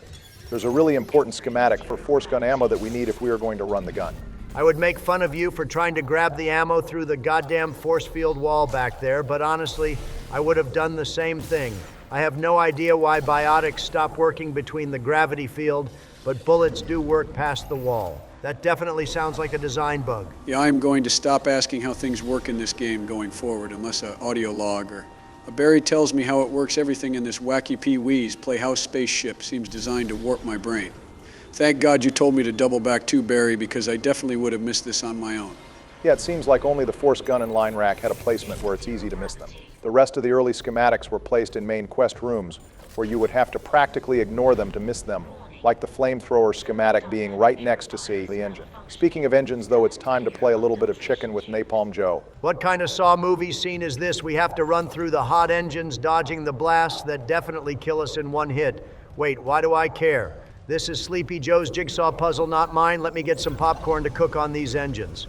Yeah, this is like the later Jigsaw movie puzzles where there isn't actually a moral or a point, it's just about death. They even locked all of the doors, so we have to break the lock first before we can move forward to clench my cheeks harder. Well, thank God this isn't Mass Effect, or we would have to do a mini-game before unlocking each door. Also, a little bit of fun that the map designers put into this section. The glowing sign behind you says, "Please take care around emergency door locks. The ship has fragile equipment." and even gives you a comm frequency to report any damaged locks. Bro, imagine if we called that number and some old-ass janitor wakes up from his nap to fix them unaware of the zombie outbreak. I feel like that's something Dave, the White House groundskeeper, would do. Bro just does his task and isn't alert otherwise. Also, Joe, I feel like you are actually warming up to the game more. I'm proud of you, but given your mental deterioration and your overall reaction, I'm not sure if it's because you are enjoying it or because we have a Stockholm situation in front of us. Why the hell is the marker sending these dudes to suicide bomb me in the damn rocket chambers? Come on, Daddy, get away from me. Niger Undayo, Joe Star family secret technique. Definitely a Stockholm situation, but goddamn, that necromorph came charging at you like a linebacker, bro, was on a mission for that ass. Thank God for stop time, though. The dude was on a mission for booty. I get they are zombies, but you would think they could be a little more courteous and let me exit the rocket blast before trying to take me with them like some kind of anime we go together moment. Also, I'm ready to be out of this room. That warning has been going off every 10 seconds for the last 2 minutes. I'm tired of it. Shout out to the announcer lady. She is putting in the real work here. Everything else in this ship is being held together by flex tape. Meanwhile, the warning lady is still going at full blast. Also, before we take out the Weezer here, go ahead and loot the middle room. First, there's some good loot and a little bit of lore, too. Oh, look, it's our favorite necromorph form, the one guy. Our battle will be legendary. Jarvis, clip that. I know every line gun fan, myself included, just had a mini orgasm at how clean that one shot was. Also, goddamn this room. Has 2,000 and power node. This is the best loot we have gotten all day, boys. Money for me, nodes for you, and lore for Barack. We can just stay in this room forever and be satisfied, honestly. But unfortunately, we still have more engineered tasks to do. Well, at the end of this elevator, we will be where the blocked off Weezer was, where we fought the Brute. Then we just have the final boss to go. So wait, the reason these things are going full blast like this is because some engineer removed all the regulators to try to burn the Leviathan gas away? That's actually cool environmental storytelling from the game. Well done, writers. You're 100% correct, Joe, but I am more so impressed that you read all of that so fast or even read it all. Normally you ask me or the audio logs to explain stuff like that. Well, now that the burden of the presidency and reading teleprompters is over, I've been taking up more reading to keep my mind focused. It really helps fight the voices during these gaming sessions, too, know what I mean? Now, Joe, I know that was some ominous shit meant to make us nervous, but you actually reading quick was more scary and foreboding by like a lot. Yeah, my bad, Donald. I know it must be scary since you can't read yourself. Also, this one, Weezer, had a whole goop wall, and everything this looks pretty cozy. My inner introvert would be at peace if I could survive toxic gas. I think they are trying to show that they are progressively getting worse and more infected as time goes on, but sure comfortable might be another way to look at the room. No judgment here. Going back to the text log, though, does anyone find it weird how Fallout and Dead Space love to have the NPCs put their final words in a text log? Like, if you were dying, would you really have enough time to put up a text file and type out, "Oh no, I'm dying"? But I'm going to try to do this. It's really no different than the NPCs that leave notes and hints for the main character. I know if I was a poor or a side character during the apocalypse, I would probably do the same damn thing. Also, looks like the necromorphs heard you bragging about one-shotting the last dude, so they sent a bloody one to spin the block. They even only gave me 400, so now I'm down almost a band from this one dude. Hold on, I am used to singing being at the back of my brain, but this is not the Archdemon's Call. What the hell is that? Nope, not the Archdemon's Call at all, Joe. That is Jason Greaves' rendition of Twinkle Twinkle Little Star that was used in the original trailer. However, Motive did remake the scenes and made their own remake trailer using this exact song, which shows just how much love went into this game. Yeah, it's a cool Easter egg, but what the hell is even happening right now? Does this music just play on the elevator, or is Isaac having another collab with Sleepy Joe, and this is all just a dementia attack? Well, considering what happens in Dead Space 2, I think it's safe to say this is supposed to be Nicole singing, and Isaac is, in fact, going crazy from the marker in front of us. Well, either way, girls singing is going hard. Rent must have been due, but I think a scene like this works best with the proper layout, wouldn't you all say? Let's expand our mind, boys. Twinkle, twinkle, little star, how I wonder what you up above the world so high, like a diamond in the sky. When the blazing sun is on, when then nothing shines upon, then you show your little light. Twinkle, twinkle all the night. Then the traveler in the dark thanks you for your little spark.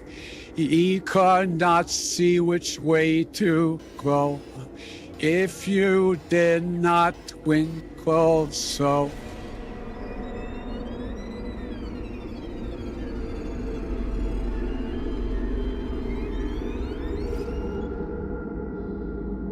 Though I know not what you are, twinkle, twinkle, little star.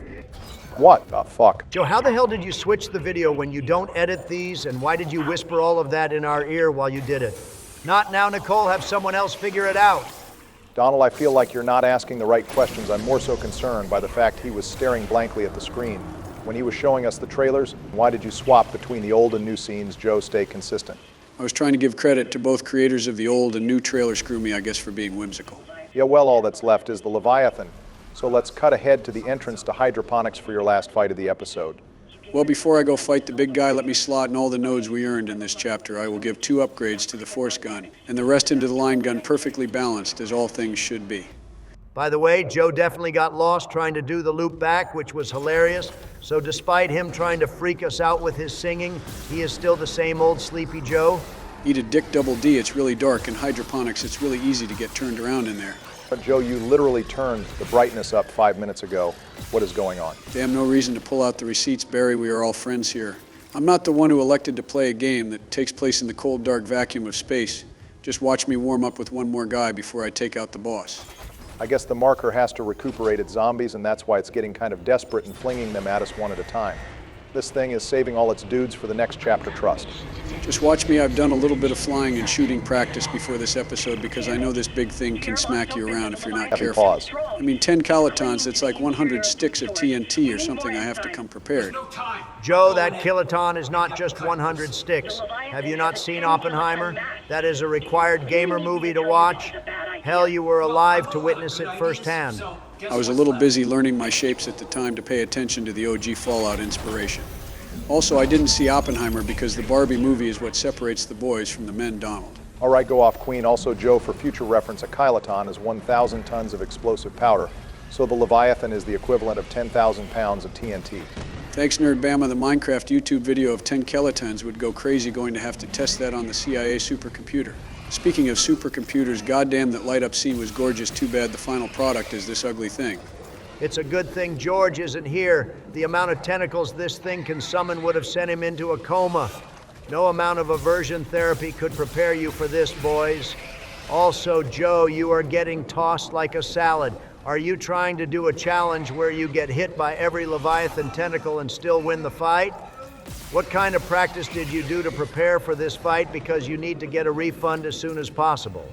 It wasn't really paid training. I just played a bunch of Human Torch and Rivals to get a handle of the movements in zero gravity. They are practically the same kind of slow, weightless movement with the shift button being to speed up. Oh, goddammit, Joe, here I was proud of you for trying to do actual episode prep in between episodes, but instead it was just Marvel Rivals after I specifically told you to not play DPS anymore after the Black Panther incident. Joe, you are not our editor. You can't just switch off support when you are feeling bored. You are a liability to yourself and others when you don't stay in your lane. I know our editor can carry with Human Torch and Rivals, but he isn't playing. Now you are, and the kitchen is the only thing on fire here. Yeah, that would be a really silly thing to see if our editor somehow had great control. And positioning in one game, but horrible positioning in another game with the same flight controls, that person would need to look into medication and therapy. Thankfully, that's not the case, and it's just good old Joe. Well, now that you guys got your daily roast of me out of the way, I can safely say, even if this thing hits like a truck and is weirdly fast, I have enough health potions and armor upgrades that this isn't really an issue. Thankfully, Bro doesn't have any backup since the marker already sent all its other guys at me earlier, so it's just me and you in a 1 versus 1 for 5 minutes, big girl. This isn't even a display of skill or mechanics. You are just durable enough to not die to this thing because Barack has been helping you with your build. This is truly a sad moment in Dead Space history. At least you're on the second stage now, which is going to put your biggest weakness to the test oxygen management. To be fair, we aren't doing any exploits. This is a feasible way to beat the boss. I do help with optimization for when a situation like Joe getting hit by 13, out of the 15 tentacle strikes. For viewers, if you want a better guide for how to beat this boss, I suggest getting up as close to it as possible so the tentacles don't have time to expand when they lash out further. Plus, you will be at the perfect angle for all its weak points. This scene feels like it should have taken us out of game for the cutscene because they didn't even animate Isaac for this scene. He just stays in place and the game locks us out of controlling him. Yeah, that was really jank, but at least Cross came in clutch to save us at the last minute, so she is already just as much a part of the team as Kendra is, and above Hammond. You crushed the heads of Leviathan. That Leviathan line is from Psalm 74, 4:14, praising God's power to crush anything he faces. Interestingly, the fact Cross references this means that Christianity is still taught and alive in the 26th century, and it hasn't been completely overturned by unitology. I'm sure there's some people among our viewers that would be happy to hear that. Still, a world where Christianity is the minority religion is kind of crazy to think about. I can't be too surprised if Christianity is alive and well in the Mass Effect universe thanks to Ashley. It isn't too crazy to think it's still kicking in the Dead Space universe. Also, Joe, what the hell are you looking around for? There isn't anything left to kill here. It's time to leave. I'm looking for all the ammo clips and health packs that were floating around the room. There was a ton of random items I didn't loot. I think most of those blew into space with the Leviathan. If you wanted them, you would have had to loot them before the Leviathan was killed as ass backwards as that normally is for the game design. It was probably an unintentional result of how the fight ended in the original, where it just dies and doesn't get spaced. They kept the random loot as is, but forgot to account for that part. Goddamn Temple was really over here, being the only competent person doing anything before Isaac showed up. I have to respect it. Everyone else either went crazy or sat here doing nothing like Cross here. Nicole was pretty active, too, trying to oppose the unitologists and creating a shelter for all the injured survivors before the marker got a hold of her. We can see her putting in work in Dead Space Extraction, too. That's probably why Temple and Nicole became fast friends. They were two of the only people trying to actively stop the outbreak and help other people. Also, the last difference in this chapter from the original is how we learn about the distress beacon. Cross naturally learns about it through Jacob, but in the original where Cross isn't here, Kendra does her elite hacking skills and learns about the distress beacon naturally. It feels like this chapter was a lot more different than the previous chapters. Crazy how much new content could be packed into a story just by actively changing one thing. Just looking at the runtime of both the length of Chapter 6 nearly doubled from the original 2008 version. Well, goodbye, Cross. I am sure you won't come up again as a relevant character or have any future plot points. Thanks for being a useful waifu assistant and killing a giant space pod. Unfortunately, for the plot to work, we have to actively forget that Cross exists, but it's always weird that Isaac is okay saving someone later in the ship we get. But we actively forget about Cross or trying to get her off the ship. It's the one plot point that worked far better in the original since Kendra, Isaac, Kyne, and Nicole were the only known survivors on the ship. Well, we made it to engineering, so we found our people boys. I'm expecting to meet at least a dozen wacky engineers all carrying plasma cutters, lime guns, and force guns. Also, goddammit, box puzzles. I hate the controls on these things. Yeah, you would struggle with moving boxes and putting the fries in the bag, Joe. Honestly, the only thing on my bucket list that I would want out of Dead Space, besides Hammond being a useful character in the remake, is Isaac to be able to talk to Temple and either work with him like Cross or at least just talk nerd stuff like two engineer bros. That would definitely make what happens to him later a little more impactful. Also, Hammond is in the vents all this time. How sus. I saw Hammond vent in Medical Boys. Let's vote him out. Why are we supposed to care about the unitologists killing each other? That sounds like a solution, not a problem. I think Hammond was more so shocked at how they were dying rather than the fact they were dying watching someone get stabbed in the eye is pretty hardcore. Now that Hammond's tidbit of the day is done, we can move on to the next chapter. Oh, goddammit, I did all that work just for the room to be a master rig door that's like 2 minutes I won't get back. That's true. You don't have much time left in life either. You need to make every minute count. If I knew that's what you were looking for, I would have told you that a minute ago. This is our normal end spot anyway, so why don't we call it for this episode? Yeah, that's fine. We did accomplish a lot this episode. Well, viewers, thank you all for watching. Don't forget to leave your comment question on what your favorite boss in the Dead Space series is, as well as a like to thumb my ass, a subscription to keep up to date on the next video. If you like video previews and gaming discussions, feel free to join Fox Discord in the description. Bonjour boys and boy girls, Biden's about to blast off a beacon, bitches. Welcome back, viewers. Good alliteration, but the Biden blast was so 2023. OK didn't know there was an expiration date on memes, Donald. I thought it was catchy, Joe, good work. We get to explore another new area of the map today, so this should be good content, boys, with just a small bit of backtracking.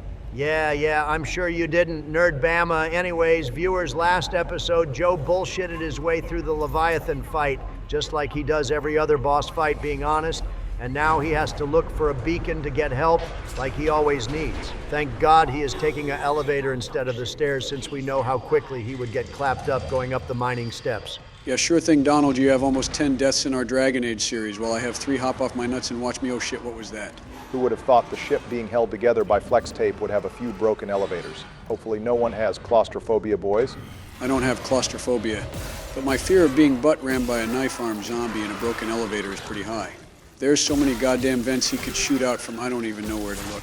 Why don't you try to look at where the zombies are coming from, Sleepy?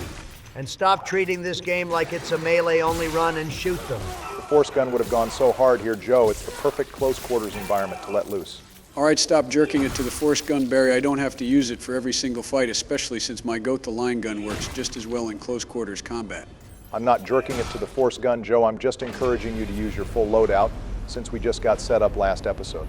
And I'm interested to see how it plays out on later levels. I'm really hoping something claps you up today, Joe. You have had it too good for too long. And if the Horned Communist Brigade couldn't do it, maybe the Scientology zombies have a chance. Biden pimp slap trumps everything, even you Trump anyways, now that I killed the zombie clogging up the elevator. Or however the hell this works, what should I be on the lookout for Barry? I remember some side content here, but it's been like 2 months, I can't remember it all. First, good call, Joe. We can actually get progress on all 3 of the side quests in this game in the mining deck. We learned that Mercer sent Harris to the mining deck to get supplies for his experiments. And we know our girlfriend Nicole went to the mining deck to confront Dr. Kine. We also have a rig we can pick up, but first, after this cutscene here, go to the far left corner and loot the side room. Looks like the survivors on the mining deck all respect the baseline gun traps. These are my kind of miners, boys. Phrasing, please. I imagine almost any kind of miner is your type, Sleepy. Fuck off, that's not what I meant, boys. Well, we are going to cut ahead here, since despite the line gun being Joe's favorite gun, apparently he needs some help learning the size of the traps. And we have a lot to get done here. Joe, have you considered doing those shape puzzles they keep in the doctor's office? I genuinely think it might help your real-life puzzle solving and, more importantly, just your coordination. Yeah, I will get right on that. Meanwhile, maybe you can recite some timeline key points for me. You seem to be really good at reciting what happened in 2020. Care to tell me about that one again? Like last episode, I could use a refresher.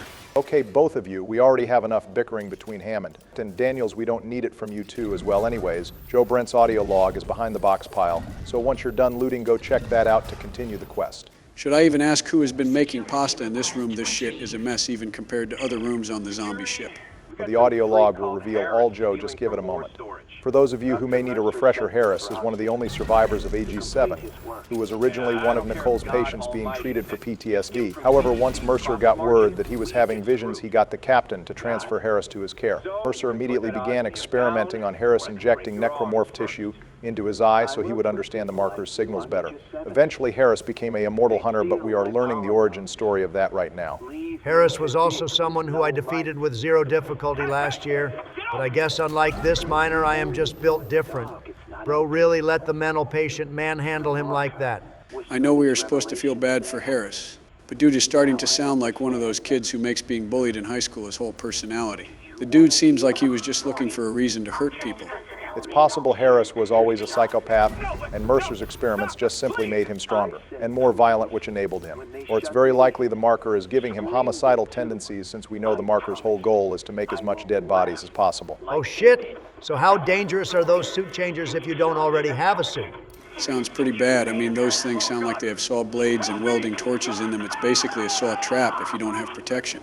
Damn, I'm glad we killed this guy. He took away a perfectly good store in our capitalist space adventure. At least the random dude he killed doesn't have to worry about becoming a space zombie. There's nothing left for the marker to take. Hey dude, do you need a hand or a leg up, or maybe a cool, refreshing picture of an elf girl's thighs during these troubling times? Dude died of cringe because you didn't offer him a hot human witch or pirate girl, instead Sleepy. Looks like these miners didn't really hold up as well as we thought, despite them getting access to the best goddamn weapons in the game. I think they were doing fine military-wise. They had fortifications weapons and plenty of ammo. There's a text log we can read shortly highlighting they had traps and explosives set up in choke points, and were even burning the dead bodies. But they didn't account for the vents. They also started losing their minds to the marker's influence. Temple eventually leaving to go to the medical deck was the last nail in the coffin. He was a stabilizing leadership force for the crew here as the acting head engineer. Damn, imagine using all your zombie apocalypse knowledge to create the ultimate last stand location only to lose it to the whispers telling you to switch car insurance and do a backflip off a smelter.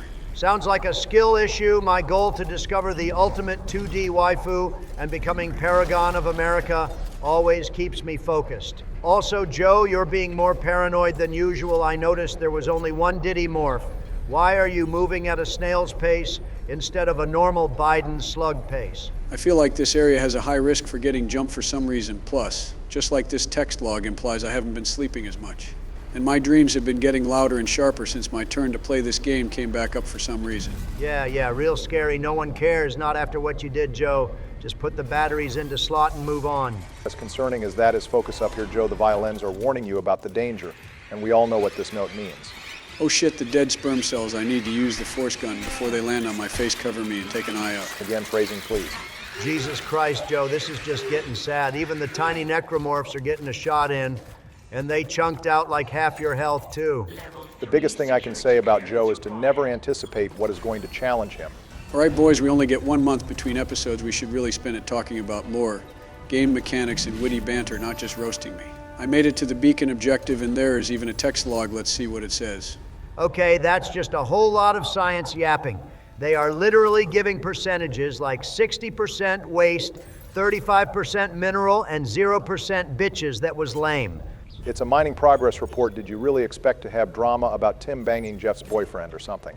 It's just something they added to explain how mining in this universe works, and to add some flavor to this world, since this is realistically how scientific journals sound. Oh boy, I love realism in my zombie survival horror game that takes place hundreds of years in the future. Well, I guess we have to reach the admin rig now and get it from whoever the hell Dallas is. I don't think I remember this from the original game. Like, I know the remake loves to exposit more lore, but how much of the story changed this chapter? Usually that's my job, but I guess I can roll with this.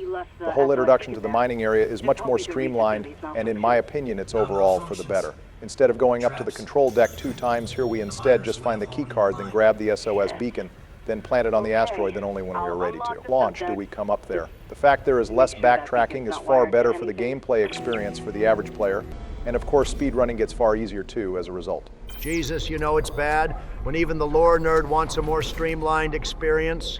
This remake really toned down the horror aspect of this game to hear about Daniels and Isaac nerd out over broken beacons. Also, Joe, what in the fresh hell is that armor you are wearing? This dude wearing a Fallout tribal finger necklace and little knickknacks he bought from a stand on a beach. Just going to ignore the hand antlers or the literal dead skull clipped to his belt, Donald? That's Jeffrey, he's chill. Also, I just felt called to this outfit, boys, for some reason, plus I am pretty sure Isaac is losing it, so we might as well wear an armor that supports that fact.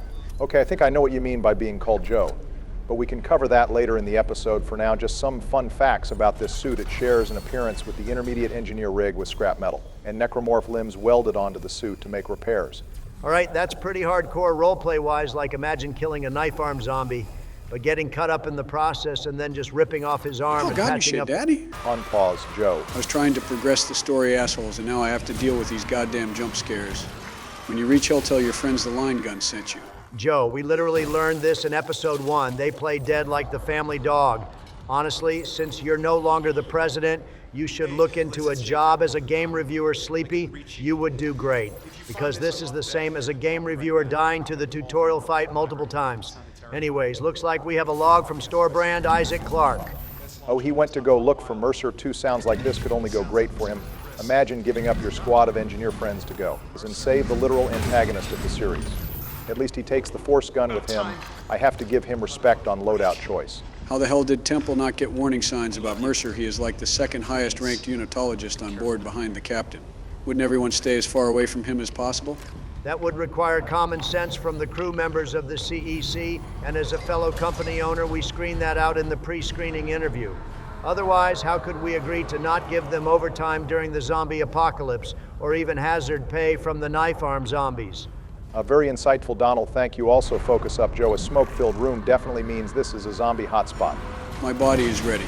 But as for your question, Joe, given the context of the text log, it sounds like he didn't even know Mercer was a unitologist. So it's possible he just does his work and doesn't pay much attention to ship politics. Even if he did know, I doubt that would be the defining factor in saving him. Or not this outbreak happened so quickly that unless you were someone like Nicole, who is knowledgeable about unitologist corruption, I doubt people would put two. And two together, especially when their first priority is surviving. Goddamn, we really have to get this force gun upgraded. The fact it doesn't one-shot the sperm cells. And it takes like 3 shots to kill a single knife arm zombie. That is not at all ammo efficient. 6 shots of this gun costs like $10,000 versus 6 shots of the plasma cutter costing barely $1,000. Ladies and gentlemen, this is your 46th president who has the same understanding of prices and math as a kindergartner. Joe, the force gun ammo costs 2,400 credits for 3 rounds, which for the math nerds out there means the force gun ammo is 4 times more expensive than the plasma cutter. Just more proof that the military weapons in this game absolutely clear. Donald, I really hope you hold on to your pulse rifle love for the next game when you tackle Dead Space 2. But Joe, the force gun does need upgrades, but you also need to use it right. It's better for crowd control rather than sheer damage early on, especially the second ability. But in the meantime, let's listen to Kind crash out. We have a whole level of miners with force guns, line guns, and probably some Gundam drills in the back rooms. But this guy was still able to hold one of the miners hostage with a damn needle. Hell, how the hell do hostage situations even happen when we have time stop abilities just freeze both of them forehead? Sounds like dude went towards the wrong location too. What a surprise, the dude with high anxiety that hears voices doesn't exactly have a foolproof plan here. Kind isn't exactly a problem solver, he is more so high intelligence, low wisdom. Although remember the marker was uncovered in a mining operation on the planet. It isn't the craziest idea that a mine officer would have access to the marker, which would be filed as a mining asset. Jesus, that dude came screaming out of nowhere. Also, oh boy, it's time for me to fly like a bird and only fly away, boys. Zero gravity also means plenty of floating shiny parts to loot. Thank God I can just fly around now, because waiting 2 to 3 business days to jump on mag boots would triple the length of this video. Yeah, we already have complaints about the glitchy camera shakes. We don't need more of those. Why do I have a feeling that we are going to be in this room for a while, boys? I feel like we have been clearing through sections left and right. We are due for a roadblock soon. Don't speak it into existence, Donald. Why would you manifest that we were having a good episode? And this is only the first puzzle out of like 3. We really need to have faith in Joe here. He had a rough start, but he is quick to adapt. Wait a minute, why the hell is the door locked? Where the hell am I supposed to go now, boys? I fucking knew it. Joe, did you not listen to Daniels? We need to override the lockdown before we can get access to the deeper parts of the mines. You need to lift the lockdown by. Nah. Joe has gotten way too cocky. Obama let him figure it out on his own. Wait, hang on. What does this do? Oh, wait, I have to clear the Roxocade boom easy money. No goddamn way. Joe, did you just figure out the puzzle accidentally while you were looting? What can I say when you have hardcore gamer instincts like me? Stuff like this just comes naturally, boys. Go ahead and hand me my engineering doctorate, because I already proved my degree plenty of times this series. Go ahead and metal me up, baby. Joe, this is glorified space janitor work. Calm down, you're not designing a laser that cures cancer. You're throwing rocks into some Rick and Morty infinity energy beam. You know you are right, Donald, but I can't lie. If throwing space rocks with biotics is the future of janitorial work, then that job seems fun as hell. I imagine the janitors in this ship were probably the last to go insane. Sure, they don't get weapons like the engineers do, but they still get to screw around with biotics instead of dealing with dead bodies or the ship's filters catching on fire. Every room we get is a mess or covered in blood. I'm pretty sure the janitors were the first to be killed because even the survivor outposts look messy. Besides a few candles that Mercer puts out because he wants to get us in the mood. Anyway, Sleepy, now that you lucked out on the rock puzzle, it's time to stop floating around and lock back in. Oh, damn it, we have to turn off the gravity to open the door. That's so lame. Probably for the best, Joe, we are about to have a heavy amount of wave combat. And honestly, after your boss battle last episode, it's better if you stick to your own 2 feet to fight the Horde. Better for the viewer's experience, too. Oh, fuck Q, the Left 4 Dead Horde theme. They are coming from every angle. I'm starting to notice a pattern here anytime I fix something, or make a tiny adjustment to the area. That's when the entire Horde comes out to try and kill me. Maybe the zombies aren't just violent assholes, but maybe they all have a very specific form of OCD and changing their environment overstimulates all of them or something. Joe, stop advocating for the zombies' mental health and lock in here. You are in a terrible position, and you're not even using your overpowered resources. Lock in, Brandon.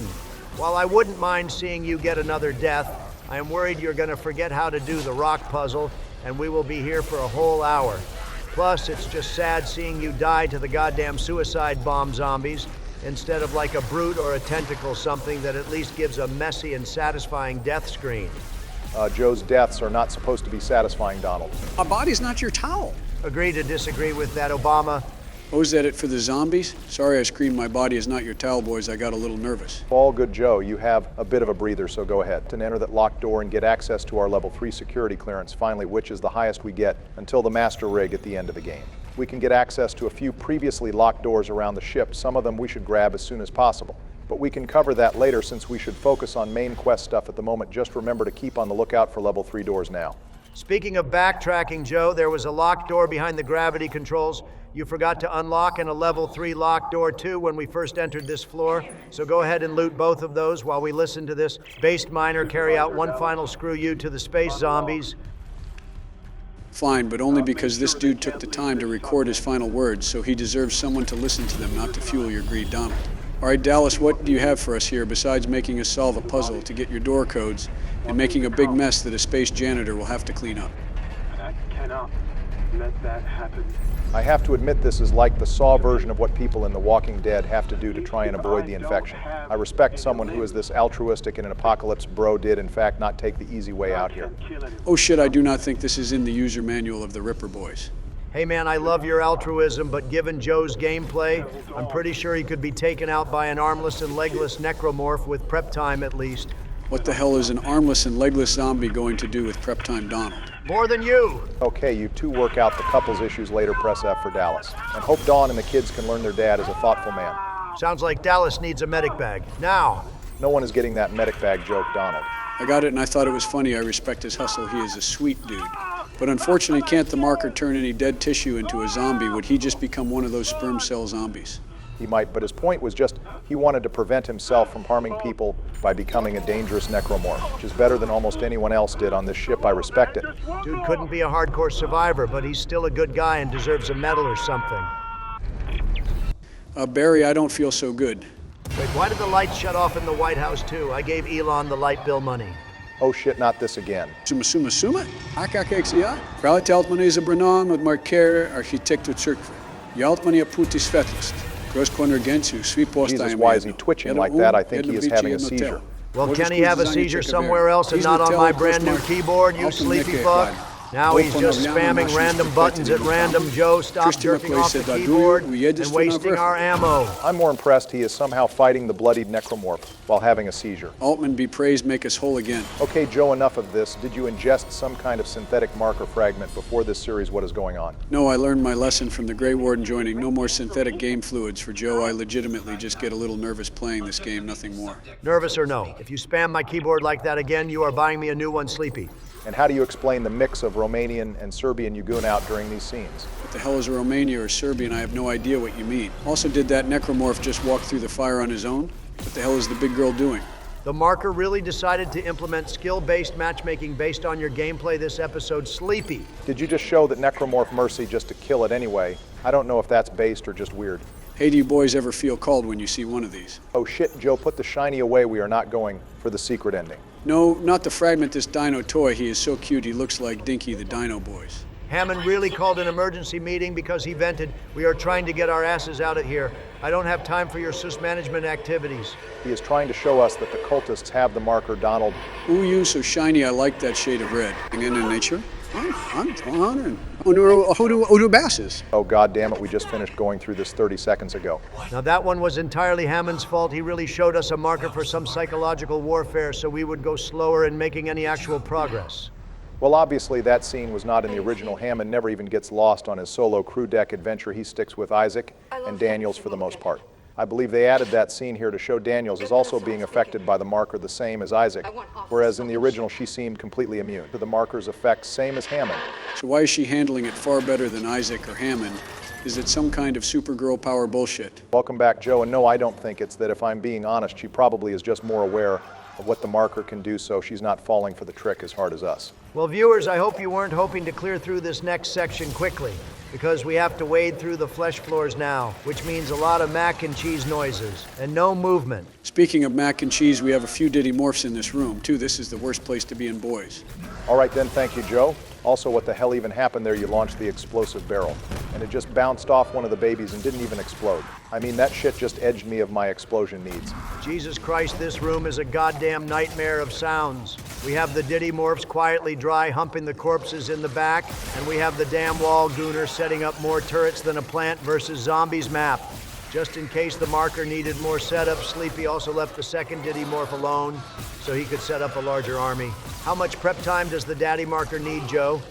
Goddamn, he ran out of corpses, so he wants to infect me now. There's just too much going on in this room. I only have 2 ears and eyes, it's fine. Though I still have plenty of ammo and health, I can definitely take on all of these guys at once now, big or small. I am not even going to say it this time, but Joe, after you finish ending the longest episode of Plants vs. Zombies I have ever seen, go ahead. And head towards the storage room door. There's a second side quest we should tackle involving Nicole, and it's a storage room. So that means some really good loot. I already know this shit smells absolutely disgusting. This is what the Flood and Halo wishes it could do. Why the hell is there so much of this here anyway? Like, why doesn't the whole ship look like this? Pretty sure these parts are the areas more untouched by the janitors and survivors, so this shit just grows more like spider webs. Also, Joe, how the hell did you end up choosing the 2 doors that have absolutely nothing in them first?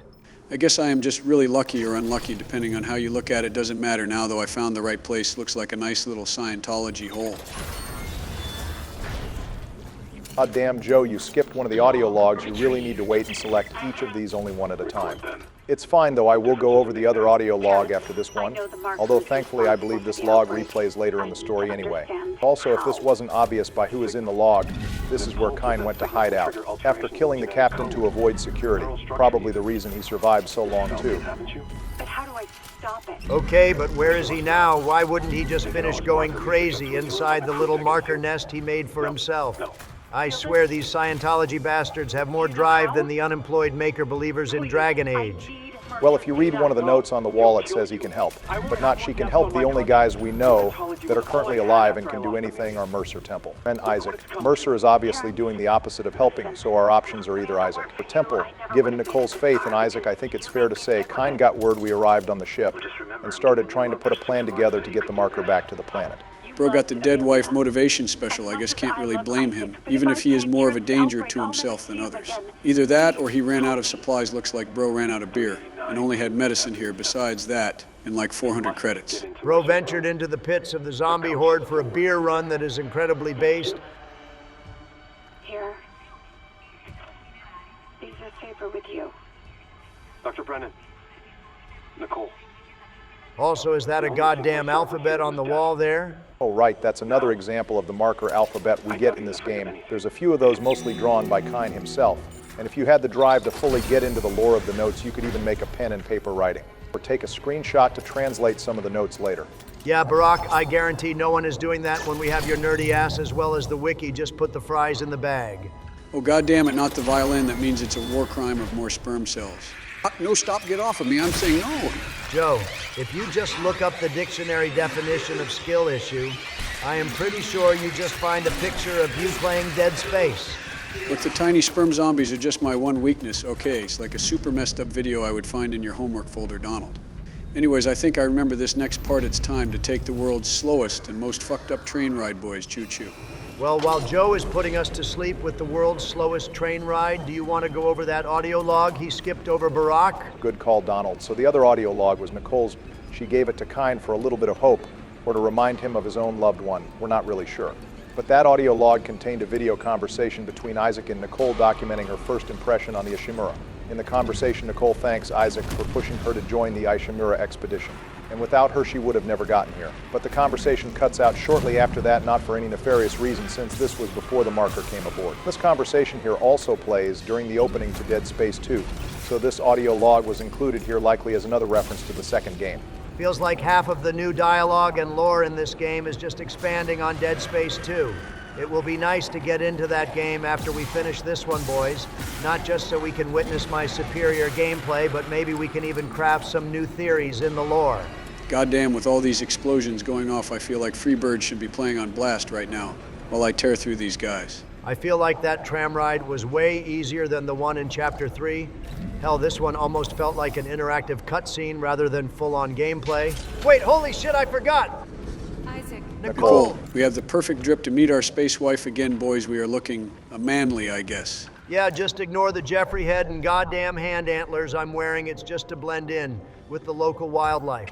So if you're wondering why this suit is appropriate to wear while meeting Nicole, it's because on the human head strapped to our belt in marker script are the words Nicole. This might be a really fucked up reference to the movie Castaway, but viewers, if you have played this game, you also might understand why this is here, and helps highlight the madness side of Isaac as he goes further and further into this ship. If you haven't played this game well, then I'm going to put a big spoiler flag coming up, because we are going to ruin a major plot reveal of this game. I am like 90% sure we already spoiled it for the viewers who haven't played it, but maybe we never came and directly said it like you're about to now. Nerd Bama. Oh goddamn it, we have to do a defense mission every gamer's worst nightmare. Oh please, they made it easier for you. It's just normal knife-armed zombies, and they gave you 2 free time stop canisters. Is it even possible to fail this quest? Well, it is. But you practically have to let it happen. Nicole is surprisingly tanky, and there's usually only 1 or 2 necromorphs that try to attack her. If she does get hit 5 or so times, she dies, and you get a game over screen just saying Nicole has died. Kind of lame, but I take back my earlier panic. This was crazily easy. Hell, this entire side of the map has been more easy than normal. The goddamn zero gravity room was the only skill check in this map. Well, that's not true. You have nearly died to the zombie sperm cells twice now. Joe and you let the Diddy morph set up 3 whole zombies to fight. I would say this is the first 2 fights you have had with no difficulty. All right, fine. I've been having a rough time this episode, I admit it. But no deaths at least, and I have still been giving a pretty good guide to puzzles. And secret locations, in fact, after this next section, I will even show a secret room that we can loot. Love to hear it, Joe, and looks like the necromorphs are being very courteous right now to you. They came one at a time in no special units. Looks like the marker is doing one of those buffering periods. Good job lucking out on another fight, Joe, and surviving the same enemies you would normally face at level 1. Yeah, sure, lick my nuts, Donald. It doesn't matter. I still cooked in this fight and impressed the space waifu, and that's all that matters at the end of the day. Watch me pimp slap this necromorph girl. You like that shit. Joe, I get you think this is flirting, but it honestly makes you look like Isaac is stimming out right now. You'll put things back the way they were. And make us whole again. Oh, we will make us whole again. Nothing like your girlfriend talking in cryptic prayers, as well as referring to herself in the plural sense. Definitely a great catch you got here, Isaac. Very stable. We picked up the level 4 suit, too, so we can go back to the first mining room and buy the suit for 35,000 credits. If we sell most of our loot from the last 2 areas, we should have just enough to get it, and then we can slot our nodes in there to up our tank and stasis stats. Guess that means we can change out of the armor from the crazy hand antler suit, I have to admit. As based as most of these premium suits are, this one is probably my least favorite, even if the attention to detail is nice. Almost makes me want to put a refund on our editor's credit card. I am already tired of this one. Whatever, Donald, we did it for the memes and the narrative importance. But why is Daniel's acting super sus right now, like even more sus than the marker Skype calls have been all game? Normally I would say she is trying to divide us more, but in this case I think there's really something wrong about this situation. Well, looks like the cat is about to be out of the bag, but Joe, after you loot this side of the room, go ahead. And loot the other side. There is a security log that we can only access on New Game Plus. It's a little bit game-breaking narratively, but it can get us discussing an interesting change from the original. Sounds good. I just have to keep killing these weird baby pods that are being spawned out of the walls. No gooners needed. This remake really helped show how gross everything is now. At least everything here is one shot, so I can just turn my brain off, shoot the pods, and listen to the cool floating of space music. Every day feels like a turn your brain off day for you, doesn't it, Sleepy? Anyways, this whole area here just isn't available in the base game. It's only a New Game Plus situation, right? Yup, exactly, for a reason that should be very obvious. Everything we just saw was the marker being an absolute dick to us. Or in fact, that audio log we heard from Isaac and Nicole is probably what caused an emotion that the marker could exploit. Isaac? It's Liz Cross. I heard gunfire. It has to be you. Or Jacob. I thought I'd never see you again. I'm gonna get us home. There's an SOS beacon. Jesus Christ, poor Cross, seeing us completely lose it after we more or less just saved her life. And avenged her people, we gave her hope just to fumble it because of some cognitive decline. Must be how your voters felt for 4 years, Sleepy. So Cross helping us makes sense since she has Jacob's codes, but isn't Cross completely absent barring one scene in the final act where she gets killed by Mercer? Who the hell helps us in that case if Nicole wasn't there? We have no clue. The most likely theory is the door opening scene was entirely an illusion, and it was just Isaac pretending the door was locked or Isaac unlocking the door on its own. But truthfully, the marker disguising Cross makes way more sense narratively. So this was a change for the better. Wait, so why is Isaac somehow more farther gone than Cross is at this point? Like we have been on this ship and exposed to the marker maybe 12 hours maximum. Cross has been here almost 3 weeks with the marker's influence. It's probably because you are playing him, Joe. I mean, you were born under the dementia star sign, damaging memory and willpower by 125%. I was born 81 years ago, and every day the stars have dictated that you and these space zombies can lick my nuts, Donald. All right, let's focus on surviving your second elevator ride, Joe, and leave the bickering on the golf field. Part of the reason Cross isn't affected yet is because the marker has a strange rule that it can only show you images of dead people. Pretty consistent thing for the markers is their effort to seduce people to do its bidding by exploiting the grief over those who have died. This likely isn't a hard rule, but rather is a convenience to exploit emotions since the marker only has a limited understanding of humans. I say all this to point out that unlike Isaac Cross hasn't really lost anything yet, namely Temple. As long as he is alive, she has hope, and is immune to the corruption at the moment. Damn, I guess the 8 people on her team that got turned into Weezers don't really matter to her that much. I guess at the end of the day, they were just co-workers to her after all. That's the opposite of Temple, who was genuinely sad when the original chief engineer died. And he felt like he had to bring his team together since many of his co-workers were lunch buddies and former partners. I guess we can see who the extrovert is in the relationship. Also, is this shit over I'm tired of every single thing breaking as an excuse to kill me? I swear not even stairs have done me this dirty. Well, looks like it's over, Joe. You're free to move on and buy the armor upgrade. We have just enough too.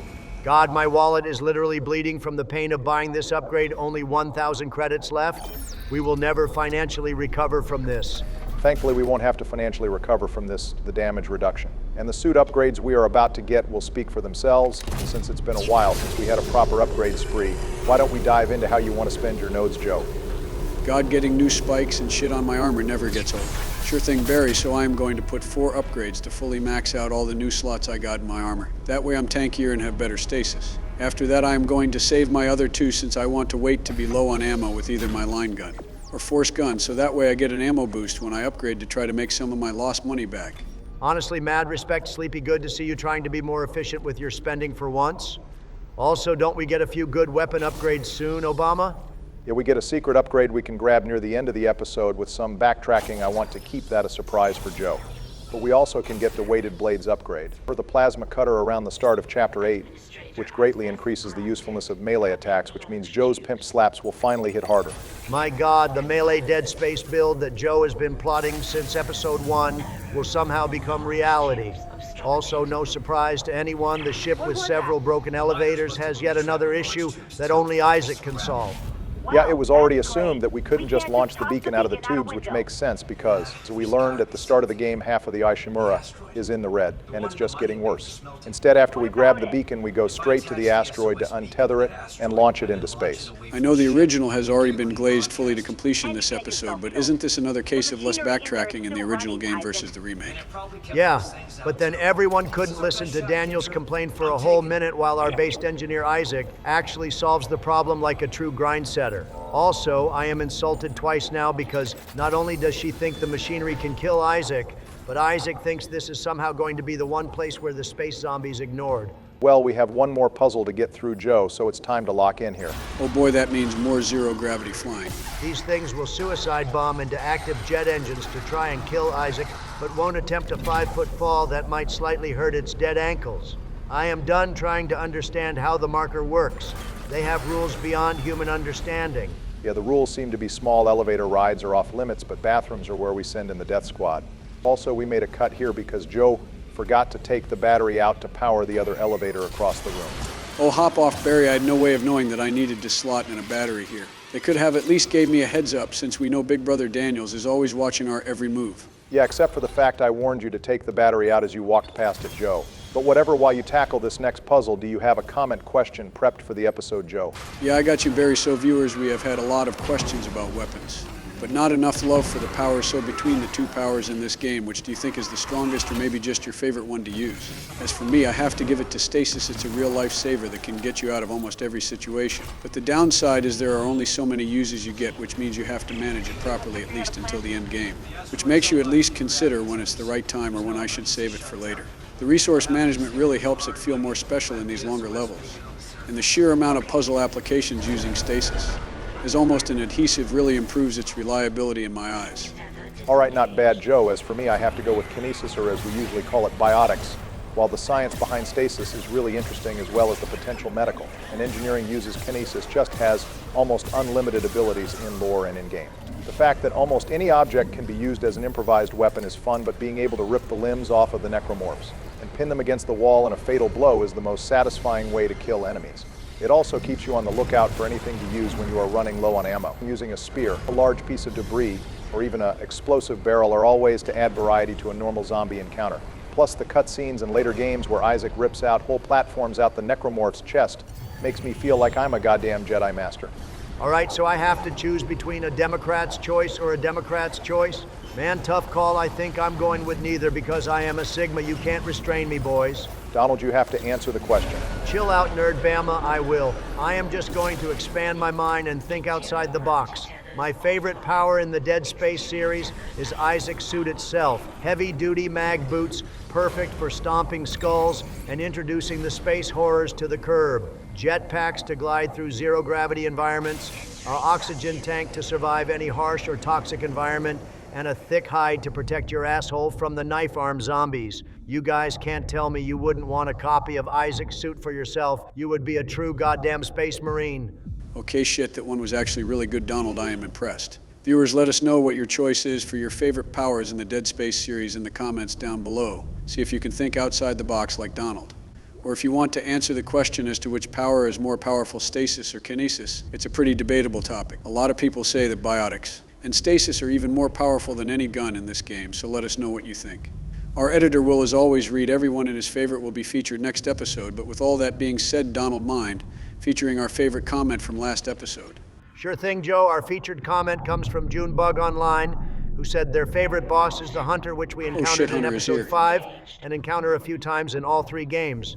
I have to agree that these things are a persistent annoyance since they just laugh at death and always seem to come at you in the worst possible moments of the story. I could even consider them scary and memorable since just like Michael Myers or Jason Voorhees, you just can't kill these assholes. Thank you as always for your comment and can't wait to hear that your favorite power in the Dead Space series is. All right, we also have a few super thanks from our 2 biggest supporters, Sith Morak, who appreciated the isolation pods, shout out which he called attention to in episode 2, as well as a massive lore yap which would probably take half the episode to read off, but we appreciate the lore all the same. And we can shout you out so our viewers can check out your comments too. They are a really fascinating read. We also have several donations from Mr. Box, who holds the record for most amount of donations sent. I'm pretty sure I don't know, YouTube doesn't track that shit, but Joe Biden says it's you, so it's you. Thank you all for your support of our side series. It means the world to our editor and all of us here. Well, the beacon is deployed. Now we just have to run back and launch it. Watch out for the hazards, though, Joe. Looks like the miners have finally found out the true power of Flint and Steel boys. Surprised we went this long without a Minecraft movie reference in the mining part of the ship, being honest. Joe, did you watch the goddamn Minecraft movie without me? We were supposed to go see that together. Yeah, I went and saw it with Maury and Dr. Phil. They just hit me up randomly, and I forgot you wanted to see it together. Damn, Joe, and here I thought we were cool, by the way. Aren't you forgetting something? No, what do you mean? Oh, fuck the battery. Good work, Joe. Really making your fans proud here, I see. Great work. You are even learning that fire is hot. Really informative. I swear to God, I am tired of trying to micromanage these goddamn batteries. Who in the hell is supposed to remember which elevator needs a battery to run? And which ones needs you to suck them off first? I literally swapped the battery like 30 minutes ago. How am I supposed to remember? Joe, it's been less than 5 minutes. You are supposed to remember it's part of the game. Just like when you touch a battery, you have to expect that you might excite a local necromorph in your area. I normally like mind break when it comes to Joe, but it's a little too early for that yet. Joe, I prefer your spirit gets crushed after a climatic finish. You still have a little more episode to go, so cheer up. So the mind break is more satisfying for me. Sure, whatever. Now that the beacon is ready to launch, we should be done for the episode, right? Like I just have to run to the elevator, then you can take the wheelbarrow and tell me where the backtrack loot is. Yeah, you're close, Joe. All you have to do is make it back to the elevator, and that should cover it for the gameplay portion of this episode. Also, if it wasn't obvious in the original Dead Space, this is the only time we would come up to this room, which makes what happens next far less obvious. Oh, you're talking about the shiny canisters that we have seen every time coming here? Yeah, this next part should be good. Oh Lord, what fresh hell is this? I thought I just had to get to the elevator. Why the hell did this room activate some mood lighting like we are in Chapter 2? Oh shit, Hunter, is it you? How have you been manned? Joe, don't how have you been manned? The Hunter is trying to kill us. Oh boy, we have a sundown in the lockdown. What is this, a crossover episode? Yes, Joe, that immortal zombie on bath salts is absolutely your son. Why don't you update him on your playthrough so far? Donald, please don't encourage this. Oh, sure thing, Hunter. I solved a lot of puzzles today, so I am a bit tired, but I also grabbed this force gun since we last met. Do you want to see how it works? Kind of like a bomb, but louder and spicier. Take a look at this demonstration. God, what a weak piece of shit. I know there's plenty of commenters about to come for me, but an upgraded pulse rifle would kill these things faster. That's not even arguable. Definitely arguable. We just need to upgrade it, but against the Hunter Joe, it is definitely the wrong call. But no need to worry about it now. Just go ahead and hit the switch, Joe. Oh, okay. Which one hits the door release? Is it one of these glowing red ones? Oh my God, not this again, Joe. Nah. Don't you dare fucking help him. Let him figure it out. Okay, it's not any of these consoles. Hunter helped Daddy find the door release. I am running out of stasis charge. Oh my God, this is about to be my 13th reason. Oh, wait, shit, here it is. It's just a normal lever. Okay, bye, Hunter. Be good. Don't bully your new necromorph friends. He can't keep getting away with this. Okay, thank God, Joe. Now you can finally leave the room. End the goddamn mission. Remember, just head out the big elevator, same way you came in. Let's not do anything fancy here. Yeah, no worries, boys. I know we still have a ship and a waifu to save. I was just really excited to see Hunter again. I mean, how cool is it that they put my son into dead space? That's such an amazing tribute. Donald, you can shit on me and Hunter all you want, but last I checked, there's no necromorph monster named Trump Jr. Oh my God, Joe, lick my ass. I do not need my son as a zombie enemy in a fictional sci-fi game. And I definitely don't need your permission to rip into you. It is my official duty as president of this great country. Anyways, looks like Hunter forgot to ask you for more money before he left. Want to go get on that? Oh, hey, Hunter, did you come in for one final hug? That's so nice of you. Just let me take care of your friends here and I will get right on that. They have some loot I need to procure. I am pretty sure this was supposed to be the final battle of the episode, like a sort of dramatic run to the elevator. Well, this is what happens when Joe pardoned 8,000 people, probably in the attempt to recreate the over 9,000 meme before forgetting he can't do math. I can neither confirm nor deny that. But something political disclaimer, Donald. Anyways, bye, Hunter, let's hit up Dave. And Buster's, the next time you want to meet up this mining deck sucks ass and everything breaks down. You know, Obama, if they really wanted to put a butt-clenching finish to this chapter, they should have thrown Joe's crackhead son in the elevator with us, along with a few zombie babies, and we have to survive the slow-ass elevator ride back up before we can proceed. Yeah, honestly, I like the idea, Donald. But I'm also thankful we don't have to come back here again because between the battery and door incident has caused permanent mental trauma that I will never get rid of. We looted everything in that area anyway, so no reason to ever come back to this floor aside from the master override door. Well, be prepared for more puzzles soon, because of course the communications array on the ship with non-functioning elevators also doesn't work, and guess who has to fix it next episode? I am really not too worried about that one. Not only does it take a month between these episodes to restore our humanity, but Chapter 8 and 9 are far shorter than Chapter 7, so we won't be stuck on one overall location for too long. Oh boy, a filler arc. Do you think we can fit in a beach episode 2 into our 12-episode Dead Space series? I'm sure a lot of our viewers would love to see a brute in a Speedo. Okay, to cleanse that cursed image out of our brains, Joe, it's time for some backtracking loot. So before you leave the mining deck, go ahead. Then head into the opposite end, which is the engineering deck, and backtrack to where we picked up the flamethrower in episode 3. Oh, okay, so was that in the elevator to our left? No, wait, I'm pretty sure it was the stairwell on the right. Jesus Christ, Joe, it's the big round circle door on the left. It was the last location we came to when we did our episode here. The episode is wrapping up. My patience is deader than space. Editor, just make sure you skip past the room that breaks the goddamn sound barrier we don't want the headphone users to bill us for ear surgery. All right, now that our hearing and not the viewers have been shattered, I made it to the flamethrower room with all the zombie goop. Where am I going now, Barry? And just hang a right through the flesh wall. And it's right there. This door has another officer's rig, which means we now have 5 out of the 7 rigs to unlock the master lock doors. We should be able to get the last 2 next episode, which means we can do some serious looting soon before we clear through the final 3 chapters. Wait, hold on. I definitely just heard something spawn in this room. It sounded like a shrieking baby. Where the hell is it? I don't think I heard anything, Joe. Are you feeling all right? Oh, great. Now, Joe is hearing invisible zombies while this chick is hearing the engine beat like a heart or some shit. This isn't the goddamn Cerberus base lady. A Reaper heart isn't powering the whole ship. I'm positive I heard something here, boys. It was a vent burst, and then a screech. Viewers, for the love of God, tell me you heard it too. Well, while Joe does his best rendition of a Skyrim guard, I guess enjoy hearing this clearly incompetent officer lose her shit. And Henderson said something, and when I looked back, it was a machine again. But I can still hear that pumping in the distance. Not going to lie, she is making some sense here. A nice warm and dark place is an excellent place to get a nap and wish I did that during my presidential days. No, Joe, she is talking about crawling into the primary engine of the ship to sleep. That is the exact opposite of safe. It's the marker convincing her to kill herself, to make more minions. But anyways, the next area to hit up is to head to the medical bridge again and run towards where we first met Mercer. There's another level 3 door in that area that has a upgrade you will definitely like, Joe. How much backtracking did this game expect you to do? Like, some of it made sense, like including level 2, locked doors in the medical bridge, since we come back here for chapter 5, but then there's shit like this that only becomes available 2 chapters later. Like, is there any other reason to come back to medical at this point? Not that I can think of, although there might be one door we are missing. Viewers, feel free to correct us if we are wrong. I think the main intention was to just reward players with a really good memory. Anyway, Joe, here's your reward. Enjoy. Oh shit, more buffs for my beloved line gun. Thanks, Barry. I think this is a sign that I should max out the line gun to reach its full potential. Then I can put a little love into the force gun as thanks for getting me this upgrade. Also, normally I would be pretty against backtracking boys. But the remake does make them more interesting by offering random encounters like that one necromorph who popped out of the vent when we grabbed the rig. Hell, sometimes you can trigger a whole quarantine wave attack in certain areas. It adds a little bit of variety and keeps me on my toes when walking around these mostly empty areas. Well, not a bad take. The random encounters are appreciated to keep the horror game less predictable, it's true. But that calls it for backtracking. Let's head back to the bridge to end the episode. Wow, Joe, I'm sure Barack really appreciates that one node you put into capacity. Very thoughtful. Yeah, but on the bright side, the line gun is practically fully maxed out. Also, what fresh hell is this? I guess the theme of this episode is broken rides and claustrophobia.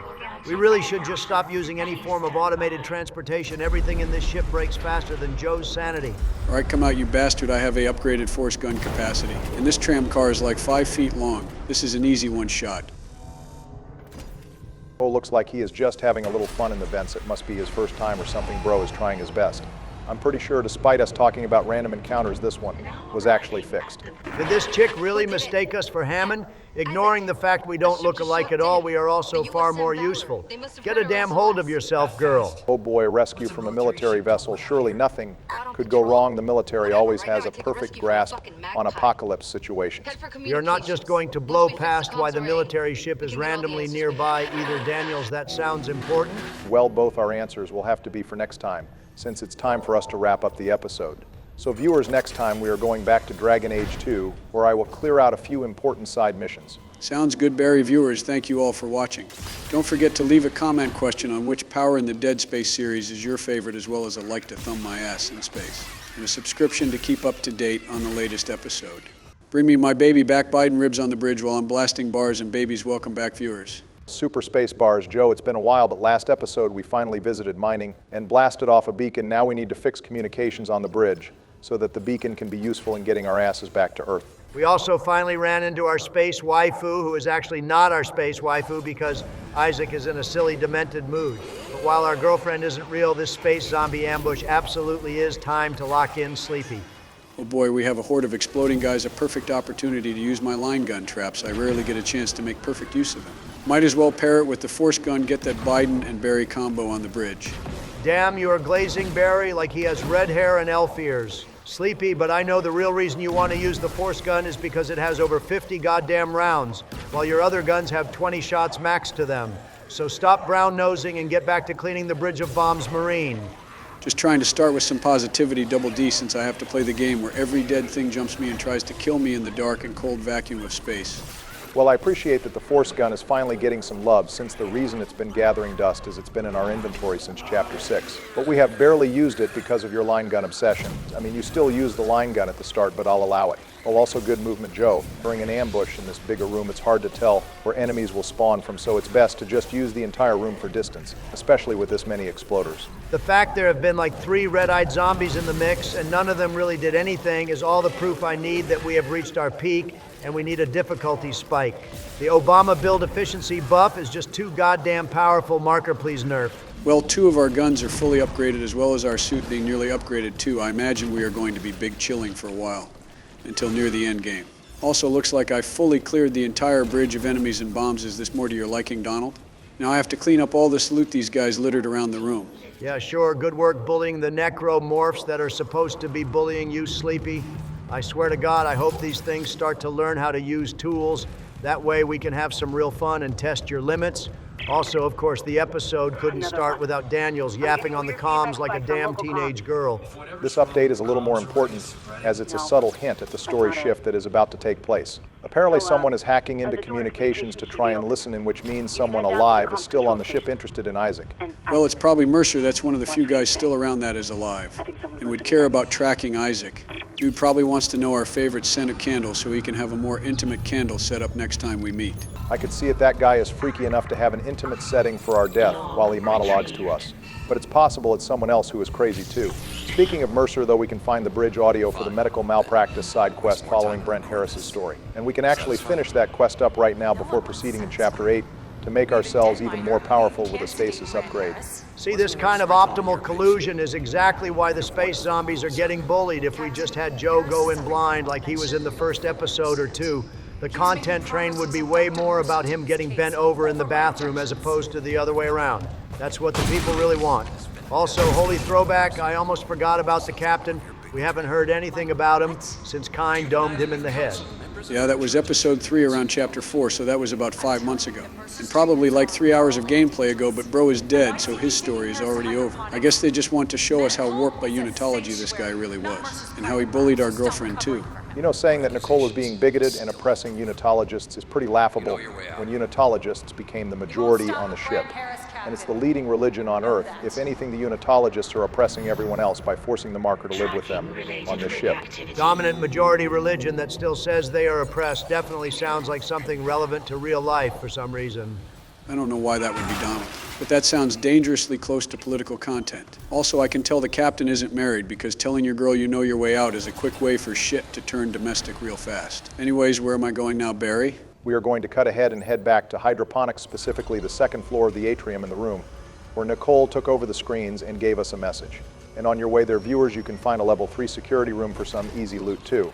The marker must be getting desperate again. Instead of sending the dreaded one guy, they are sending these little tentacle flood things that each take one plasma shot to die. If the marker is asleep at the wheel again, I will take the break. I can get bro as a terrible brain house guest. Also a massive W for not only letting you track side quests now, but also giving them a different color so no one gets confused. It's a small improvement on an otherwise completely perfect HUD system. There's no random bars on the side of the screen. Everything is on your back, which means it's always in the center. And it's integrated perfectly so there's no clutter. I can't tell if I like the HUD of Dead Space or Metro more. Being honest, both are so damn immersive. All right, don't blow your load. It's a good HUD and peak gameplay. That's all that needs to be said. You guys are huffing the game designer's farts harder than whoever was living in this room huffing more weed gas.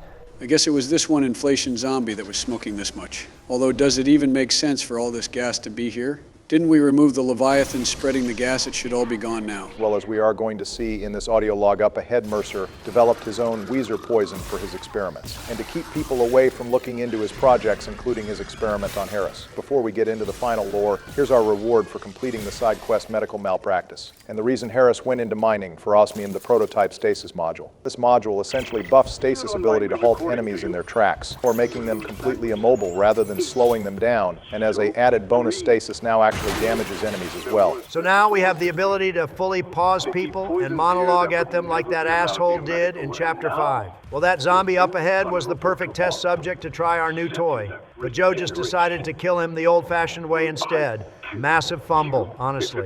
It's not like we have a whole episode to try the stasis out, Donald. I am sure I completely missed my chance to use my improved stop time stand. Also, I would feel bad for this Harris guy becoming Frankenstein's monster if he hadn't murdered like 5 people prior to this point. Well, I guess we know what happened to Harris after the election. I guess becoming an immortal Frankenstein isn't the worst fate of a losing president. Okay, low blow Donald. Also, Harris doesn't deserve our pity, but Mercer is the one who does deserve our hate. Eating this whole bread and a marker? Jesus, I just cleaned the Oval Office carpet. Oh well, one massive upgrade and a lore drop later, and Joe is back and progressing through the main quest again. Looks like they added some wall gooners to the basement since the last time I was here. Perfect time to test out my new and improved stop time. I've said this before, but now we can see it in action. Stasis is the best way to kill Guardians in this game, as it stops further tentacles from spawning, and can sometimes instant kill them because of a glitch. That's why there is actually a stasis recharge station in the center room here. Usually Guardians always come with some form of stasis nearby, so it's a good gameplay cue to look out for on impossible difficulty. Oh right, isn't there some locked containers that we can loot now with our upgraded clearance?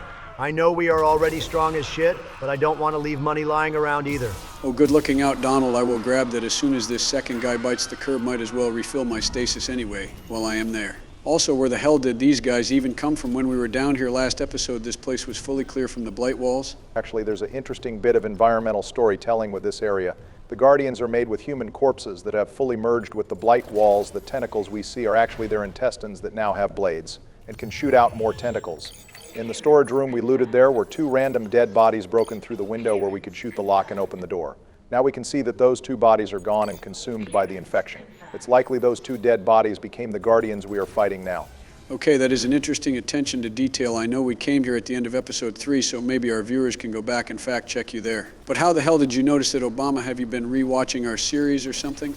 When you have done enough impossible runs of the trilogy, you just start to notice the little things like where bodies are and where they place explosive or stasis canisters. This game is actually very forgiving if you use everything it gives you to its advantage. All right, you goddamn nerd, that wasn't as cool as you thought it sounded, but it does give our viewers the opportunity to go back to previous videos or rewind the movie. So I appreciate the subtle grind set, Nerdbama. Well, it was subtle until you mentioned it, Donald. Now everyone just knows we brought that up for non-altruistic reasons. Speaking of non-altruistic reasons, don't forget to loot this side room here. There is some good loot and a good stack on money. Well, after nearly 10 minutes of backtracking and looting later, we finally reached our first main objective of the episode, the comm room, and can get back to some good old engineering. Yeah, and it's a broken piece of shit infested with jumping zombies. This is probably how the satellites of Boost and Vision Mobile operate with its cheap-ass service. Don't worry, though, the Trump mobile satellite towers will stay zombie and liberal-free for all your freedom-calling needs. Yeah, that shit definitely looks like a McDonald's toy and probably runs on McDonald's Wi-Fi too. No one is buying that. I would honestly take an Obama phone over the Trump phone. Do it. Okay, Joe, respectfully shut up. You weren't even able to get a second term and get a phone named after you. That being said, Donald, when people named a phone after me, it's typically used as an insult. So I wouldn't really jump at the opportunity to have one in your name trust me at ages like milk. But anyways, before you go and fix the dish, we have one last lore recording to look at regarding the captain. Seriously, this dude was dead and forgotten after Kine blasted his brains and he tried to eat us in the morgue, and suddenly now he gets 2 back-to-back diary entries? Also, did he just do a Wakanda Forever salute with his arms? What the hell was that? Pretty sure that's how unitologists greet each other, although that's new lore present in this game. I think it is supposed to be a marker symbol made with his hands since they are twisted together. This is the last message the captain sent, and he is here because, as we have said before, he not only blocked all long-range communication from the crew so that they wouldn't be able to contact the SEC and let them know what the unitologists are doing, but he even overloaded the communications array himself later on so no one could reach out to the colony or contact family. Also, the director Eckhart that he mentions is from Dead Space Extraction, where he serves as the main antagonist. He is the CEC executive director on the colony and another high-ranking member of the church, along with the captain. He was also responsible for filling the CEC with as many unitologists as possible for the marker's arrival. Well, we aren't playing Extraction, so we don't need to worry about seeing him again. With that out of the way, it's time to fix the array and solve some more puzzles, boys. I'm pumped. Well, after I kill the 3 to 4 electric OCD zombies who don't want me to fix their electric issues that violate local ordinance. Oh, goddammit. I thought we were done with the puzzle montage after the last Dragon Age 2 DLC, and here I am without a brand to strike me blind. Thank God, at least I don't have to brave this sober. This time I can crack open a cold one. The irony that you have a fridge full of Coronas, given your personal policies on the country of the drink's origin, is weighing on me, even as I go into zero gravity. Hey, Joe, I think you got that last baby. No need to mag dump. Anyways, Donald, I'd ask if you could have a staffer put on some coffee. But I know given the fact you have Coke and a new gamer supplement button on your desk, that you get a less balanced form of caffeine in your diet. It doesn't matter though, because this puzzle isn't too difficult. It is probably one of the easiest ones. You just have to line up the energy flow to complete the pattern. It's not a huge exploration like the engine room or the mining debris. Everything you need is right in front of you. I mean, there's not nearly as much guessing as the Dragon Age puzzles. Really, I think the only way you can mess this puzzle up is if you try to use the 2 blue satellites that are useless in terms of their patterns, or if you get confused where to start the array for some reason. Yeah, the hardest part is just finding the blue satellites that I need to complete the energy flow. I remember this shit was way easier in the original Dead Space. In that game, instead of connecting a power line for the satellites, you instead had to just remove all of the broken satellites and line up the healthy ones in a row across the antenna. There was no puzzle, really, just put the blue satellites in the right slot and move on. Granted, that's because in the original game, instead of floating, you had to use mag boots.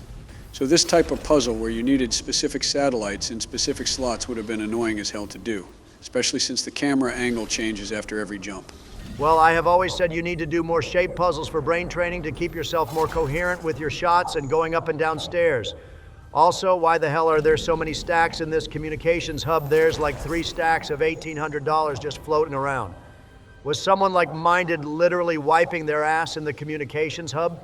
I mean, have you seen the electrician prices these days? My dude probably dropped some of his pocket money before going to fix the vending machine. Anyways, Joe, you're almost done with the puzzle, so after you fix the array, instead of progressing to the tram, there's 2 more errands I want you to take care of.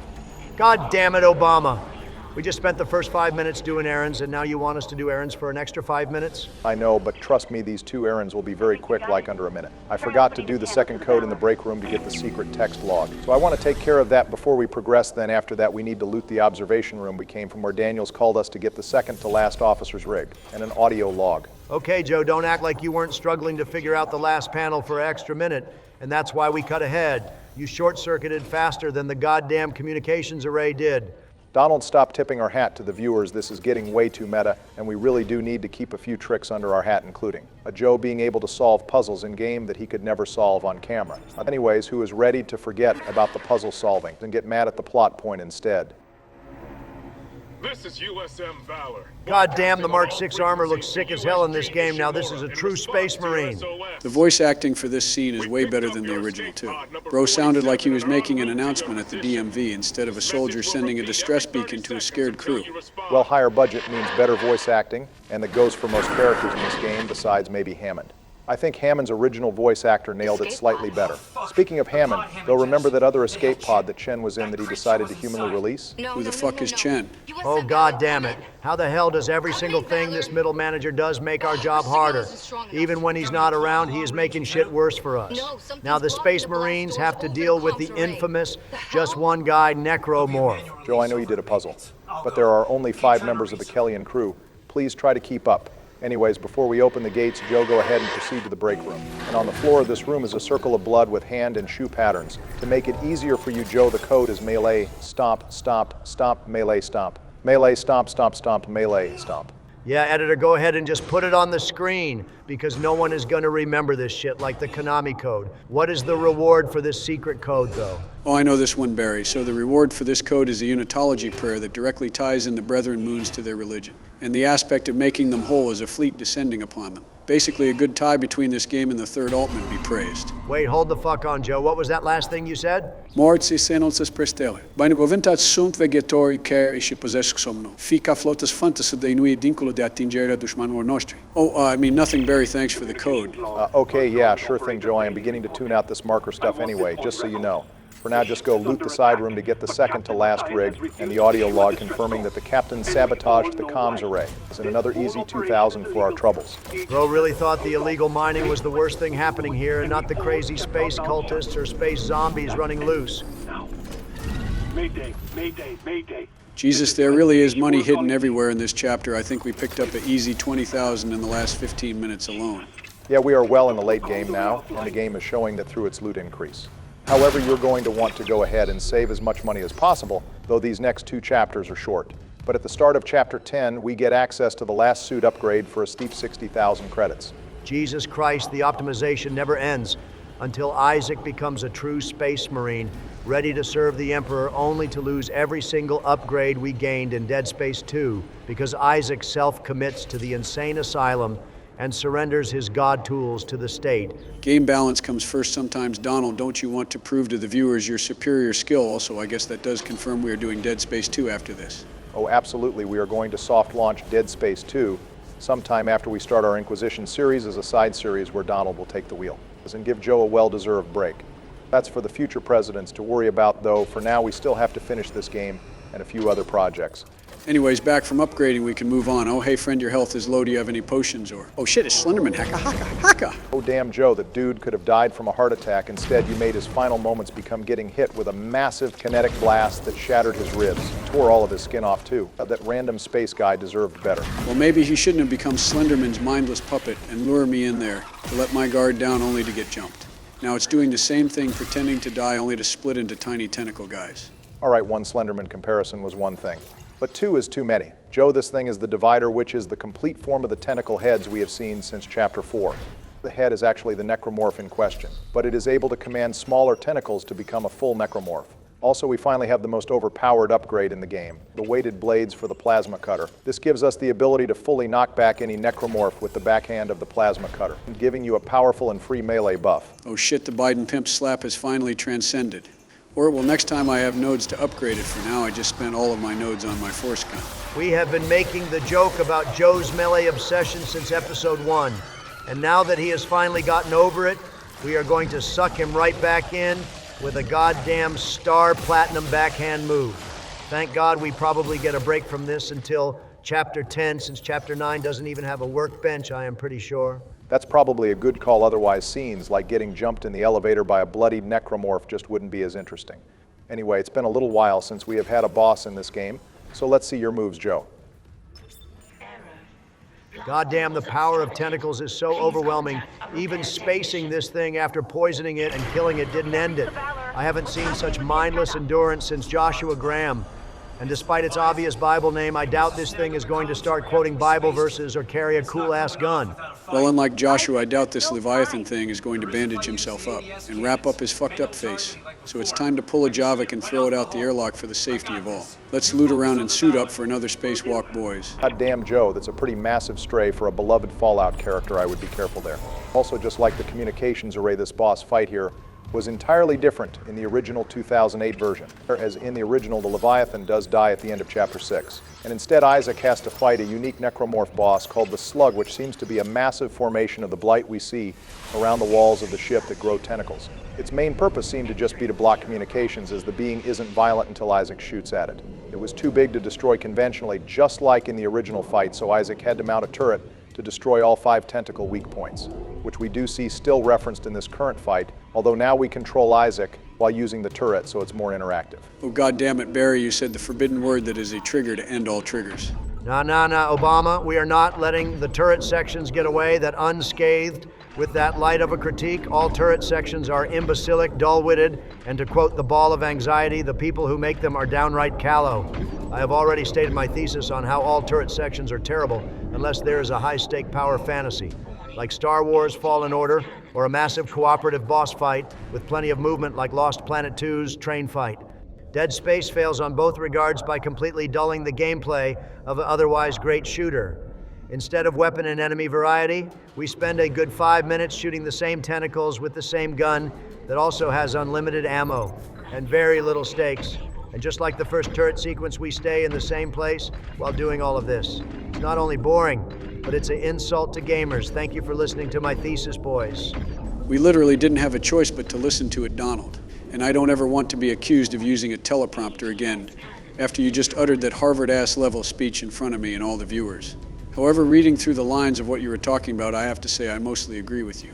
Being able to move around, dodge tentacles, blight bombs, and other environmental dangers in real time is way more engaging. And even the oxygen management gives us a tight time frame to fight this guy before having to come up for air, for lack of a better word. Well, I wouldn't say there is a lot of dodging going on in your case, Joe. You were supposed to stop shooting the turret to dodge the tentacles and actually destroy some of the blight pods that are launched at us. This is one of the only fights the pulse rifle is actually really good for, since its high ammo capacity can easily destroy the traps and the bombs this thing summons. It's why the environment gives us free pulse rifle ammo regardless of what weapon we have equipped, something that almost never happens.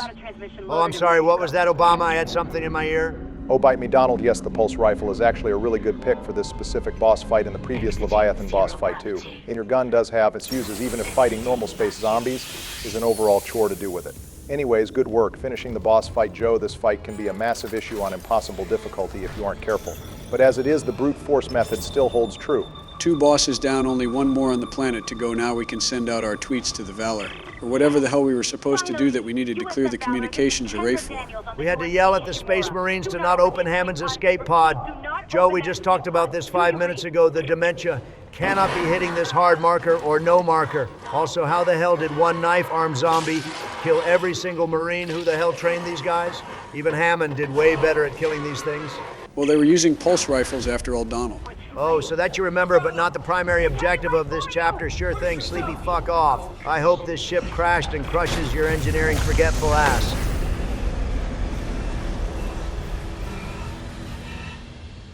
All right, both of you need to fucking get it over with. We have shit to take care of here. I am not going to lie to you boys. I should be mad at Hammond for this. But this is just terrible writing for a lot of reasons.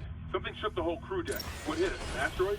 Well, the crash was big enough to wake up Hammond from his nap, and we have plenty of episode left to cover, so do you want to let it out, Barry? Oh, gladly, Joe. But this is going to be a massive breakdown, so half of the reasons I will go over now, while we make our way onto the Valor in an admittedly nice-looking spacewalk. Oh boy, yaps incoming. The USM Valor's crew consisted of at least 64 Marines, and not one of the soldiers survived this fight or the crash without a fatal injury. Keep in mind, a similar crash took place with the Kellyan with Marines that were less armored than us.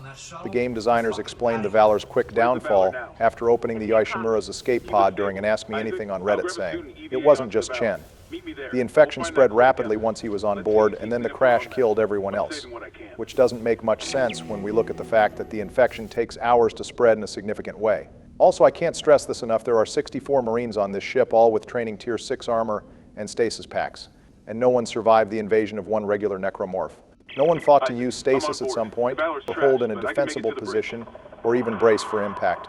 The only way I could accept that is if they removed the stasis packs and heavy armor and gave each of these guys the same armor as Hammond. But even then, one or two survivors would have made it after the crash. Okay, that was a massive lore drop, but honestly, you have a point, Obama. That many damn guns with that many damn soldiers would have taken the entire zombie army to take out, especially with how powerful stasis and Tier 6 armor is. They can't even have them remove the stasis packs because of the new necromorph type we have to fight, so they really did either need to lower the armor these guys had and lower the amount of Marines on the ship, or just have some of the Marines survive the crash and maybe become a hindrance to Isaac as they go crazy from the marker or something. I guess that would have been too much for the original game, but the remake definitely had the ability to put soldier enemies in this game. So how the hell did Hammond board the ship ahead of us? You know I'm not a nuclear engineer, right? I don't need you to be. Just stabilize the warhead and eject it away from the Ishimura. Don't underestimate the speed buff after a good nap, Donald. I would have liked that, since then we could have had not only a truly different enemy type, which is one of the highlights of the later games, but we could have had definitive proof that the pulse rifle can't do shit as a normal weapon. Plus, having to dodge stasis attacks on the other foot would have been intense. Also, we are already at the next chapter. I guess this will be another episode we take on 2 chapters at once. Well, here is our last new enemy in this game, the Twitcher I was going to go into what this guy's deal is. But looks like Joe already discovered what their weakness is, and showing is better than telling. Never count out the abilities of space engineer Isaac Clarke, especially when he is controlled by Joe Biden wielding a line gun. Honestly, this whole level is perfect for the line gun and force gun. It's all close quarters. The massive projectiles on both the guns are perfect to trigger the stasis modules on these guys. Every gun besides the plasma cutter is the perfect gun to fight these enemies, as every projectile is large enough to trigger stasis. This level's test seems to be a check mark if you have a second gun upgraded yet, and is one of the worst to fight when trying to get the one gun achievement. So how the hell do the stasis modules make the space zombies faster when they fuse together, when the entire point of the stasis module is to slow things down? If they are fused, then why the hell does it reverse it? That's not how fusions work. Well, stasis modules deal with time dilation at its core, not just slowing down time. It isn't the most unreasonable thing to imagine that the dead tissue fusing with the module could create the opposite effect, maybe through the marker signal. Speaking of the marker, though, I have another comment question prepped for us now that we have met every type of necromorph in this game. And so viewers, what is your favorite type of necromorph in this game, either because of the lore behind it, the design, the creepiness, or just from your own memory? As for mine, I have to give it to the Divider, not only because of its creepy appearance, or the fact it has 2 unique kill animations, but also for the fact that the Divider is actually a reference to John Carpenter's The Thing. Every piece of the thing is an individual organism that, when separated from the main body, continues on its own. And that movie is just one of the top 10 essentials in horror movies, no debate. All right, Obama is just straight up cheating with the movie references that is almost impossible to beat. Mine has to go to the brutes, not only because I respect the tanks or big backs on any squad, but I also just love their position in the game as mini bosses. They not only have the best presentation in this game, breaking through the glass to get a peek at the size of this thing before then shattering an entire damn blast door and squaring up with Isaac. And the presentation of these things stays consistent throughout the entire game. I also just like the idea of an enemy that doesn't just have a weak point, but that his non-weak points are practically invulnerable, making him an actual threat. I also think the design with both the spiky exoskeleton and the fact it's a fusion of several bodies is just peak. Damn, you guys picked some good ones. Let's see if I can go 3 for 3. While I am partial to the classic slasher necromorph, I think my favorite is the Exploder. Not only because his design is fucked up and horrible looking, but because of its unique role in combat. Instead of being a unit that is trying to win the fight, it's instead trying to take out Isaac with him. Also, the tactical switch up when these guys join the fray is great. Not only do we have to watch our fire face collateral damage, but we also can use strategy to damage other necromorphs, either exploding the sack at the right moment or launching the sack at a space zombie to damage them. Plus, they scared the hell out of us during their first appearance in the series. Even Obama was scared. Yeah, thanks for reminding me, but viewers, make sure you let us know what your favorite necromorph enemy is in this game and why. Back to the game, we should address the guy who just called us. It's not only crazy that a survivor without a gun has survived this long, but that it is Chapter 9, and we are just now being introduced to a new character. Joe, careful here. We are in the last stretch. Also, bro went on some kind of fitness journey. He dyed his hair and lost a lot of weight. Oh, fuck! Jesus Christ, viewers, this is a person you trusted with nuclear devices for 4 years. At least you finally got another death in this series. Fuck off, it was a misclick. Normally I love the force gun, Joe, but you have to time your shots carefully here, so only the plasma cutter needs to be used here. Going back to Kine, though he has been referenced a few times since Chapter 2, Kine is also the person who has been listening in our communications for the last chapter or so, a fact that is very apparent when you listen to Daniel's warnings the last 2 chapters. Why he is coming out now is unclear, but it's likely the marker's vision urging him that he needs to contact Isaac before he leaves the Ishimura. With that being said, Donald Mine featuring our favorite comment and super thanks from last episode. Sure thing, Obama. Our featured comment comes from Unknown Denizen, who sided with my take of their favorite tool in Isaac's kit being the suit itself. Thank you for admitting I cooked and for going into a whole side story about how you would wield it like Batman. Superhero Isaac Clarke is kind of weird to think about, but it's still chill. Thank you for your comment, and can't wait to hear your favorite necromorph in Dead Space. We also have another super thanks from the biggest supporter of this series in the Maiden Less Route Sith Morak with another $10 donation. Thank you so much for your heavy support of the series and the massive lore drop too, about the CEC cutting corners at every opportunity like a good business should. Also, we can all agree that Supervisor Dallas is the GOAT. Boom, boys. I successfully released the payload with no friendly fire this time. I handled it softly like a kitten. Yeah, all it took was you sweating all over my keyboard and mouse to do it sleepy. Anyway, should we talk about the fact that these guys brought a whole nuke on board? I already know this is one of those slight changes from the original, and I imagine this is your other complaint about this chapter. Oh, right, thank you, Donald. So, in addition to being a crew of 64 soldiers armed to the teeth with guns, training, and stasis modules, the soldiers were also under specific orders to secure the marker, and either exterminate the crew of the Ishimura or contain them, since Earth government is aware of the damage a marker can do. I mean, hell, in the remake, they even have a nuke on board, showing exactly how they were going to treat the ship when they got here. So knowing they were prepared to fight possible space zombies, we have an even bigger question mark as to how they got clapped up by one slasher, even with a potential outbreak. Hell, why did they even open the escape pod without examining it first? They knew it could be infected, and they still got clapped up that hard. It looks really bad, and is likely a plot hole that can't be explained away by just the infection being bad, but it is one of the costs of playing a horror game, where everyone is a cliché horror movie villain with lowered battle IQ. It's still a sad day for Space Marines and pulse rifle users everywhere, and we need to rise up in the gameplay and comments in defense of our favorite gun. My Space Force would never be this incompetent. We punch first and ask questions while punching. We only stop if the alien species is hot for that new frontier factor. These necromorphs pretending to be Marines can all go to hell where they belong. Goddamn, they are even playing dead when you shoot them. They have rogue feats from World of Warcraft. It's Joe Ever. Playing dead isn't supposed to work, Joe. You are a thinking man, not a pre-programmed AI. You can choose not to drop your attack on someone when they aren't dead. You are severely overestimating Joe. He is closer to the necromorphs than the marker. By this point, he probably thinks like them too. Ooh, shit, pre-placed pulse rifle ammo, my favorite. Now this is the shit I like. Donald, if we were playing Dead Money, the way the ghost people would lay a trap for you is just place Morrigan pictures and pulse rifle ammo. Anyways, this is good money for later, but I guess I have to do this shooting range challenge for the achievement and the loot. This is a classic return from the original game, and the rewards are way better too. Let's see your moves here, Joe. Joe, you were supposed to start shooting when those guys appeared. What the hell are you waiting for an invitation? I wasn't ready yet, plus I only want to go for headshots. Also, wait, are the red ones the guys I am supposed to kill or the ones to avoid, because red means bad? Jesus Christ, Joe. There are only 2 rules to the range, and you are fucking it up so hard that you triggered the goddamn alarm. It's time to throw in the towel and hang up your spacesuit. This is devious work throwing this many guys at me after I used like 2 whole clips on the shooting range. This is one of my favorite moments in the remake because it plays on your trust of the original. I mean, the original, the shooting range, is a normal range that you have to beat 6 rounds of to get a free power node and an achievement.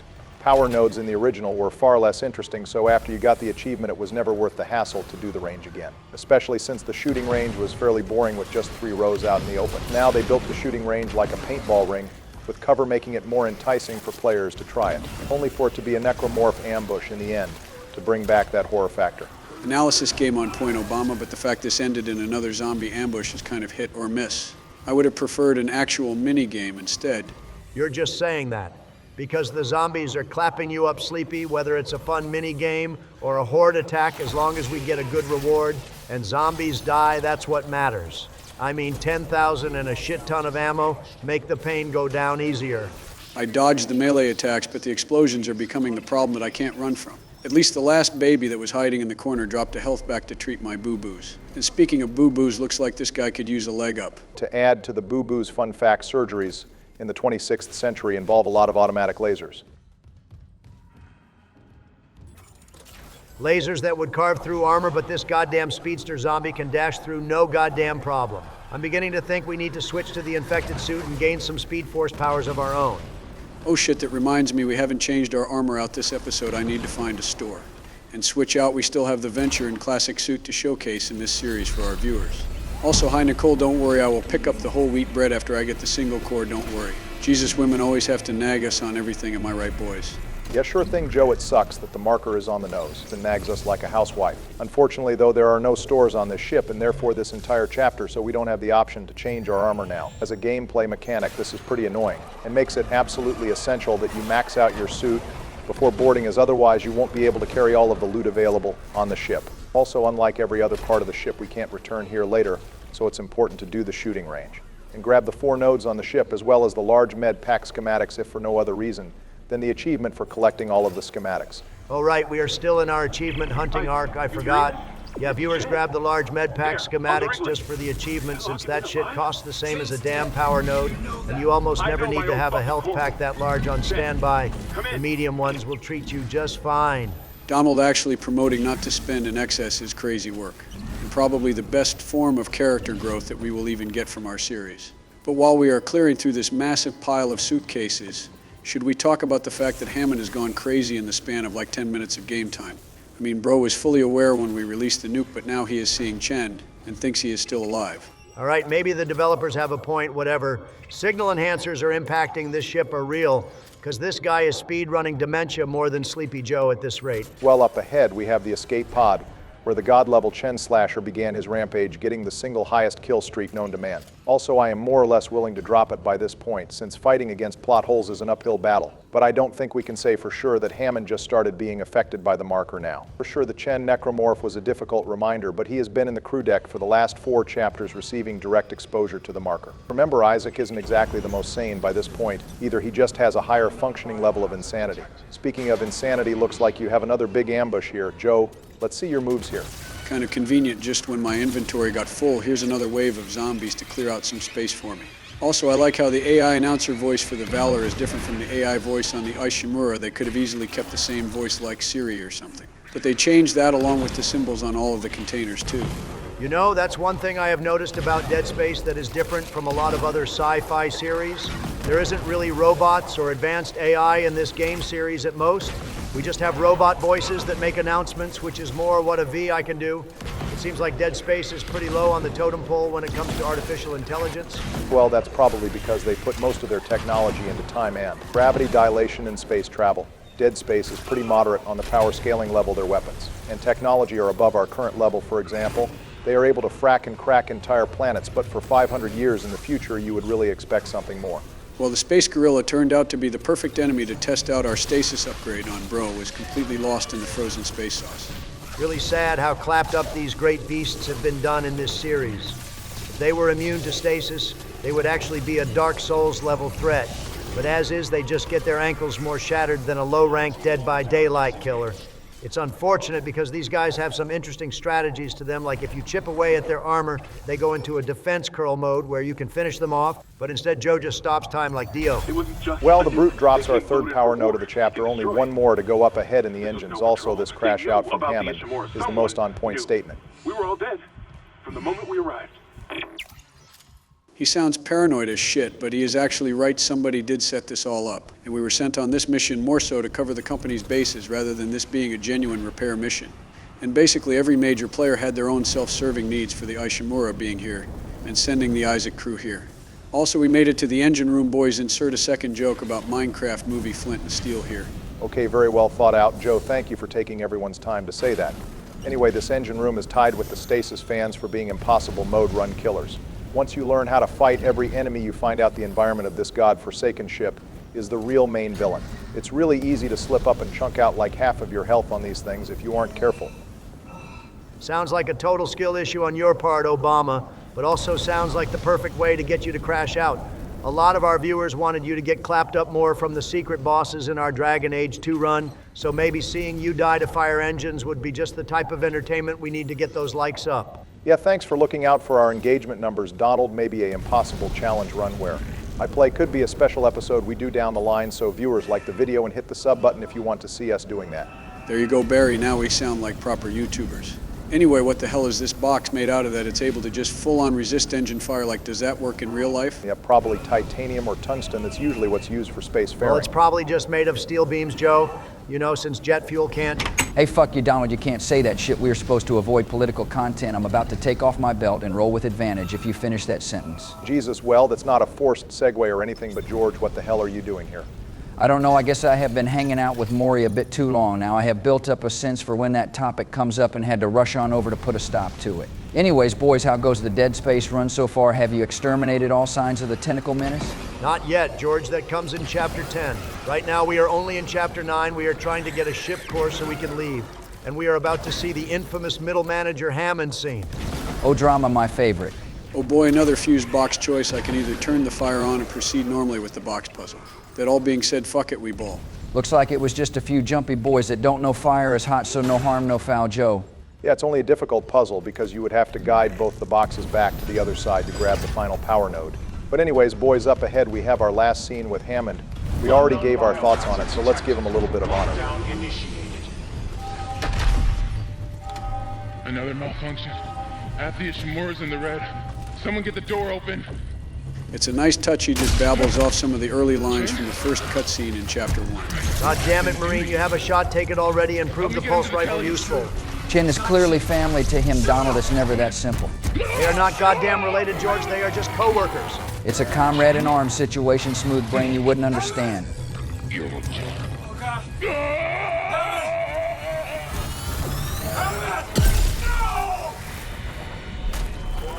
Jesus Christ.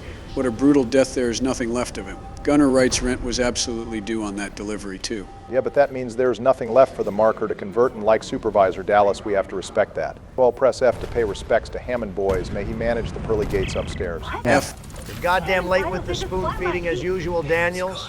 Like Chen has been gone a goddamn while, but we did lose the only other dude who can carry a gun in this squad. Hey boys, I know those boxes were made of steel beams, but I don't think the rest of the ship is. We probably need to get the hell out of here before we really learn fire is hot. Yeah, thanks for the astute observation, Daniels. Now it's time to really pull out the Joestar family technique and get the hell out of here now that we have captured the flag. I am not trying to die to a second explosion this episode. Well, you might escape if you don't end up getting lost and taking a wrong turn towards the ice cream parlor. So while the ship is exploding more than a Michael Bay film, we can actually take our time and loot around. There isn't any timer besides extra zombies to kill, and the mess hall did have some minor loot to grab since it is a new area. Yeah, I am just not going to do that, even if the game doesn't punish you for staying on the ship. Narratively, this is supposed to be a really dangerous and high-intensity moment, so I am running.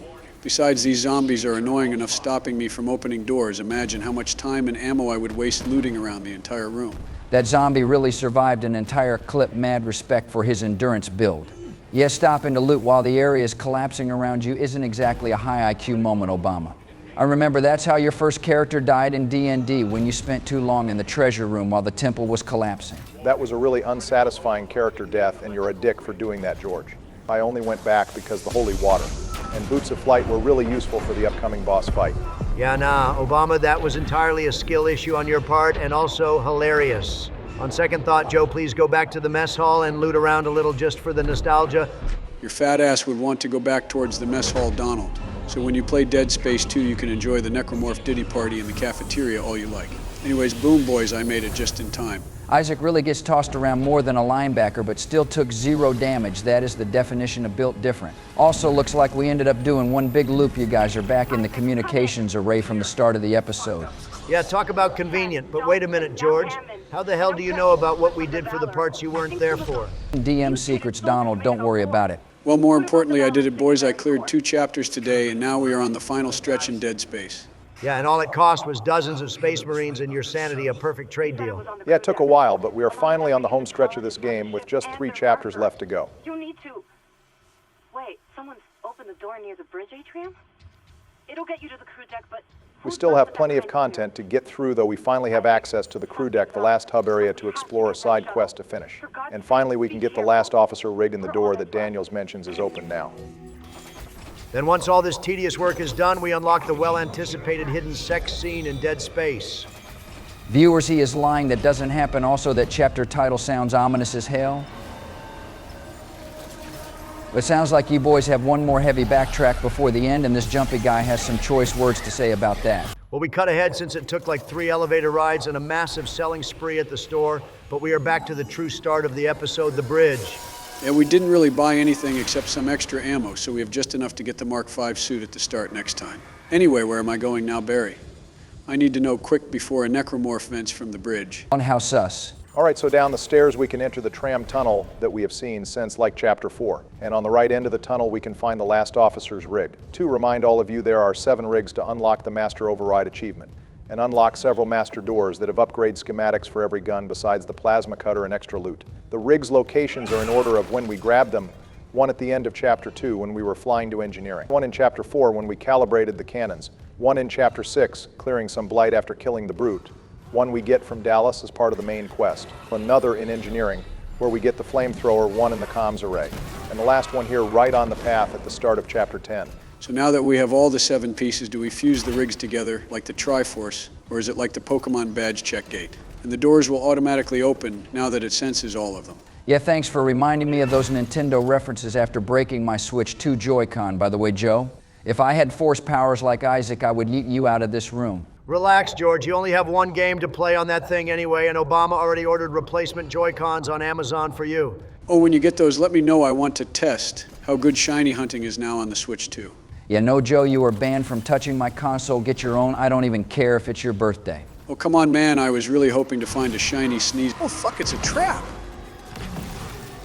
Yeah, okay, thanks for getting us back on track, Joe, to answer your question, though, before these rigs can be used to open the master door. We have to go to the captain's nest of the bridge, where Hammond first upgraded our rig access. We then plug every officer's rig into a console, and then we get master access. Yeah, and then we get to backtrack to every goddamn part of the ship for an hour to get the rest of the upgrades and schematics we have access to now. Speaking of upgrades, it's been a while since we have done one on screen, so take us away, Joseph. Thanks, Donald. So we unlocked the final upgrade path for the plasma cutter, so we are going to fully max that out and get the best upgrade in game 2. After that, I am going to upgrade the laser trap damage. I really want to get some utility out of the line guns after the fight earlier. So with all of these upgrades and backtracking, does the master rig get us access to some cool space necromancer secret boss or something?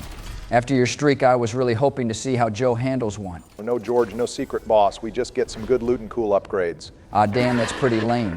Agreed, George. I was really looking forward to seeing Joe struggle for even a second. Also, damn, the best thing the marker has done is block Daniels from backseating us for once we are finally left to our own devices. Praise be Altman, this is a wondrous gift on the path of truth. Heavy pause. Okay, great, Joe. Good to see you are fully immersed in the role play of the final acts. But we are going to save that for next episode. Now that we unlock the tram to the crew deck, we can go ahead back to the bridge real quick and create the master rig code before we close the episode out. We can start next episode by doing one final backtrack to unlock the final schematics. So are we just not going to acknowledge what the hell he just said? We never acknowledge it, George. It's for the best. It's kind of fitting we end the episode off in the place where the escape pod was launched that caused us so much trouble this episode. My thoughts exactly, Donald. Unfortunately, since we didn't come here before, now we are going to get bombarded with enough rig updates like we are playing the opening of New Vegas. Boom, easy money. Well, viewers, while the endless pop-ups appear, we are going to wrap this episode up. Next time, we are going to show you where all the master locks are before finally retrieving the marker and ending this once and for all. Don't forget to leave your comment question on your favorite necromorph enemy in this game, as well as a like to honor Hammond's death. and a subscription to keep up to date on the latest video. We are going to be on a weekly upload schedule, so you won't want to miss out. Dragon Age 2 might be done, but we are still dragging our ass over this ship for another age. Welcome back, viewers. Keep in mind, it's barely been a day in game time. Calm down, Nerdbama. It's just a cold opener anyways. As always, we have to start with backtracking and exploration. So lay it on us, Obama. Phrasing, please, but sure thing, this shouldn't take long. And these are our last few errands in all of Dead Space to take care of. So viewers, we completed the Master Rig last episode. So before we proceed to Chapter 10, for some story beats, we are going to do one last backtrack to collect a couple of weapon upgrades. We went to the bridge first, since that's where we ended the last episode. And up where we calibrated the AA guns, we can find a locked room containing the pulse rifle upgrade. Also, we found a missing temple audio log, so we might as well give it a listen for no reason in particular. I'm sure whenever we meet this legend, he will be banging his girlfriend or bathing in the blood of his space zombie enemies. All right, now that we finished on the bridge, next up we are going to head to engineering for the Ripper upgrade. Looks like some lost space babies wandered into the restricted area. I hate when that happens. That being said, the Ripper upgrade placement is probably the best designed reward placement in this game, since they put it in the same room where we originally got the Ripper in Episode 3. Oh boy, and the hits don't stop coming either. Looks like the space baby brought two friends time to show them my upgraded pimp slap. Jesus Christ, that necromorph flew all the way to Astroworld. I'm starting to think the zombies aren't hunting us. We are hunting the zombies. Did you see the hand antlers on the survivor suits? We are literally taking bits of them as trophies like a Dexter serial killer. We are the ones hunting them. Also, Joe, after you grabbed the Ripper, we forgot to grab the oxygen tank schematic a few episodes ago when we got Tier 2 access. Want to go grab that now? Oh, right, sure thing, Barry. Anything for a little extra loot. It's not like we really forgot. It's more so there's no reason to come back to this spot after you turn the engines back on. It's just a dark, sad hole now. You would know a lot about dark, sad holes, wouldn't you, Sleepy? Given your poor air management so far and your geriatric ass in general, that's probably a good call. Blow me. All right, both of you kiss and make up. It's been 2 minutes. Gross.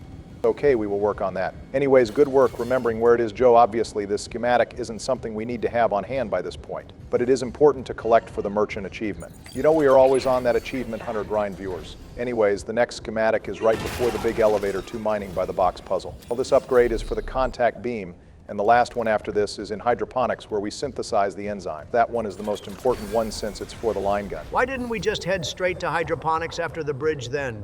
It's not like we use the contact beam or the Ripper in our playthrough. Damn, now who is forgetful? Obviously it's for the achievements, Donald. We are the presidential achievement hunters after all. Wrong on both accounts. Each weapon upgrade also translates to an extra node that we can slot on any gun we want. So it's great economy for less than 5 minutes of gameplay. I know just where to put all my upgrades too. I'm going to fully max out the line gun, so our two best weapons are maxed out. We still have a few dozen weapon nodes to collect in the last 3 chapters, so your force gun will still get some love too, Barry. Thanks, Joe. I'm on edge just thinking about it. Heavy pause. You know, it's pretty crazy that the hydroponics hologram of that girl is still playing on loop. I wonder how much of an electricity bill she is running up. Don't worry, it's counteracted by all the electronics Isaac smashed, and all the vent wires the necromorphs have probably chewed on. Anyways, we only have 1 or 2 more workbench upgrades, so we might as well go through it. Take us away, Joe. Yeah, sure thing. I am fully maxing out the line gun to get fully maxed out trip mine traps so they have a 3rd line and extra damage. Then I am going to put a small amount into the force gun. I am keeping the capacity slots open in case there's a situation where I have a node, but no ammo since upgrading the capacity adds ammo to your gun. There you go, Joe. Now you're thinking with your wallet for once. We haven't even reached our final form yet. Since there's a few locked containers we can use the master override on. But for now, let's go see what the crew deck has in store for us. Someone needs to clean this shit up. Jesus Christ, it looks like some damn live leaks footage in here. I assume they did all this after hearing all about your nerdy optimization at the start, Obama. So please, you haven't seen anything yet, just wait for the Boulder's Gate 3 tactician run. I just remembered Hammond said he saw a bunch of cultists killing each other when he went to the crew deck. I'm wondering if this room is the end result. That was always my first thought, though the other possibility is the classic ritual suicide unitologists are known for. Unless this is just some game designer's fetish, could explain a lot. Also looks like Joe is going to brave the bathroom again. This should be interesting. Hop off, Donald. My powers have doubled since I last met a toilet necromorph. Oh, fuck. All right, after looting the shower and Joe changing his pants, let's go do a small mini-game, shall we, boys? Hell yeah, who wants to see some mad hops, boys? Joe, you are 82 years old. No one wants to see your ass try to dribble a ball unless it's you failing a dunk and breaking your back in the process. Oh yeah? Watch me Kobe this bitch. Now here's a guy who knows ball. All right, good luck, Joe. You can't invoke Kobe's name and fumble unless you want generational curses. Well, unlike the shooting range last episode, the Z-Ballroom was kept largely unchanged from the original. The main difference is obviously zero gravity has changed, which honestly makes this way easier. In the original, you had to hop between platforms, and as a result, you would get more points for doing longer shots than shorter shots, and moving between platforms offered extra multipliers. However, it was overall more efficient to just shoot from the closest platform as quickly as possible. Thank God this game remastered zero gravity, because the original achievement was probably the most tedious one to get, although I have to say without it, this section gets a little boring. I mean, they couldn't summon a few space babies or lepers just to spice things up. I mean, they added an AI program that glazes Isaac and praises his madball skills. I would say that is plenty of Spice Boys. I haven't felt this much positivity since my last Baskin-Robbins trip. Is this the future of sports once we all get microchips installed in our heads? We just have sports announcers and AI fans cheering our name? It's creepy as hell. We need to protect our children from the basketball minions. Won't someone please think of the children? Fuck them kids, space basketball is cool as shit. You realize this isn't the basketball program, right? Why would the Ishimura basketball program have our name with voices cheering our name? This clearly isn't the normal Ishimura announcer, it's clearly the marker messing with us while we are trying to play some good old-fashioned Z-ball. Sheesh, okay, never mind. Now that I know what it is, this mini game is creepy as hell. Who even is that voice? Is it Nicole or just some random dead girl whose voice they are using? It's telling us to make us whole, which is something Marker Nicole does say. But I don't think that's her voice. Given the fact this voice is cheering and encouraging us while we play basketball, do you think maybe this is the voice of our mom? No way in hell did Isaac have a mom that is this supportive of him. Didn't she sell Isaac's college fund to the church? I'm pretty sure that means she would be praying to Space Unitology Jesus instead of attending Little League games.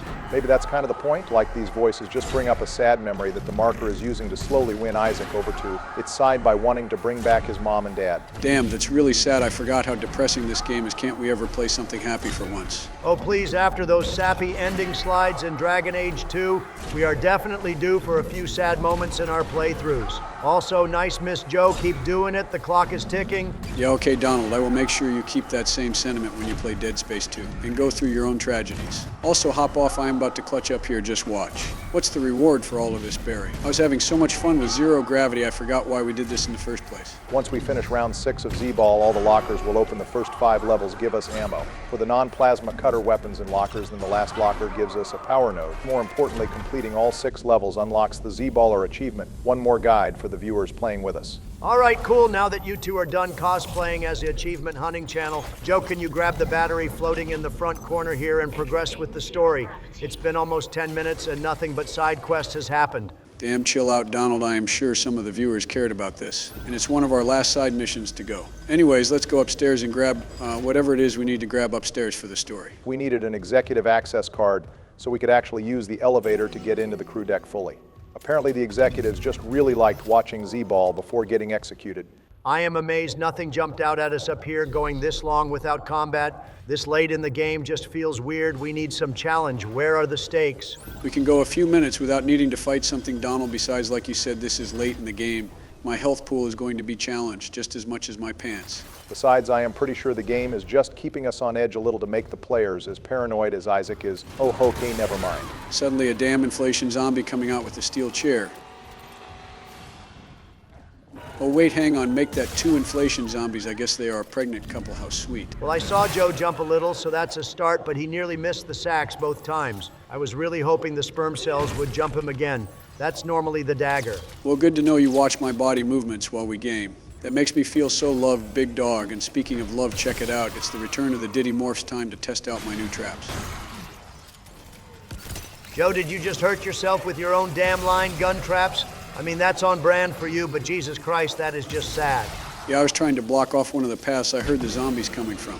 But I guess a room with this many dead bodies, I should have expected it would be Diddy Morphs, which means my traps are useless. Entertaining our viewers with a failed compilation is never useless, Sleepy. Using traps against the infectors is a solid strategy, actually, if you line them up at the right angle to hit them, and the body they are infecting. This not only kills the infector, but it chops up the body enough that the conversion won't go through. Keep it in mind, there's at least one more of these fights coming up soon. Thanks, Barry. I'll try to find good use for the force gun, too. Anyways, we got the elevator working again. Is there anything on the 3rd floor to check out? Yeah, there's actually a level 3 security room with another power node and ammo to shift through. Definitely worth a look and is easily missed. Goddamn, even the balcony with the trains had dead cultists. These guys are through. Also, is that a lone Diddy morph coming out of the vents? I thought these things traveled in packs.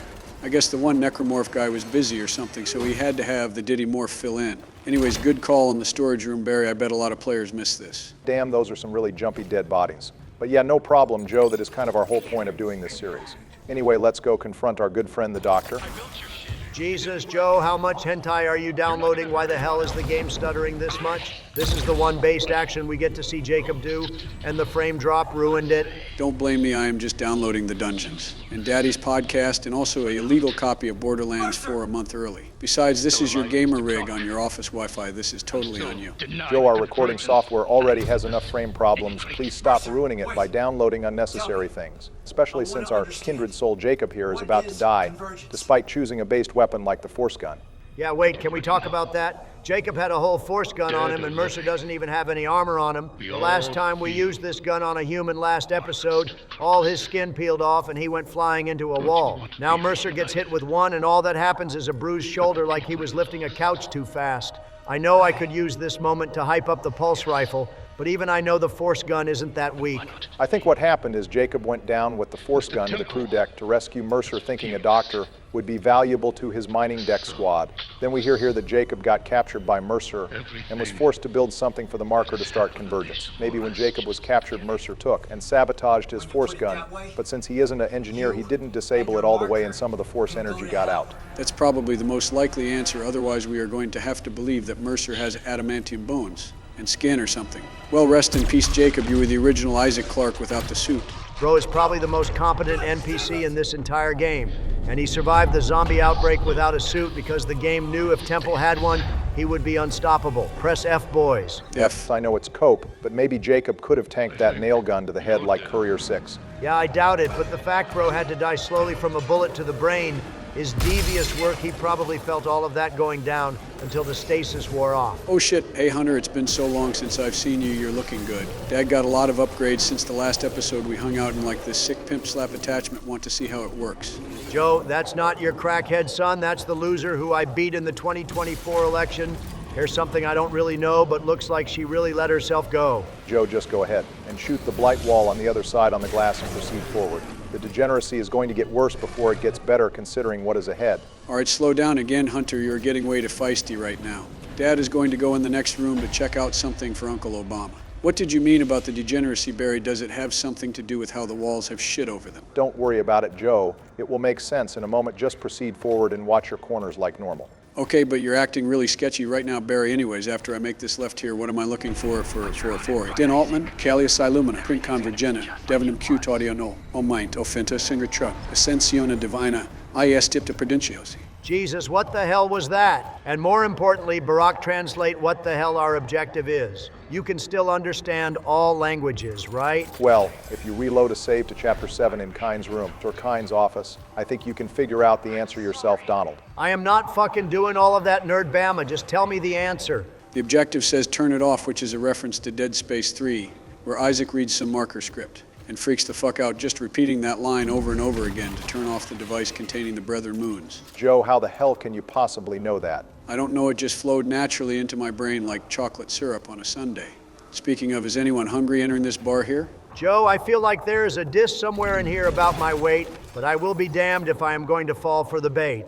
Also looks like an exploder wants to get in the bar without ID. Someone hand that man his keys. Donald, you are focusing on the wrong thing, but whatever. There's also another store where we can grab our 5th and final armor upgrade, since we grabbed it in the Z-Ball court earlier. I will definitely reach my 5th in final form as soon as I kill this singular slender man. Oh, sorry, make that 2 goddamn slender men, which means 10 whole pieces are going to attack me soon. Altman, guide my hand true. Jesus, Joe, you are burning the kitchen down right now. If you are going to let the marker live rent-free in your head, at least let it help you. Not let 2 space zombies run train on you like that. Yeah, I'm trying. But not only are there 10 little pieces of these things that I have to kill, but they are fighting me in some kind of space fog that gives them a bonus to stealth. Or some shit, so this is all rigged. At least we got the exploit, where every single divider drops some loot, so that will be good for our wallet.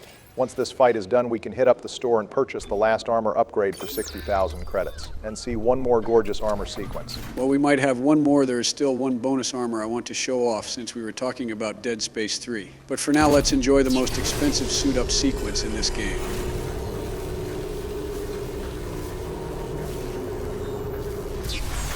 It's no Mark 6 Space Marine armor, but it is very spiky to spread fear in the hearts of our enemies, so it will do. Anyways, looks like Mercer set up another romantic message for us, this time in the form of a hologram. I know we are the main character, dude, but you are trying way too hard right now. Wait, did bro take the time to record and edit this for us, or is this more of the marker hijinks? Why would bro even plan for us to make it this far anyway? The marker can really only project the voice of dead people, so I have to imagine this is real. Maybe he recorded it now to try and demoralize Isaac or something. I do have to admit, between the candles and now personal recorded shout-outs, Mercer takes his antagonist role very seriously, if not a little creepily. Did he also stack up all those chairs to impede the only usable door too, or was that Harris Hunter?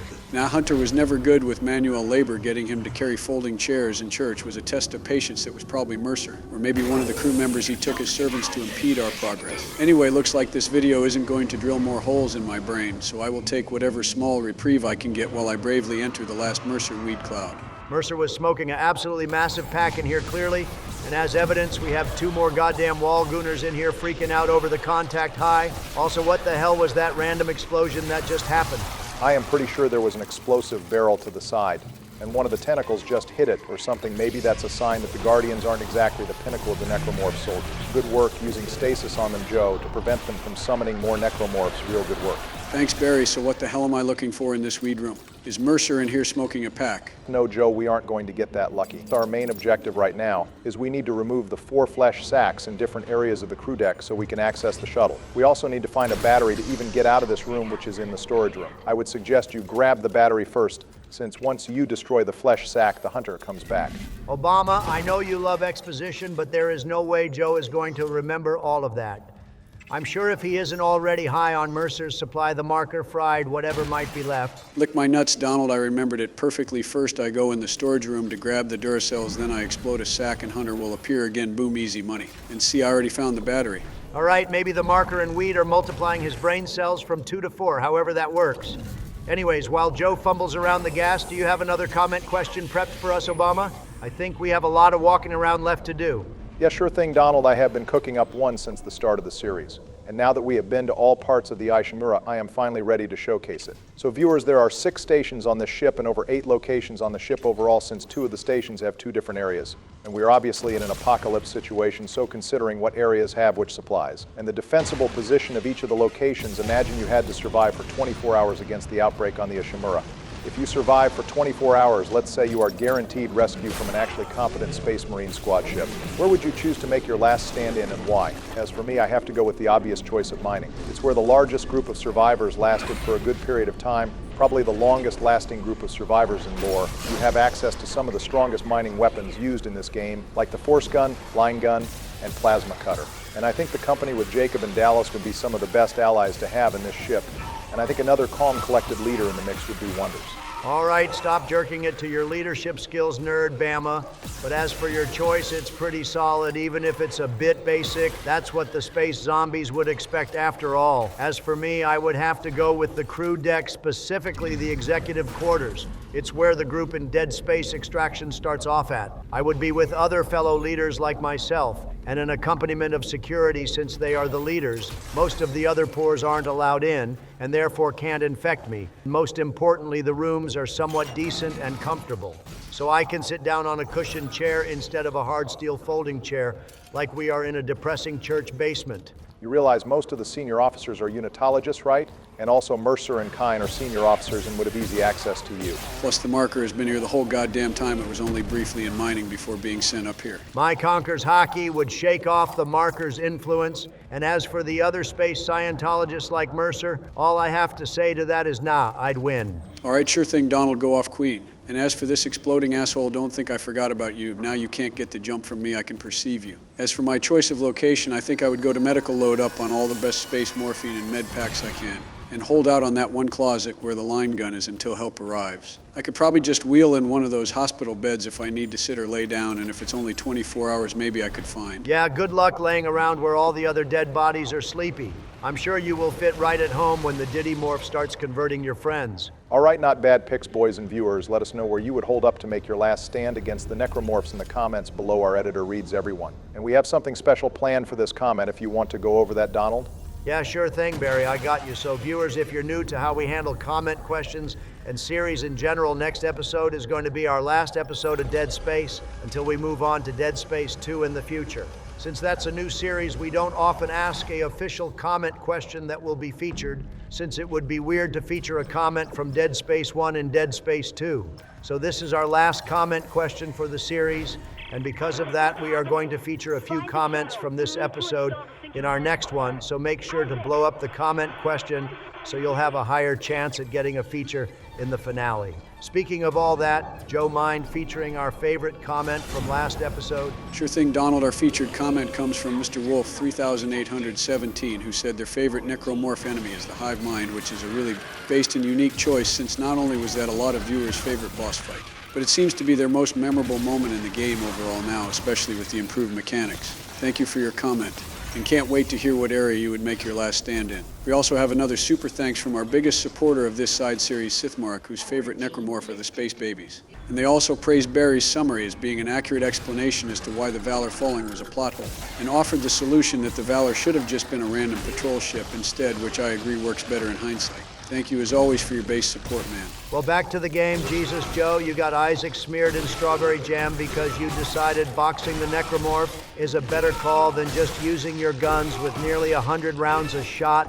The Isaac hands are rated E for everyone. Sometimes you have to go back to the classics. Well, before you do anything else in this area, go ahead and head towards Mercer's room. We have an important scene to see concerning Isaac and Nicole, as well as the last side quest to finish up. Oh boy, finally some more drama concerning our space girlfriend, because when I play psychological horror games, I am really looking for some relationship drama sprinkled in. To be fair, can you really be a horror game protagonist if you haven't lost a partner, a child, or a girlfriend, or D, all of the above? I would say Leon Kennedy, but I am pretty sure he was orphaned as a child, even if he doesn't mention it much. So no, you have a point loss as a key theme of any horror game. Anyways, I know we talked about this at the start of the series, but for those of you who need a refresher, Isaac's mom was a unitologist since Isaac was a little kid. Eventually, she suffered a psychotic break, which led to her being committed to an institution where she was treated by Nicole, which is how they met. Nicole discharged Isaac's mom when she was doing better, and then took a job aboard the Ishimura, but shortly after taking that job, Isaac's mom snapped and killed his dad before killing herself as well. To add insult to injury, Isaac's mom promised her and her husband's body to the church, as well as all their resources, so Isaac never even got to bury his parents or get any sort of closure. Oh, Isaac, I'm so sorry. We get you have trauma here, bro, but did you really call your girlfriend just to yell at her? Seems like a dick move. I guess maybe you don't want to blame your mom since you just lost her, but if you want to be mad at someone, maybe pick the one who gave your college fund to the church instead of your supportive space girlfriend. Also, Joe, I see you can't just sit still or anything. You just had to loot during a cutscene. Bite me, there's long pauses between their conversations. Anyway, Donald, it's not my fault they put shinies in front of important moments. Damn, Isaac, it would have been better to just not say anything at all. We have all been married, so I know firsthand Nicole is going to bring up that he said that 12 years later, when they're deciding where to go to eat or something. He will never financially recover from this, that poor lad. You can try to fix it, but the damage is already done. I didn't. Oh God, no. Not her too. All right, I know Isaac isn't questioning this, but this is full unedited proof the marker is fucking with us now since those screens were completely dead a second ago, but still turned on after we got a headache. Also, we heard Nicole's freaking voice echo throughout our head after. But I guess Isaac just always gets manic hallucinations when Nicole is in the picture. Anyways, wasn't there something else in Mercer's room, Barry? Yeah, because we got the codes from Kine in Chapter 7. We can access Mercer's back room where we can get a force gun upgrade, as well as finish the last side quest, Scientific Methods, which is all about Nicole. No wonder you've been guiding us to do all these side quests for this long. Obama, you just really wanted that force gun upgrade. That's the only reason I can think of, because compared to the other side quest reward, where we got improved stasis, this reward is pretty damn lame, I can't lie. It's not just because of the upgrades, there's two other reasons to do both side quests. One being, of course, they are achievements for completing both. But the other reason is the dialogue in Chapter 10 and 11 is slightly different during certain cutscenes without it. As always, you got to love that dialogue enrichment, boys. This side quest is decently thematic to finish, too, since it's the first side quest we got in Chapter 2. But it's the longest to finish as well. Also, it helps explain Nicole's fall in the end a little more, since before this we just assumed the marker made her go nuts. But now we know she was slowly being broken by the unitologists on the ship too. Mercer is one creep motherfucker. He didn't walk over to Nicole, he glided, like a lizard on ice. So I swear it's always the medical analysts that you have to look out for. They're the ones that will get you. Shout out to the next Dexter season at shit is peak. I just realized though why a force gun upgrade would be in Mercer's room of all places. I think Jacob said he modified a force gun when he was going to rescue Mercer. Maybe this upgrade was originally Jacob's that Mercer removed and kept it in his office. Joe 1 minute hits himself with his own damn line gun traps, and next minute he crafts his own damn lore theory that can rival Obama's lore yaps. The Alzheimer's meds come in waves, it seems. That being said, why would he keep the force gun in his office instead of trashing or destroying it? I guess he did it in a rush. That wouldn't be the craziest thing to imagine, what with him being focused on convergence and trying to prepare the marker. So Nicole isn't just a normal doctor either. She was actually able to study the necromorph tissue enough that Mercer was able to gain enough insight on necromorphs to make his ultimate life form hunter. Joe, your son is a lot of things, but he is not an ultimate life form. That being said, yeah, there's some irony that Nicole was doing all of this to try and save lives, but all she ended up doing was helping Mercer kill more people by giving him her research notes. Poor Terrence isn't here to help you. Yes. There's only one man I trust now. I wonder if she learned about Harris before she gave up on everything. I doubt it pushed her over the edge more than the alien marker, but it might explain what might have prodded what happened. Considering none of this was in the original, I imagine this quest was supposed to show Nicole's decline as more gradual. And for a lot of reasons, not just the marker's influence. She was arguing with Isaac. She lost her confidants Jacob and Kine. She ended up helping Mercer and getting opposed by unitologists at every turn, all while actual zombie outbreak had her overworked. Anyway, time to shoot that flesh sack and end this. Wait, Joe, don't do that yet. Why that's like the whole main objective, isn't it? Oh, hey, Hunter, how have you been? It's good to see you again. After hearing like 7 minutes of domestic dispute dialogue, it's good to play Stasis tag with you. I guess you and your friends want to go first then? All right, this is just getting sad. And I mean that for both Joe and the Hunter. Joe, because he seems to be getting friendlier and friendlier with this fucking thing that wants to go discount Wolverine on him. And the Hunter for not being able to even do damage on Joe when he thinks you're a damn ally and you have true immortality on your side. Also, why are you freaking out, Obama? Joe did have to do the main objective at some point, right? Yes, he did, but he did it far too early. He could have explored the side room and slotted in the battery first, so he wouldn't have an endless horde of necromorphs. An immortal hunter following him around too. The hunter spawns as soon as you destroy the tendril, so doing everything before that is ideal. Well, it's fine because I ended up finding the battery in the bathroom anyway, so I can go ahead and slot that in before I get the hell out of here so you don't lose sleep over a missing upgrade or something.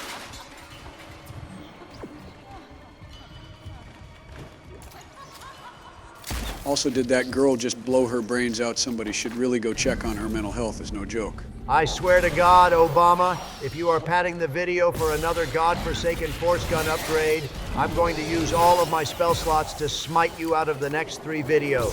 As much as I would love another force gun upgrade, it's not. The upgrade is for the flamethrower, which I know we can't use. But there's a node in the locked room anyway, and another marker fragment, so it's great economy for only a small time investment. My bad, I got too hyper-focused on slotting in the battery, I forgot which enemies I already killed.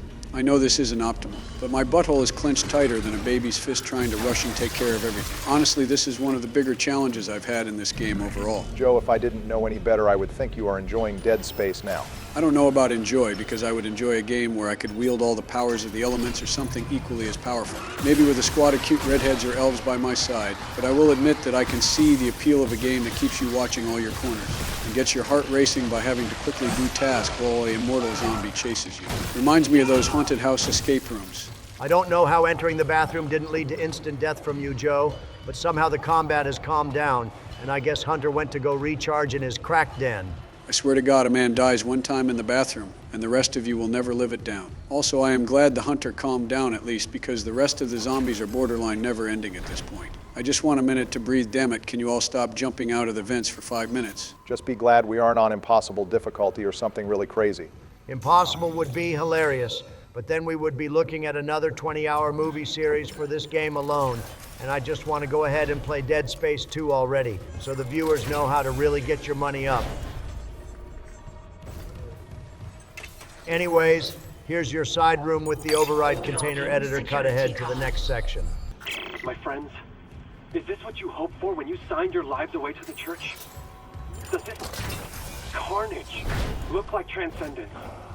2 seconds in and I can already see why you want to hold up in the executive suits Donald that's all red, just like your Republican round ass. I'm sure you would want to mix the red carpet with a little bit of orange to feel right at home. Hop off, Joe. You're just mad because your speeches make you sound like an even bigger pussy. Then Dr. Kind sounds giving this speech. I have to give Bro props for his blind optimism, though. Thinking he can convince the cultists this deep in the Kool-Aid to turn back takes some stones. Considering we found this in the executive deck, that means he was trying to convince people who are leaders in the church to turn away, which are people who have given more time and energy than most of this. Anyways, this area is a lot calmer than the medical wing, but there is just as much to explore here. We have a text log that can give us the last secret break room code. The other log is in Chapter 11. We have a room with a shrine for marker fragments, which we can use if we were going for the secret ending, which we are not. I feel like I need to remind you of that, Joe. I got it. No worries, I fully planned to do this. Normally no fragments needed. This is a nicely made shrine, though, even if it is a clear fire hazard with that many candles. Anyways, I am guessing that one of the other loot boxes is another Master Override box, Barry. Of goddamn course it is. I see why you made us get it before Chapter 10. This area is goddamn overflowing with these things. What weapon does this one go towards, Obama? No weapon this time, just a conductor for some extra money, but it is free loot, so we might as well, right? It's also, Joe, fair warning this time, the tendril itself is in the bathroom. Absolutely devious work putting it there, Owen. Just my luck the poop zombies are back. I'm ready for you. This time assholes burn in hell with the hundreds before you.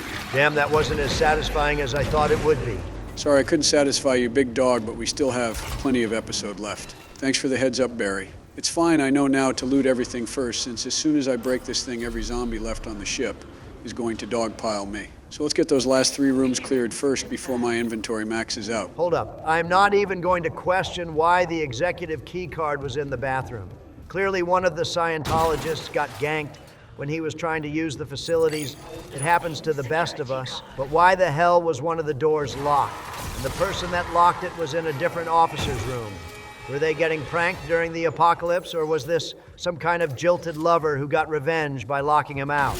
I always thought maybe one of the officers was experiencing clear signs of paranoia and aggression, and another officer locked his room to try to contain him. Although if that was true, you would think the room would be more trashed. This room looks pretty put together, all things considered, except for the marker symbols painted in blood. Yeah, those marker drawings are so tacky they clash with the drapes, and they didn't even use the right unitologist kanji. They should be more accented. And not so blotchy, just give me a couple minutes, boys, so I can fix this. Joe, I swear to God, stop role-playing and get on with it. We still have another tendril after this to kill.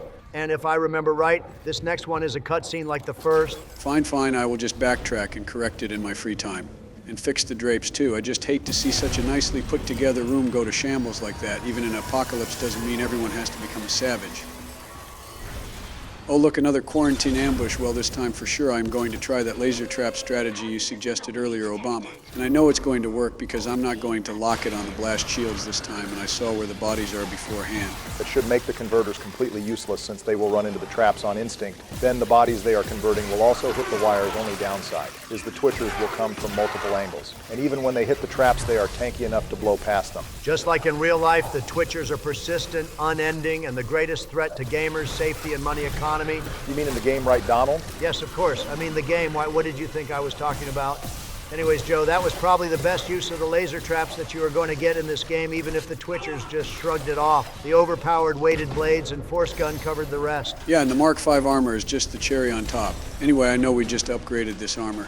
But there is actually one more armor I wanted to highlight in this series. It's the one deluxe armor we haven't actually shown yet, the Venture armor. And honestly, I think it's really cool and a good way to build up some hype for Dead Space 2 since this armor is styled the same way most of those suits are.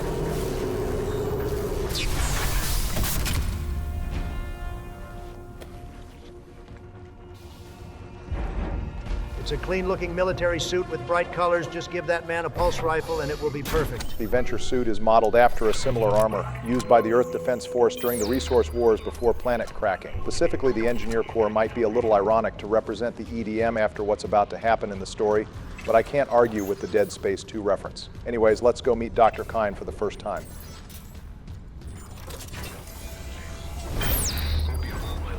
All right, I've been patient long enough. Bro is going to just mumble again. We have had enough cutscenes in this chapter. Let me in before I pimp slap you. Damn, Joe, what's got you so renegade? I would have thought you would have more sympathy for confused babbling dudes with white hair and an obsession for red markers. Yeah, I feel bad for the guy, but we got a job to do. And honestly, I might be suffering from cutscene fatigue already for this episode. I know the remake likes to yap, but the one downside is they maybe go a little too far here. Goddamn, that thing is big. You know, the fact Isaac acknowledges that Kyne might not be real is a pretty big sign that he does realize a lot of this stuff is hallucinations. But he just doesn't comment on it normally. I do see what you mean about the cutscene fatigue, but this is probably the most important cutscene of the chapter, and is the one full cutscene that is more or less unchanged from the original. All right, bro, might have lost it, but he did at least one thing right. We can't end this game by just killing the Hive Mind's kid, the Leviathan. We have to go down to the planet and kill the zombie leader at the source to assert dominance. It does mean having to kill another gigantic monster with tentacles, though. And this time I don't get to do it in space, and Stasis may as well be useless. I know we have heard about Kyne hundreds of times before meeting him here, but any final lore you want to give on Kyne here, Barry? I already explained his backstory about him being a high-ranking member of the church because of his ability to read the marker's language, and the reason he joined the church being his need for comfort after his wife's death. Really, the only thing left to say is his downfall and his current state of near insanity. After he met up with Nicole in mining, he was reminded again about how much he loved his wife, and he began getting visions of her and hearing her voice non-stop until he eventually cracked. Now he sees his wife everywhere he goes. For someone who is supposed to be a high-ranking unitologist, he fell for the marker's trap really easily. I mean, the things he is saying do benefit us. Leaving the marker undestroyed or giving it to the government is a worse option and needed to happen. But I don't like the fact we are playing into the space zombies' hands with this one. I just noticed that giant bottle of wine in this room, bro, is probably drunk, as well as indoctrinated. Also, how the hell are you going to distract Mercer? I am pretty sure anyone Mercer sees at this point is getting the Stasis nail gun special. Maybe Kyne is really good at hitting someone and then using their cunning action to dash away. You can't freeze what you can't hit after all. Also, if you look closely, you'll notice Kyne stops to take his wife by the hand before walking away. Nice little detail about how far he has sunk by this point. There's a text log from Kyne in this room going over the same idea that Bro has lost it. Yeah, you know, just in case all of the writing on the wall and the scared stuttering wasn't clue enough that Bro is a bit Looney Tunes. Joe, you are the last person who gets to make fun of someone for stuttering. Anyways, are you going to use that workbench in the back room before grabbing the marker? I would, but I think we are at a good level of strength as is. We are already a true space marine, no reason to try to ascend to God mode yet. Besides, it looks like the necromorphs need to regroup anyway, since that was the first tendril I destroyed without Hunter and his friends jumping me. Yeah, they didn't even send the one guy this time. Anyway, time to move the marker. Joe, take plenty of deep breaths first, please. Don't worry, Barry, I'm locked in here. See, make us whole again, make us whole again. Joe, that is the opposite of goddamn fine. No, actually, it's okay this time. He is just reading the objective that popped up. The last one said, turn it off. And this one says, make us whole again, nothing to worry about. All right, whatever you say, Obama. Also, Kyne, you and Isaac should be the last people to have prolonged exposure to the marker. If Kyne and Isaac take the time to load the marker on the shuttle like a new couch, they will be drooling in their small clothes by the time it's strapped into the trunk. Also, Kyne, aren't you supposed to be distracting Mercer?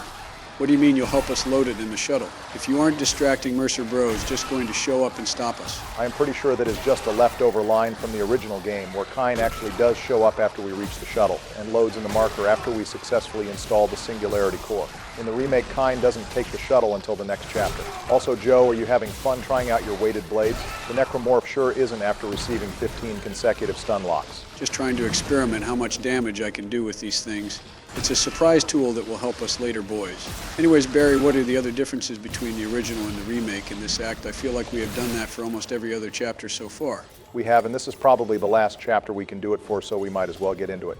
The main difference in Chapter 10 in the original is Dr. Mercer's interaction, since every interaction with Mercer is different from the original, since Unitology has also been remastered. In the original temple scene, we walk in as Mercer has tied up both Temple and Cross in preparation to ritually kill them, no stasis needed. Mercer mentions that Cross was a true believer, but we will never know as we find her already dead by the time we arrive. Mercer then slits Temple's throat and saunters off, not even addressing Isaac, who is watching. And instead of the medical analysis taunting Isaac, we instead hear him preaching as we go about destroying the tendrils. The only time he even addresses Isaac this chapter is after we load the singularity core in the shuttle. He will vid-call us and tell us death is just the first step. Then convergence awaits us all before shooting himself in the head, then letting a infector turn him into an enhanced necromorph. Pretty unsatisfying death, all things considered, when you realize this is supposed to be the main antagonist. What's even funnier, though, is you can deny him convergence in the original if you're fast enough. You can kill the infector and leave his body lying there like the basic bitch he is. Anyways, Joe, it's time for one final confrontation with your crackhead son. It's time to finally see which Biden can reach that third-place bronze medal spot. All right, Hunter, I'm sad this is the last time I get to see you. It seems. It feels like we had so much left unsaid. I guess if this is our last meeting, always remember the big three: never accept a car salesman's first offer. Cold Stone Club is the best fast food subscription, and 99% of gamblers quit before hitting it big.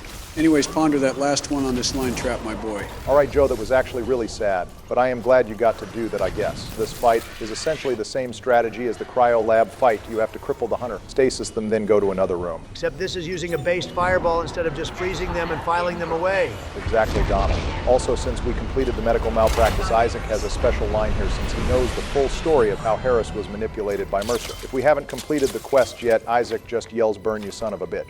I don't know if I really should feel bad about Harris, bro. It was a few steps away from being a psychopath, but the marker in Mercer did make him worse. I guess that's how Isaac sees things, too. Anyways, let's go angle that marker onto the ship and... Oh, fuck, not the tentacles. Yamate, Yamate. Where the hell did these things even come from? I thought the Leviathan controlled the tentacles. And that's why we stopped seeing them after Chapter 6. Actually, no tentacles are their own sentient necromorph. It's assumed that each tentacle is its own being, although that doesn't mean much when the marker. And hive mind control all of these things anyway. Also, Mercer, for someone who survived this long, you sure know very little about survivor instincts for someone who is afraid of death. I guess Mercer doesn't watch enough Japanese homework videos to see where this is going. Sounds like a skill issue. Anyways, this is how you kill a boss. Boys, see you in hell, you creepy fuck. I have to admit this is a far more satisfying death than the original. In the remake, they heavily imply he was such a deep believer in unitology because he was afraid of death. He believed killing Isaac would be enough of a sacrifice to begin convergence, while he himself despaired. That's great, Barry, but I am kind of being dragged to hell right now. Just keep shooting the glowy yellow part with your line gun forehead. Anyways, I know Isaac is durable, but the fact he tanked that many blows without at least a concussion is goddamn insane. What is bro's skull made of? That's not even his craziest durability feat either. Also, after 3 tentacle attacks, it's safe to say Isaac is sick of this shit. Do you read me? Mr. Clarke! Mr. Clarke, come in! Fuck this ship. You're alive. Help me. Fuck all it too. Holy based Isaac, I too heavily do not fuck with these insane cultists or their made-up religion. Let's kill the final boss by feeding it one marker and then get the hell out of here, people. Well, we have to go down into the deep with all the other deep ones to get it first. Also, Barry, that whole thing about Mercer being afraid of death, is that why he worked so hard on the hunter since he was trying to find a way to have medical immortality for himself? Yeah, exactly. Which is why it's so ironic all the evil shit he did comes back to bite him in the ass by the end. Damn it, Daniels, I hate unitologists as much as the next guy. But Kine did not kill the captain. The dude jumped Kine and ran face first into a needle. That's like saying a bridge maker killed someone when they jump off the bridge. Besides, think of all that sweet kill experience and loot the hive mind will drop. I think you're confusing this game with Borderlands Donald. Hop off, I know what I said. Well, that's chapter 10 done, so we only have 2 more to go. Should I call it for the episode now, Barry, and end this fight next episode? You still have a good amount of time left, and since we have 2 chapters to go, why don't we finish the first half of Chapter 11 and bring the marker back to the hangar? That way we can start our final episode back where we began in the hangar for some thematic storytelling. All right, sure thing. I will make us and the viewers whole again. Once more, Barry. Joe, you absolutely have to stop doing that. You are making us uncomfortable and it's getting goddamn repetitive. Also, no surprise the game is going to end with 2 more backtracking sections, everyone's favorite. We might as well just reignite the Dragon Age 2 drinking game with all these repeating maps. Please don't. Honestly, this is the perfect game to get somewhat tipsy for if you think about it. We'll send the hive mind back into the darkness. So glad you gave that guy our only escape shuttle. Also, Kendra's mask is really breaking now. You can tell she is tired of both the Ishimura shit and of Isaac's shit. She isn't playing nice anymore. Part of that is likely because she didn't sign up for this. It was supposed to be a repair mission to get a hold of the outbreak before the Valor shows up, picks Kendra up, then wipes everything else out. This is probably the first time she doesn't have a plan for everything. Notice how she hasn't argued once against grabbing the marker, though. Something, these hacking specialists ain't loyal, chat. Override the safeties, and yes, it might work. But hurry.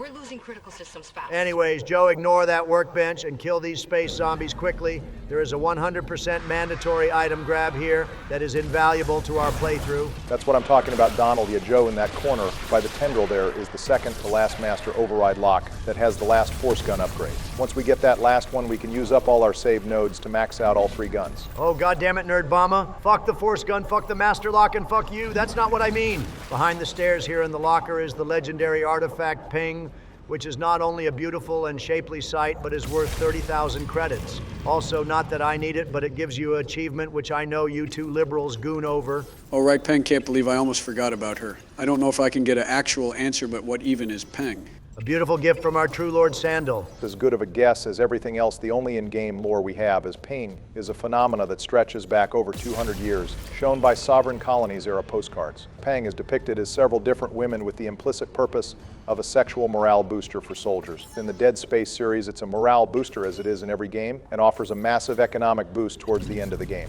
Thank God there is always Peng when we need her. Why is it called Peng, though? Not sure. There's 3 major theories. The most likely one is one of the original environmental artists for Dead Space is named Wang Peng. It's possible he just placed the statue here as a joke, and it stuck. The second is Peng is Scandinavian for coin. And the third is in comics, Peng is often the sound effect of guns firing. So just pick your favorite at this point, boys. I'm going with the design artist theory, but viewers, let us know your favorite. Anyway, now that our treasure has looted, it's time to load Kine's treasure and get this marker to the shuttle. Yeah, and just like everything else in this game, as soon as you touch one thing, all of the necromorphs come to play like your dad when you touch the thermostat.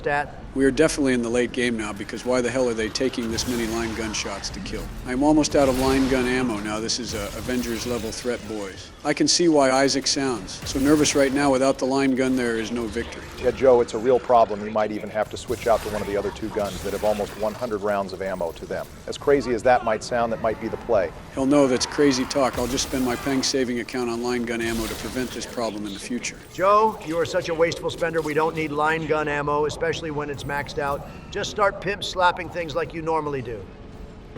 Hey boys, hopefully there's still plenty of episode left, because I just watched a lore video on this game, and holy titties, don't touch me with your tentacles. George, at this point, you have to have some kind of hidden stand to summon tentacles in our series, because I haven't even seen this type of necromorph before now, and I didn't even know these things exist. I'm not mad they are here, though, because this is the first thing to toss Joe around since episode 3. This thing hit me twice and nearly killed me. What the hell are they feeding these things? Keep in mind I have max health upgrades. In Mark 5 armor, I am as tanky as I can be without the new game plus Mark 6 armor, and this thing still almost killed me. Don't ever fuck with tentacles. You all looked at me funny for my previous paranoia. But I can guarantee if I was in this situation, I would give myself the widest berth possible to snipe those tentacles in a place far enough away from their villainous grasp. We are in the last hour or so of the game now, Joe, that does track. So honestly, George does have the right idea here. I know you need to be at the platforms to lift up the bridges while the marker travels along the path. But you only have to do that twice, and lifting the bridges is what triggers the next round, so you should kill every necromorph before lifting the bridge anyway. The bridge is therefore a gameplay trap. You should instead pick a nice corner and hold off there to prevent getting ganked from the back. I'm channeling my inner Morden here. Barry, let me cook. I want them all in one place for a surprise tool. Heavy pause. Very sus, but let's see your moves here, Joe. Anyways, assuming I take Donald at his word that you guys haven't seen these type of tentacles before, that begs the question why that is. These things do so much damage, they would make a good mini-boss for the mid-game, wouldn't it? Just what the space zombies needed, Dungeon Master. Tactical advice. You're doing the Lord's work here, George. From a gameplay perspective, you are right, but in lore, that wouldn't make much sense. Kendra says that all of the necromorphs we have killed have pooled together to form something new that is the tentacles that we see here. That means these are a late-game infection type, which is why we see them now on the Ishimura, and similarly on Aegis 7 and Dead Space 3. Wait, these things recycle the already dead zombies into other zombies? For one, how do they do that? And two, does that mean these things are never ending? Well, being never ending is kind of the marker's whole deal. The fact that the original black marker had unlimited energy even millions of years later was what led to people's interest in the first place. As for your first question, the same thing. Everything else uses to travel. They took tons of small pieces of dead tissues through the active vents, then gathered it beneath the bottom of the cargo bay. These necromorphs will never not be sus with the vents. Anyways, Joe, I see what you were cooking now. You herded all the zombies together and took them out with the force gun. Nice work. Well, now all we need to do is head back where we began and board the shuttle straight to the planet. That being said, seems like a pretty good place to end the episode and finish this fight next time.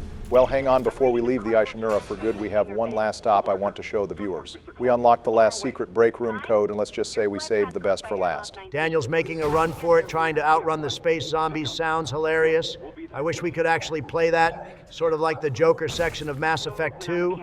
I highly doubt this is the last backtrack knowing you, Obama, but if it is, it will be a thankful end of an era. Well, it's time to go back to the mute truck one last time. Let's see it, viewers. All right, we were still able to take the tram. Despite the power failing and ship breaking down around us, what am I doing here, Barry? All right, once you get the text log from Chapter 11, one more code unlocks in the break room. Editor, do your thing. The code is melee, stomp, melee, melee, stomp, melee, stomp, melee, melee, melee, melee, stomp.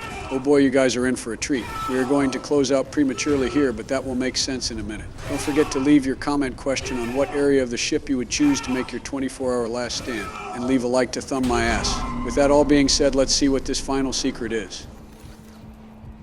And a 1 and a 2 and a 2, 2, 3, 4.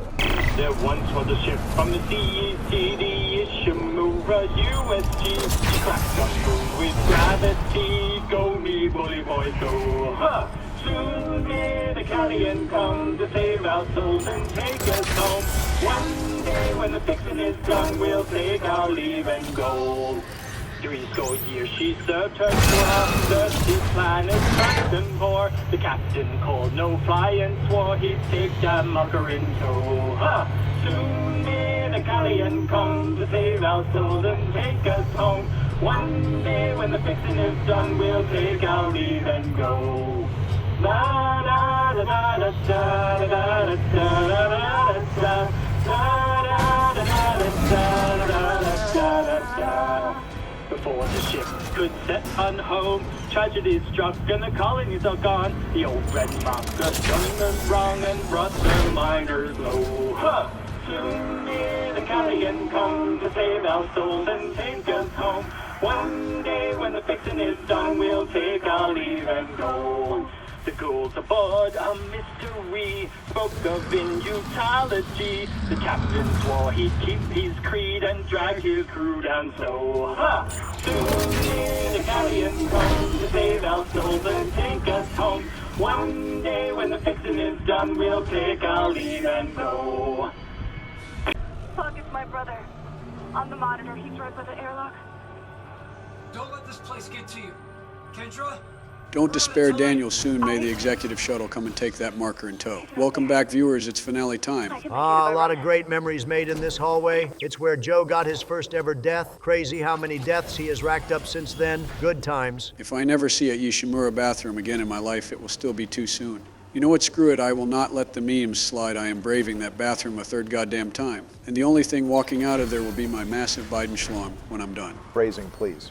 While I normally would say we have a lot to get through without a side quest, this is probably important exposure therapy for you, so face your fears. All right, there's nothing there just like last time except for the whispers and the wall gooners. But I swear to God, there better not be any bathrooms on this planet. I don't think there will be, which probably violates some mining health code, but we are zombie killers, not health inspectors. Anyways, 9 episodes later, here we are back where we began. How does it feel, Joe? Well, personally, I'm excited to see Joe get clapped up by the boss before cucking him in front of the viewers by showing him how a real space marine gets things done. He was asking me, Donald. Honestly, I feel great, though. Back when I first played this, I was burdened with the presidency. I'm playing a horror game, and now both are coming to an end. Looks like I have finally hit my peak. Well, that's good to hear, Joe. But you might want to lock in here because the marker wants you to reflect on the sins crawling behind your back. This is another good change from the remake. Instead of a normal necromorph ambush, they have Hammond's voice echo between the waves of necromorphs, with the enemies slowly ramping up each wave as Hammond's voice becomes more and more desperate. It helps they mix up the enemies in the remake here, too. In the original, it's just slashers. Jesus, Barack, you are reading too far into this. At this point, just go teach an English class or something if you're going to try to find this much symbolism in killing zombies. Well, this time when the quarantine came up, not only will Isaac answer the call himself, but he is going to make sure there are no casualties. Everyone is getting out of here alive. Oh, Jesus Christ, not you two, Joe, or all of you nerds just allergic towards fun, interactive gameplay with no lore significance? Sorry, Donald, let me bring it down to your level. Oh, see, I left sharp thing, and I put sharp thing against soft thing to put soft thing on wall. There, does that sound better to you, big dog? Maybe not better, but certainly more natural sounding for you, Sleepy, if you know what I mean. Also, I am amazed Daniel's trusted kind driving her here, despite him probably talking to his dead wife the whole ride here. I guess Kendra is a passenger princess no matter what, and that overrides her own survival. Also, do you think she was offended because Kyne didn't use her name, or because of the implication that Isaac and Kendra are colleagues with everything that's about to happen? Probably both. Daniels always did seem like the sensitive type. Also, I know I said this last episode, but it feels important to keep mentioning that Kendra is completely okay with us loading the marker onto the ship. It's just Kyne she has a problem with. Then I can load the marker by hand. All right. Hell, she is even helping us load the damn thing on the ship, even though if she doesn't trust Kyne, she has no reason to do all of this. Like, just say you are a marker head too, like the rest of them, lady. I wish she was just a true believer. It would make everything else that's about to happen far easier. Yeah, her silence is deafening, especially when she is incredibly vocal in the remake about everything else going on around her. In the original, Kendra acts as more of a wallflower, just going with the flow. She admits Kyne is crazy, but seems fine working with him since it still gets her the shuttle. It's entirely up to preference if you prefer the more emotional Kendra of the remake or the cool, calm, and calculating Kendra of the original, but both hit pretty hard. I hate both of them equally, so I will say the original is better because, to quote Hamilton, she talks less and smiles more. That was Aaron Burr, not Hamilton, Donald. Act like a theater kid on your own damn time, Sleepy. Now go ahead and load the marker onto the ship. I want to see my boss fight for the episode already. All right, fine. But only because that means I get to solve another puzzle for the viewers, which is always the highlight of the series. Editor, spin my theme. It's time for another montage. No, goddammit. I am going to Claire's for a lobotomy if I have to endure another puzzle montage. Editor, stop the montage because this does not qualify as a puzzle in any sense. Joe, all you have to do is find a battery slotted into the outlet and swap between the tracks and the loading shutter depending on what you need. It's really pretty simple, and there's not any room for failure besides turning the tracks the wrong way. Oh damn, I was really hoping for another montage. At least I already found the battery, so I am halfway there, right boys? While I am making us whole again, bury any other changes from the original to the remake. I feel like it's the last time we can talk about remake changes since Dead Space 2 and 3 haven't gotten their time in the spotlight. Massive fumble from EA, by the way. The only reason they didn't remake Dead Space 2 or Dragon Age is they are allergic to money. Yeah, I can't lie, a legendary edition of Dead Space or Dragon Age would not only be peak, but it would do wonders for this channel. But I guess we just have to sit by and cope harder for now. As for changes, I do have one big one to talk about, and it's the change of a voice acting talent for a certain character. Isaac is the only character who retains his original voice actor. Everyone else is different. And for the most part, people are either neutral or hate the new voice direction. I am of the opinion that the new voice actors did a great job, but I can see why people take issue with Kendra or Hammond's new voice direction. There's one voice actor that doesn't make sense to change, though, and that is Kyne's. In the original, Kyne is voiced by Keith Cesarabajeka. I feel like you have mentioned him before, but what would the viewers know him from? His most recognizable roles are the Skyrim male Dark Elf voices, and Joshua Graham from New Vegas. But fellow BioWare fans will know him as Harbinger and Bartrand Tethras. Bro, Kyne having Bartrand's voice would not endear me towards trusting him in my eyes or anyone's eyes with a brain. To be fair, you're supposed to be wary of him. But he is right about needing to return the marker back to the planet. That's not really my point, though. In the original, he has a very distinct, raspy voice that fit perfectly with Kyne's demented ramblings. His new voice actor, on the other hand, just sounds like a normal guy who is nervous. Kyne's new voice actor appears relatively new, so this does track. All right, I'm listening to a cutscene compilation on my phone of the original version, and holy shit, basically, every voice actor is better. Kendra has far more range of both fear and condescending undertones when she talks. Hammond sounds like a gruff cop, and Kyne sounds ominous and absolutely insane. And most importantly, our space girlfriend Nicole looks and sounds way hotter. Yeah, and once again, I'm sure it is just a happy coincidence that original Nicole looks like your daughter, right, Donald? Bite me, Joe. Why don't you focus on your own weird-ass interactions with your kids before you come after my perfectly normal interactions? Just line the sockets on the track with the right path, and stop making Isaac ride the short engineer bus already. Anyways, Joe, don't focus too much on presetting the tracks. You are just going to have to set them to the right direction later anyway. Just focus now on powering the cargo lift and moving the marker on the track. Oh, okay. Let me guess, as soon as I touch the marker or power up the right node, every single space zombie with OCD is going to swarm my location for disrupting their hyperfixation. Exactly, now you're learning, Sleepy. They will only do that, though, if they can't successfully beckon you to the fog first, though. They usually stick to what works best after all. Also, question Obama. I noticed Joe found 2 batteries while he was fucking around in zero gravity. Do we know what that second battery is for? Is there a second node somewhere? That thing has haunted my brain for years, but I can safely say there is no second slot. And there is no current use for the other battery anywhere in the game. It's possible the game designers put a second battery as a safety net in case someone yeeted the first battery out of the airlock either during Chapter 3 or this chapter. The other option is maybe this combat section was originally going to be far more difficult, and you would have to switch out the battery halfway through while repelling the necromorphs. Well, thank God you're not a game designer here, Barry, because there's already enough things to manage in this fight with the space babies. Skill issue, Joe. A real gamer would relish the chance at a more difficult combat encounter. I myself could manage 3 whole battery slots at once, maybe more. Just look at how well I manage DC. Yeah, okay, man, I can't wait to see how much you relish a more difficult combat experience when we find ways to mod and bloody necromorphs into the game. I can't wait to see how you play after talking such a big game. Seriously, every enemy this whole episode so far has been an enhanced bloodied variant. Something tells me last episode was the end of the infamous one guy. We may never see him again. Rest in peace. By the way, Barry, I just realized we never talked about Temple and how much of a goat he really was. Like the fact he mirrored Isaac's path throughout the ship and had the same motivations we did too. So shoot good looks Joe. So we talked about how similar both Isaac and Temple are, but what we didn't cover is how similar their paths also are. From Chapter 3 onward, Temple goes to the same sections of the ship Isaac does, originally in engineering, trying to fix Kyne's sabotage, then traveling to the bridge to look for Elizabeth, then stopping by medical for supplies, and survivors before holding up in mining, then falling into Mercer's trap in the crew deck. So bro went in order of our path with the exception of stopping by Hydroponics, which is the area she actually works in. That sure is a big brain strategy right there. Great work, big guy. I think Leviathan infecting Hydroponics was common knowledge, so he didn't expect anyone to be stationed there still. I imagine that's why in the original they actually did meet up in the bridge and left for the crew deck together. I guess the original cast not only had better voice actors, but they had better survival skills by avoiding Hydroponics and sticking together too. Well, everyone except for Hammond, he charges Dick first into the Hydroponics by himself and ends up getting injured. Skill issue. Hey Kendra, you sound somewhat inspired by this thing, Care. To elaborate, I thought your first focus was getting out of here alive. She's just ready to make us whole too. I knew she would come around. It's time for all to see the truth. Moonlight as a marker head in your own time, Sleepy. Also, how would enabling gravity help with loading the marker in? Wouldn't it be easier to load a weightless object than an object that nearly broke the crane due to weight maximum limits? I swear nothing ever works in zero gravity when we need it to, boys. Sometimes it's just to make the gameplay more difficult, and other times it's to fuck us right in the ass, I guess. Kyne really fell for the Cartoon Network ass trick of, oh, go outside. And help Isaac into the shuttle like he really needs it, and Bro was trusting enough to not even question her. Hey Kyne, I don't think the necromorphs are what you need to worry about right now, just a hunch.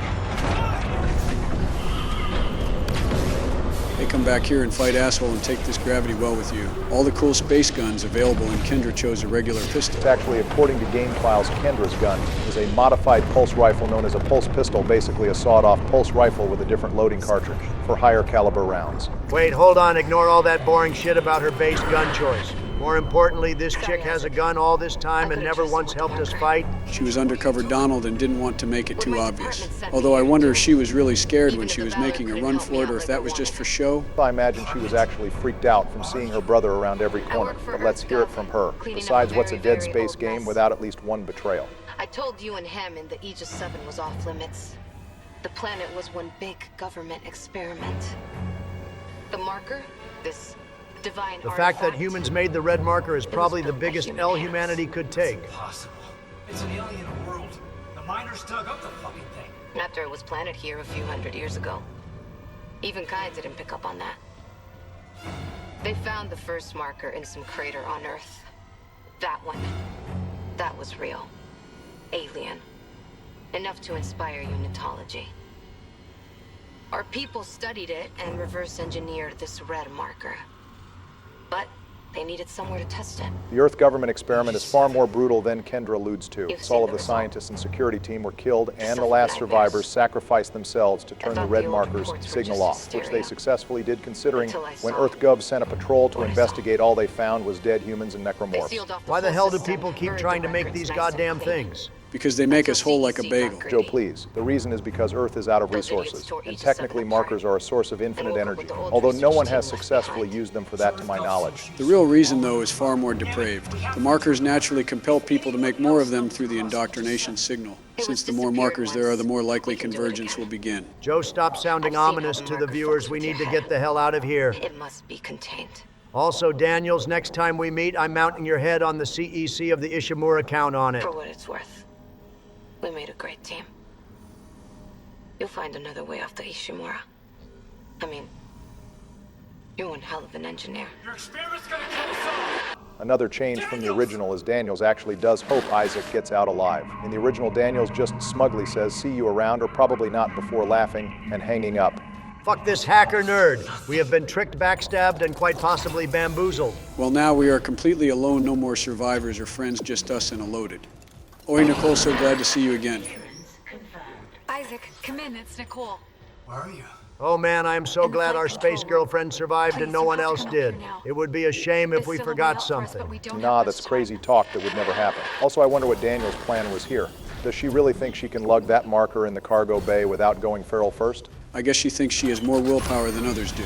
Earth government is nothing if not prideful. Also, I just realized we got so distracted by the betrayal. And then our girlfriend showing up, we kind of just skipped over Kind getting murked and dying because of the massive lore going on. Rest in peace, big guy. Rest in peace for nothing. We knew this guy for like one episode and had 3 whole conversations with him. I am as attached to him as I am Chen at this point. At least Kind is with his wife again. I have a little more to say about him lore-wise, but for now we should focus on Nicole here. You know, I always found it extra creepy that the flight deck we landed on had dead bodies on display this entire time. If only we noticed them when we landed. Hey, Nicole, I love what you've done with the place. The flickering red monitors that are locked, broken, or displaying the marker were an especially nice touch. There you are. All right, even in the original, this scene felt sus based on her saying, "Make us whole," and how she got here. But they cranked the creepiness factor up to 11. Nothing about any of this feels right. We don't have to talk about it. I need you to know I'm sorry about everything. It's okay, Isaac. You know The new voice actor here is the same voice actor in Dead Space 2. She really sells the creepy marker Nicole vibe and changes her tone from audio log alive Nicole, since they are very distinctly different. Also, here's the other unique dialogue for completing Nicole's side quest. If we haven't completed that side quest yet, Isaac just talks about how pissed he is that Daniels betrayed him and asks how Nicole even got here in the first place. I guess completing the side quests had the downside of Isaac feeling more guilty over what happened to Nicole and being more easily manipulated by his grief at the same time. I have heard everything I need to hear. Side questing is both dumb and overpowered. Let's never do it in our series again. It's all right, Donald. I will agree to give up side quests if you give up Templar love and those pictures of Morrigan. I would rather castrate myself with a rusty spoon. Just recall the damn ship already and bring the traitor back here to us. Fucking kidding me? Shit! Doing the smart thing is a really great callback to Hammond, and has a double meaning that we are siding with Nicole now. Probably the best line Hammond ever gave this game. I know for plot reasons Daniels had to use the escape pod on the planet to confront us somewhere more dramatic. But how cool would a Daniels and Isaac mini-boss fight have been for control of the ship? Dead Space has always missed out on a satisfying human boss fight. Now Daniels is too much of a coward to face Isaac head on. She knows exactly how fucked she would be bringing a pistol to Isaac's Space Armor Force gun-wielding body. All right, we got our escape shuttle back. And it's time to confront both final bosses, Daniels and the Hive Mind both. Once we leave, we can't go back. Are we ready to lock in and face the end of this series once and for all? Knowing Obama, there's probably at least 3 AI NPCs on the ship that we still have to spiritually and sexually satisfy in this 2-hour-long epic finale. Donald, there's literally only 3 side quests in this game, and we have already completed all 3 of them. We don't have anything really to do. We have as many nodes as we could ever need. And there's a workbench and store directly on the planet, so we don't need to worry about upgrading or selling before we leave. I think we are ready to finish this fight now, boys. Oh yeah, totally base Barry. My God, it's a miracle. Obama is done with backtracking and is finally ready to get to the good stuff. Screw my character development. This is the real character growth the viewers have been waiting for. Well, I am just happy to get off this ship. Also, what was that, Nicole? I can't hear you over the return of the last one-guy necromorph in our series. It goes without saying that the necromorphs deserve another round of applause for letting us finish the cutscene and yaps before ambushing Isaac. Yeah, it's the one thing these assholes have in the way of manners. Now, if they would only stop grabbing from behind, we could maybe have some kind of extension of friendship. Anyways, it's time for us and the players to go on the most magical space ride ever. This must be what Hunter sees when he goes on Space Mountain, huh, Sleepy? Also, goddamn Nicole, how convenient you teleported right behind us without us ever hearing you. This entire scene with the ship isn't just visually cool, but takes full advantage of the new lack of loading screens in the remake thanks to more powerful gaming setups. In the original Dead Space, each tram and new chapter had a loading screen before arriving. For example, in the original, after Nicole sits down, a loading screen pops up, and we arrive immediately at the planet. In the remake, nothing is technically a loading screen, except for reloading after a death. Everything else is a more interactive way to load levels in the game. I mean, elevators and drunk driving on a shuttle are more elaborate loading screens. but they are still loading screens all the same. Crazy to think, though, that we are likely going to see AAA titles like this. See a full end to any loading screens within the next couple of years, at least for PC. Apparently, Borderlands 4 is promising no loading screens as long as you have a strong enough processor. He also said true fans would suck him and his balls dry if they really loved the game. I would be very hesitant believing anything until the finished product gets here sleepy. Also, Nicole, I know Obama already yapped about it, but you did not answer the question at all, my girl. Yeah, but who needs to hear anything as long as the view is solid? Well, it was solid before we landed now. We were just staring at a dusty, infected mining station.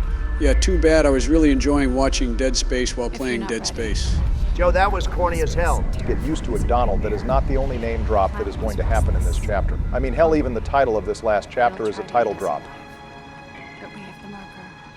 We'll put things back the way they were. We will be whole again.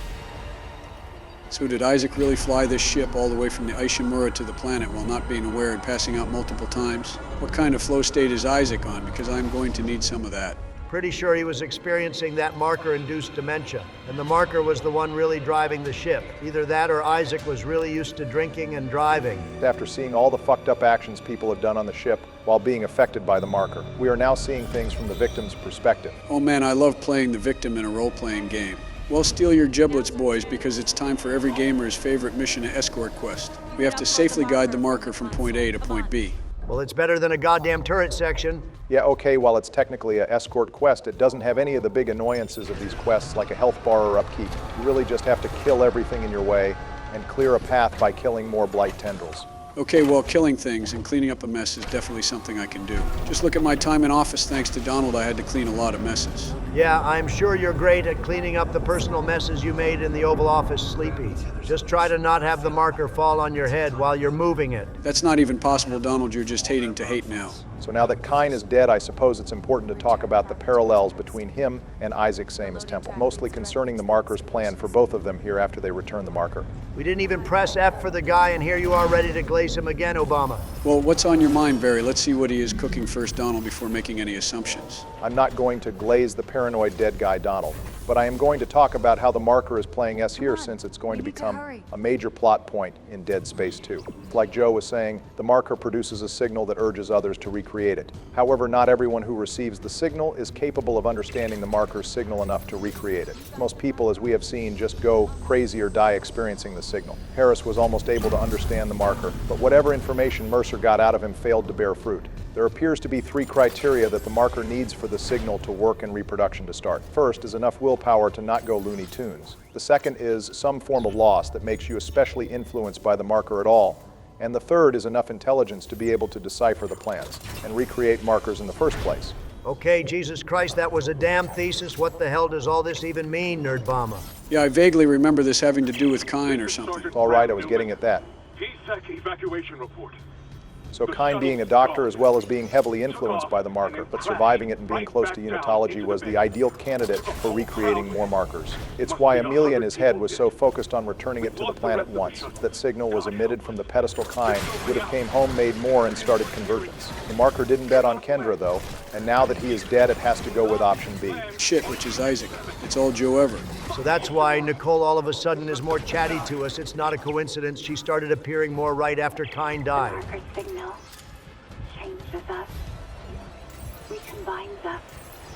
Also peep that title drop, boys. Very slick of the writers here. Oh, she said it. She said the thing. Thank you for that, Nicole. Very cool and clever. But yeah, that's what I was getting at. There is one other potential marker host, but we will get to them when it comes up. Also, the one benefit to the remake is they could add details to make the twist that much more obvious, since most people playing a remake know what's going to happen. The contact unknown on the rig is a nice touch. True, but with a title like that, it makes me think Nicole is some scam caller who is about to tell us to not redeem it. Honestly, this marker does everything else in its power to do fucked up shit.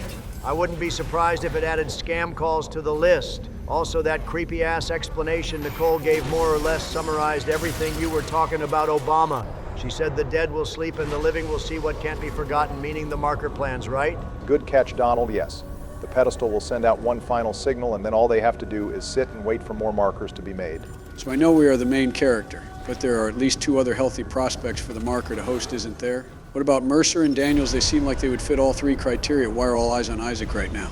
Have you seen Isaac? He is just built different. There's a lot of problems with Daniels. She doesn't seem as impacted by the marker as everyone else is likely because she doesn't have as many emotional connections as Isaac, or because the government gave her mental training to prepare for the marker's influence. Mercer would make sense, but he might be a little too crazy even for the marker. I think Bro is more interested in killing people than making new markers. Mercer was probably an option, but I have a feeling because of how unitologists view markers as holy relics, they might not be interested in creating more. They believe God created the damn thing. There's plenty of religious stories that you shouldn't try to imitate God. It's also, like Donald said, Mercer is goddamn nuts. He just wants to avoid death while killing enough people to start convergence. I wouldn't trust him to make more markers if I was in charge of this myself. I'm this close to starting convergence by dying myself. You know, if the markers want to reach this pedestal, why the hell are they sending wave after wave of zombies against me at this point? Shouldn't they just want me to go ahead and move the marker to the pedestal and get the job done? These zombies need to make up their damn mind. We are only 20 minutes into the episode. That would be a really boring chapter. If the space zombies let you move uninterrupted, there has to be some stakes in this game, Sleepy. It is a video game first, Joe. And besides, without the marker on the pedestal, the necromorphs are kind of brain dead right now. The marker is in charge of the hive mind, and without its broadcast, the necromorphs here can't really get new orders besides kill all humans. Oh, right, we are escorting the final boss activator right now. I guess that makes sense. Besides, if there are space zombies here, I can still entertain the viewers later showing the fruits of my training arc. Bro's training arc is probably like that scene in SpongeBob when he tries to lift the teddy bears and falls over. Just stick to your line gun and Stasis spam Sleepy. Yeah, okay, keep laughing, Donald. You are going to be eating those words when I show the full peak of Isaac goddamn Clarke. Also, I like how the Aegis 7 has a different sounding AI from both the ships. That's a really nice attention to detail. Well, looks like we are about to get some more personal history about the man himself. Your parents?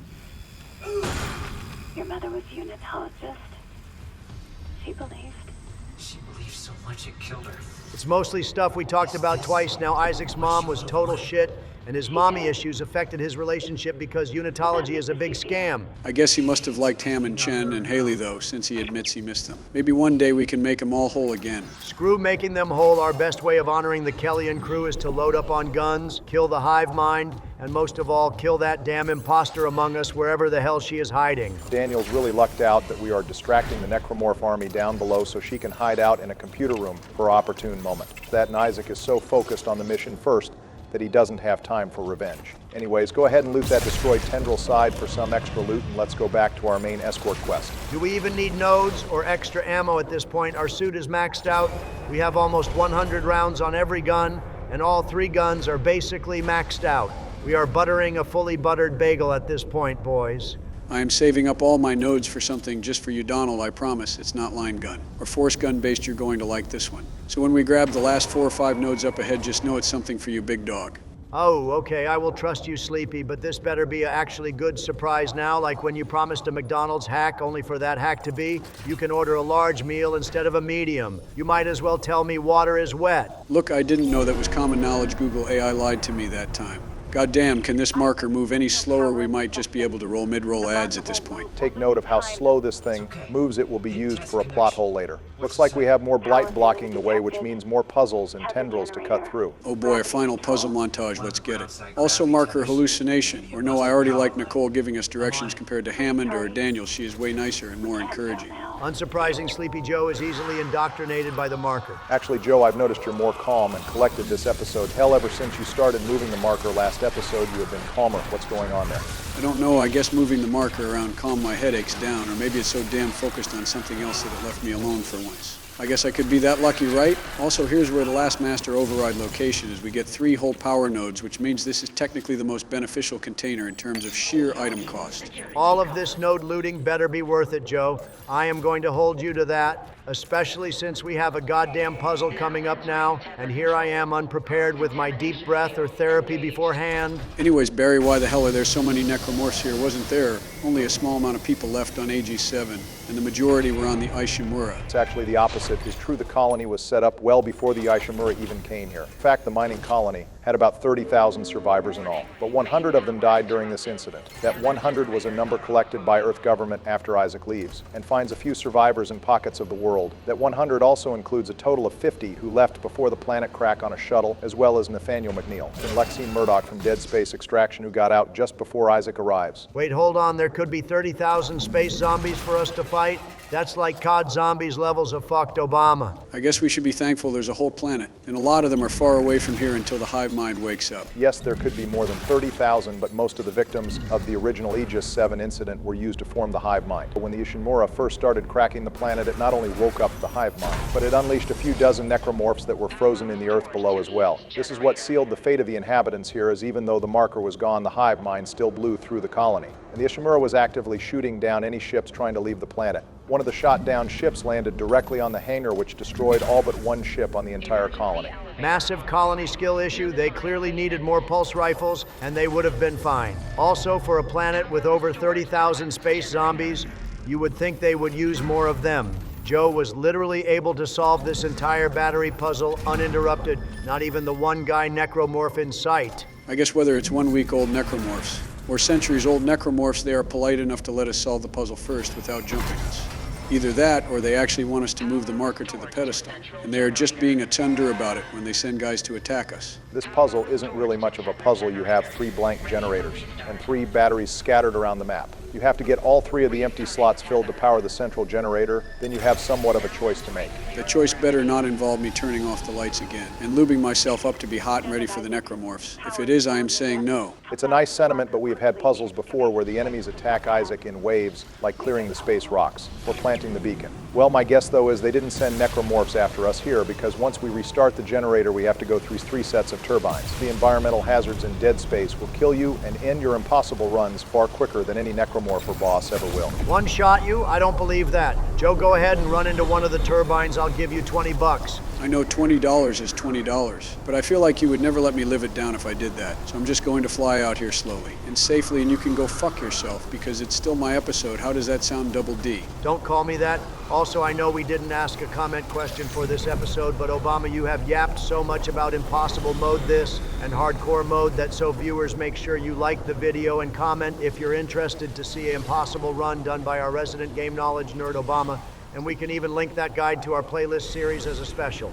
Honestly, with all the forced gun-back seating and gooning, I think that's more than fair at this point. Barry, the viewers like seeing all of us do our part. All right, we can talk about it for a future playthrough, but it would be more of a stream highlight reel, if anything, of major fights and moments. After Dead Space, we already have 2 major projects to finish, and I'm sure everyone is still waiting for Inquisition soon. Do I smell an ounce of fear in your voice, Barry? I do too, Sleepy. Also, don't forget about my Dead Space 2 run. I know everyone is ready for my base space Marine pulse rifle build. We definitely are going to need the viewers to settle which build they like the most by the end of the series. I know everyone is pretty split between the line gun, and pulse rifle is their favorite, although the plasma cutter is still the top dog, unsurprisingly. But let me show the viewers the power of my build against these necromorphs. They waited patiently for me to solve the puzzle safely, so they deserve a fair fight. Oh boy, enhanced brute, it's been a while since we have seen the demon space gorillas. Hopefully this one has better motion than that last one on the Valor. Oh, believe me, I have been waiting for this moment. Our battle will be legendary. Let me just clear all of his little friends first. I want a fair duel, not a gangbang. Heavy pause. I know we have made Dead by Daylight jokes before, but we are not fixing generators right now. Looping the killer is not going to end this fight. Sleepy, get in there, Marine. All right, that's the last one. Now it's time to unleash the Shin, no bait, no pun, haikai. What the hell was that, Japanese? 自分を知れ。そんな美味しい話があると思うのか。お前のような人参に。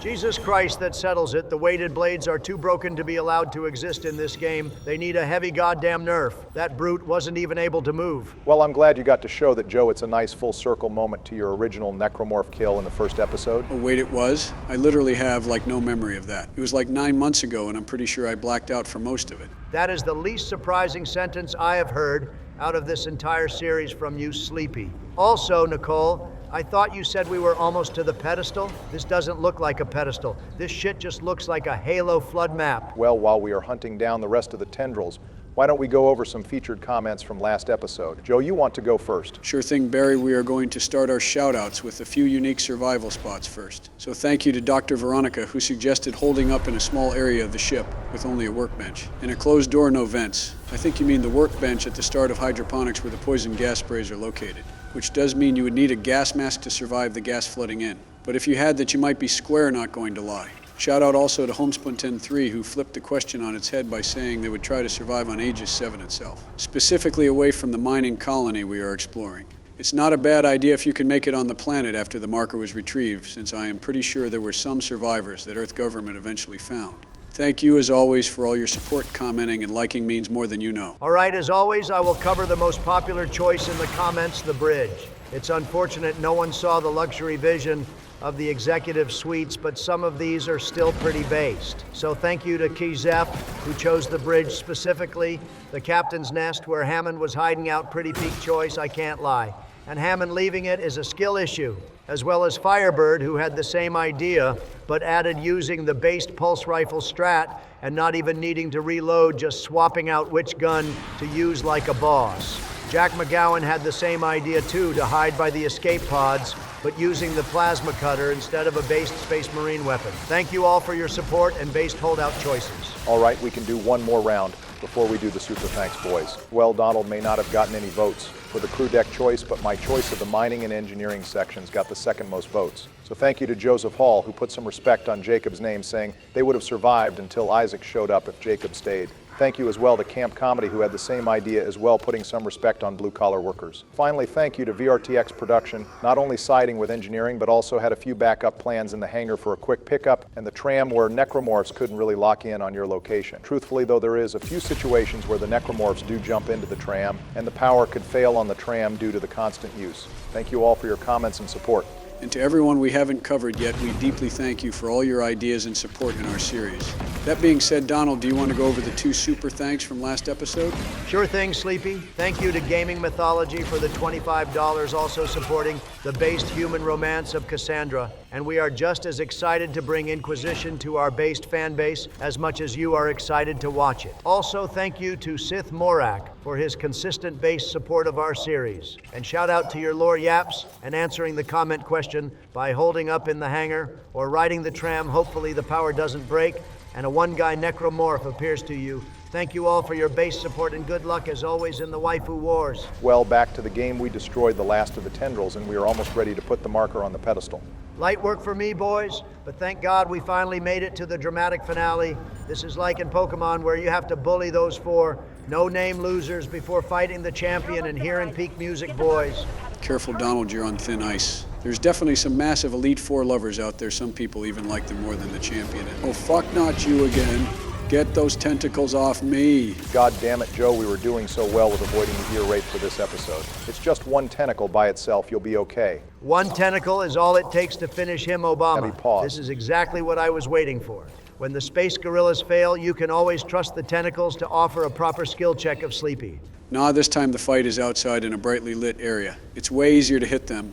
Tell your hentai-loving friends the line gun sent you back where you belong. Anyways, where am I going now, Barry? Are there more tendrils or something? It's the same concept as the last few rooms, Joe. Just look around for the tendril pieces and take them out one at a time. We are getting pretty close to the end here, and while we are just spitballing ideas, have you guys given any more thoughts towards playing a few of the spin-off games?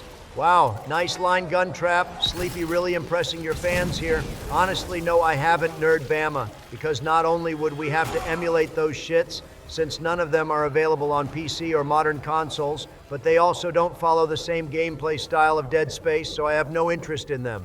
Well, originally I was on board with ignoring the side series and just introducing the main series because I was thinking about only Extraction. It's a 6-hour game that we would have to emulate, and the controls are a far cry away from the main series. However, when I started preparing my notes for Dead Space 2, I remembered the game Dead Space Ignition, which is a puzzle-like game that takes about an hour and a half to about 2 hours to complete, so we could finish it in one special episode. Oh, puzzles, hell yes, my body is ready, count me in. Please let me do another montage. Oh, hell no, Sleepy. We are not exposing our Dead Space fans to the sheer Sherigan pain of another puzzle montage from you. If anyone is going to play that, it will be Obama, so he can just yap about lore and finish the puzzles quickly with his nerdy optimization.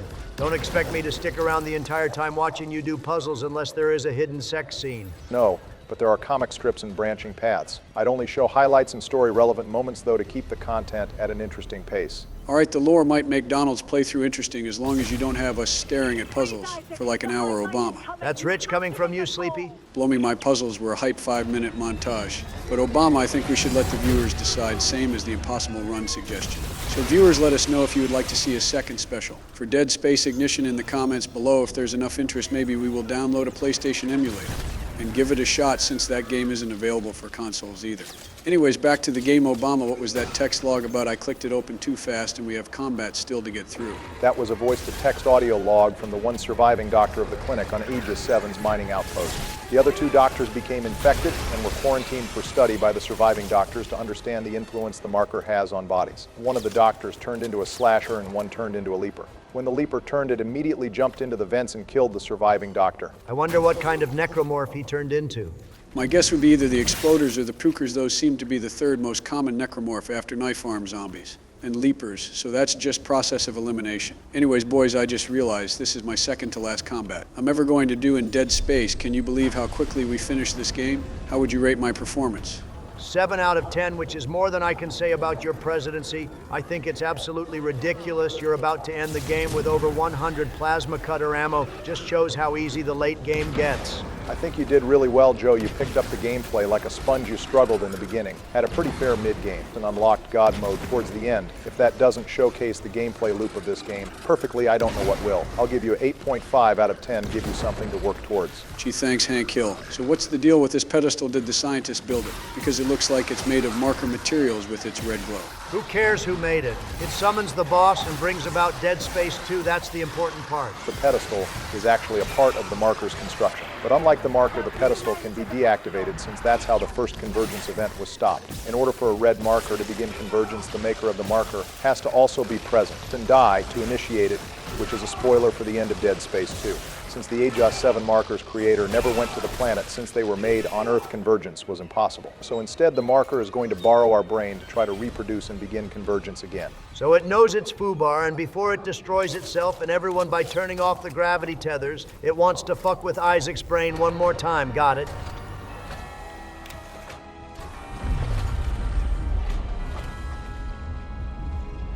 Mr. Barry, I don't feel so good. Hank.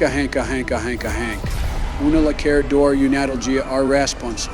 Altman a prevazu osi sentem bancuantadi so punem in applicare. Brigadiba frati cicerori convergentis dia prope. Okay, now you are just quoting text logs from future games, Joe. Thank you, Isaac. I always believed in you. Nicole. We're whole again. Nicole, now is not the time to aura farm on top of that rock. The marker's ultimate is now fully charged. Just like real life, your girlfriend will take any reason to farm the best picture for the gram. Anything for social media clout, right? Your mom is right. It's that damn phone. Anyways, Joe, are you good? Yes, I am fine. One question, though. Do you have any copper wires and concrete on hand? I just want to test that. Yeah, nice try. This isn't Fallout 4, and you are not getting any of my wall materials. Now go ahead and turn off the console. Even Marker Nicole is ready for the viewers to eat good. So notice how the camera pans down away from Nicole for just about 3 seconds. And when we look back up, Daniels and Nicole are already in a hostage pose. That is 100% a animation shortcut, so the writers wouldn't have to animate a grab animation or a typing animation by avoiding the fingers. Damn, Barry, since when did you become CinemaSins? Also, I will give Daniels one thing: she might be a coward. But she's smart. She waited for the exact right moment to lock Isaac behind the glass before coming out of hiding and striking. Goddamn coward has to use stealth tactics because she can't take Isaac Clarke head on. I swear to God, when I carve my way out of here, you are getting the hardest curb stomp known to man. You know, I get now might not be the best time, but Daniels, what happened to your white coat you were just wearing when you left? Did you leave it on the shuttle before escaping? Maybe she took it off on the escape pod because black fits the whole spy look she's going for.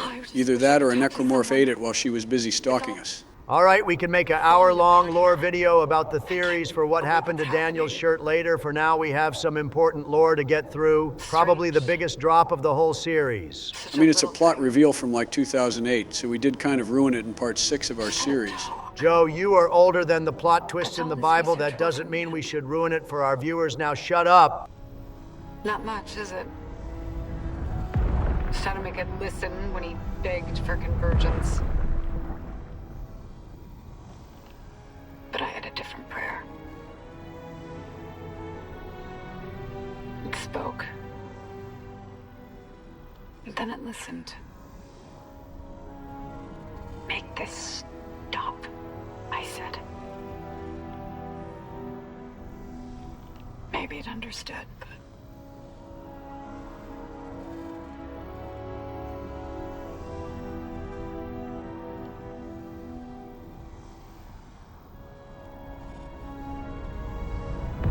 Did that music cue really need to come out there? We aren't blind game. God damn. All right, even I have to admit the voice actor ate up Nicole's despair and hopelessness here. I loved you. I always loved you.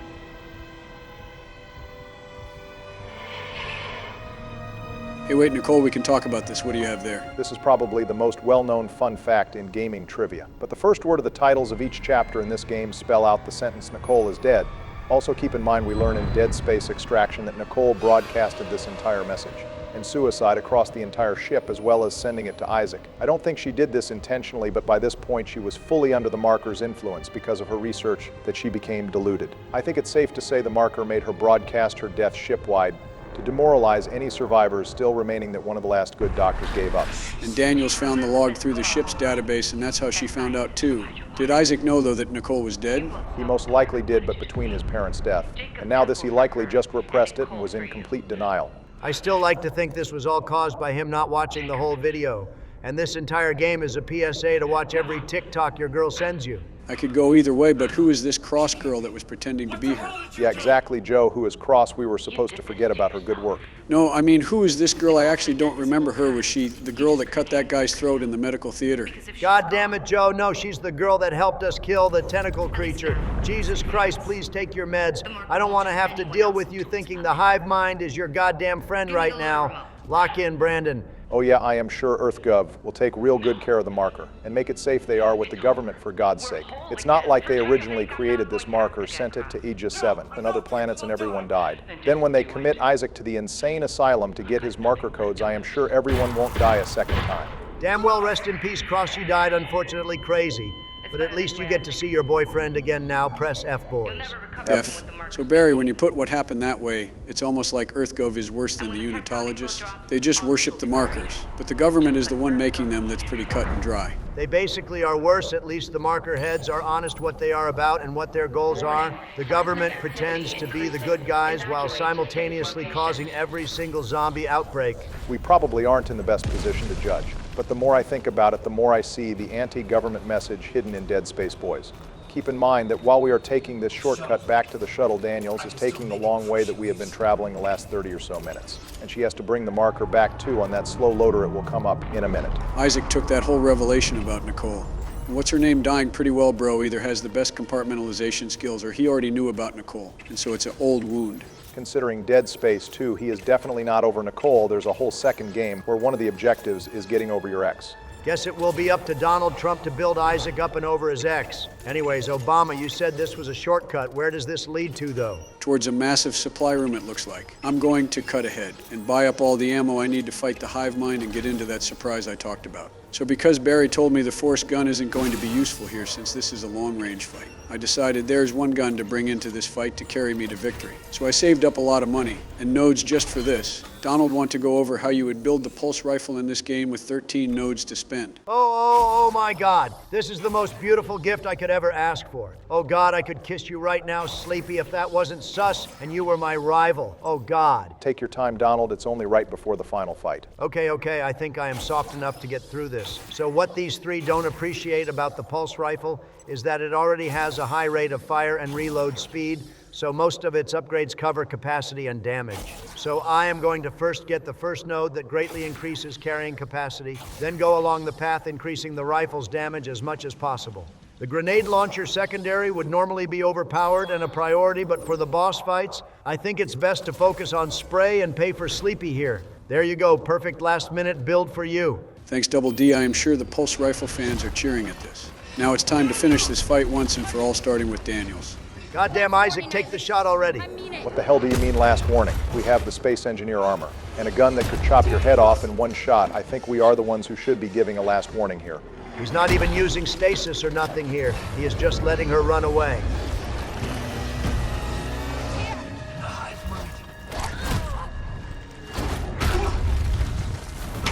Hey boys, I know I haven't checked in since episode 2, but you absolutely need to save that damsel in distress right now.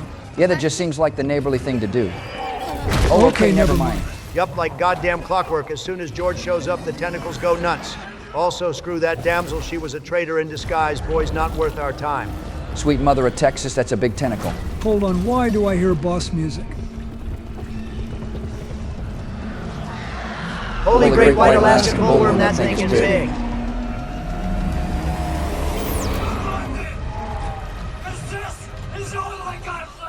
Isaac really said, "Come at me, bro," to the goddamn hive mind that's built like a skyscraper. Now that's protagonist energy. Well, George, looks like we came at the right time, for once the boys are about to fight the community-voted best boss in the Dead Space series. Not surprising that a community that likes creepy space zombies. And gore is also partial to the king of worm tentacles. But what's that I see out of the corner of my perception check? That appears to be a different gun you are using, Joseph. What's the occasion? Well, to bring up some final bit of hype for Dead Space 2, I am not only wearing some distinct Earth government armor that resembles the Dead Space 2 outfit, but I am also rocking the pulse rifle, which is Donald's favorite gun. Partly because it's actually really good for this fight, and partially to mend some bridges between me and Donald here. You know what? Fuck it.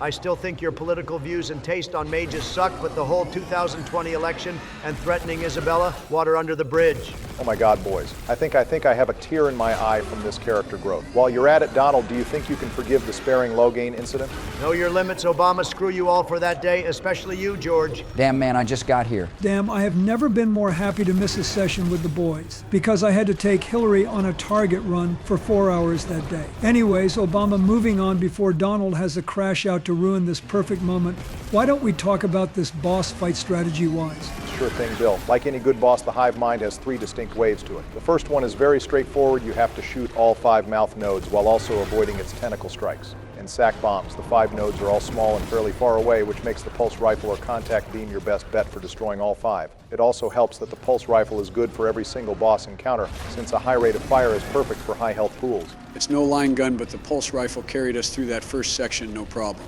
Now it's time for my beauty, the line gun, to take control of the show here. Oh, goddammit, just when I got a good taste of peak gameplay, you already take it away from me. So I guess the boss has to recharge his batteries on his ultimate, or something, because he is just chilling and watching us, while the regular squad of necromorphs tries its best to stall us. I don't know if throwing the exploding sacks damages them or not, but if nothing else, I bet it annoys this big bastard, so it's worth it. That's the Spirit Joe Show, the ancient Alaskan bullworm, the power of your sack. I already know by the screams this thing is mad, but imagine being a 200-year-old monstrosity. But still losing your first phase in under a minute to one singular space engineer. I know the other Brethren Moons are going to talk about Isaac. Fun bit of trivia: the wails that the hive mind make are actually the sounds of a pig that are heavily distorted and reverbed. I could have gone my whole life without knowing that, to be honest, Barry. Yeah, you really have to pick and choose what secrets you reveal here, nerd Bama. Also, Joe, what the fuck was that Stasis aiming at? It was a warning shot. Damn, this fight is clearing faster than I thought. We are already on the final stage. What's the strategy for this one, Obama?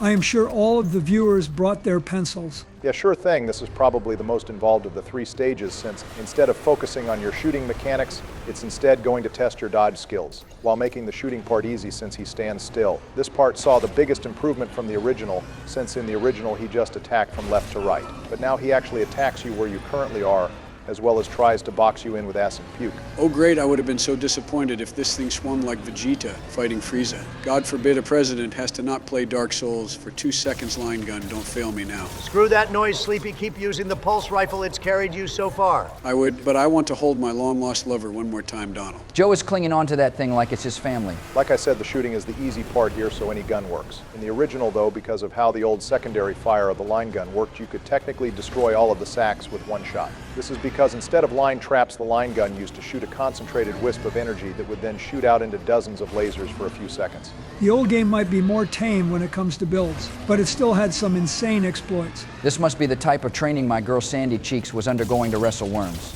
You know, now that I think about it, I am pretty sure you could have saved the exploder sacks for this section of the fight and used them to destroy the remaining sacks. It might not have gotten all of them, but I imagine it could kill at least 3. You tell me this now while I am running around in this hamster wheel-sized tentacle cage berry. You know, Joe, a true gamer would be looking at this thing in the eyes when you dodge its tentacles. That way you don't have to zigzag, you just have to read its inputs with your observation hockey. I seem to remember Luffy getting the absolute shit kicked out of him when he was trying to build that up. I think I will be fine. Also, can't I just stay in the way back and not get hit by this thing? Those tentacles seem to not be able to hit that far back. I think the animation doesn't go all the way to the corner, but the hitbox of this thing is longer and wider than you would think. It wouldn't be a proper horror game unless the hitboxes were rigged on both sides of the coin, boys. I also just realized if you aimed the line gun at the right spot, you could have destroyed 2 of the sacks at once, making this only 3 rounds instead of 5. Barry, you are literally killing me here. Can you please just read the wiki more thoroughly next time before a boss fight, please? This one wasn't the wiki, it was just an observation. And, nothing I say is from the wiki, these are just my notes. Joe, you're already on the last section at full health. I really doubt you need to know more exploits. I remember this thing and the marker being more of a dick and tossing you around more in the original. In the original, the grab animation happened once or twice during the first section, so you had to kill the 2 mouth spots. And this final blight spot in its mouth didn't exist. Once you kill the last chest piece, it just dies. Good thing you switch to the plasma cutter, though, if you don't have that. Or the pulse rifle equipped here, you're likely to die and get a gruesome kill animation. How bad is the unique kill animation with this guy anyway, boys? Well, Georgie, it will force Isaac into its mouth, chew on him like a Twix bar, and pull him out violently, tearing both of Isaac's arms off. Then as Isaac is screaming, the hive mind grips him between its teeth. One small scream is heard from Isaac before the hive mind rips him in half again like a Twix bar, swallowing his upper torso and throwing his legs onto the platform. Then you have to do the fight all over again. Goddamn, I am sorry I asked. All right, I killed the goddamn Titan boys, and on my first try, too. So how about I get one big shout-out for beating the first Dead Space? Blam, easy financial gain. Hey, take that puke with you on your way out, you big bastard. Oh, come on, what are these drops? You call that a loot explosion? Not even a singular purple or orange? Donald, for the last time, this is Dead Space. Borderlands 4 isn't for another month. Massive raid boss skill issue Obama. Wait, hang on, boys. That marker looks lonely. Can't we just tie it to the roof of the shuttle first? As shiny as that thing is, Joe, it's caused so much death already, just let it be crushed by the crashing rock. Like everything else on this godforsaken planet. Yeah, well said, Bill. Sleepy, stop trying to trigger convergence early. We still have 2 more games. Damn, Isaac flew out of there like his girlfriend just texted her parents aren't home. Unfortunately, our girlfriend is dead, George, so I guess her parents will never be home ever again. Oh, damn, I wish I knew that like 5 seconds ago then. I am beginning to think this game is kind of sad. Yeah, Georgie, pretty much. Oh, fuck, that explosion just hit different, boys. Now, that's what I call destruction. Oh, damn, clean up on aisle Obama over here, boys. Well, I guess Isaac has time to mourn his girlfriend now. Oh, thank God this is just the normal ending. I was over here half expecting Joe to do some weird marker manipulation or something. No, I had faith in him. Joe may have fought with the thing, but I knew he would come out on top in the end. Anyways, this scene in the original had a lot more impact since it was the first time we would see Isaac's face all game. In the remake, though, this is like the 3rd time, so it hardly carries the same weight. Hey, by the way, George, Bill, why are you looking at us like that? Make us whole. What the hell, Joe? Are you trying to prank us right now? How the hell did you get George in on the prank? Make us whole. Wait, what? You're not supposed to appear in this series? I'm not into SOA. Ha! Joe, why the hell did all of them collapse like that? And why are you looking at me? What is going on? Well, haha.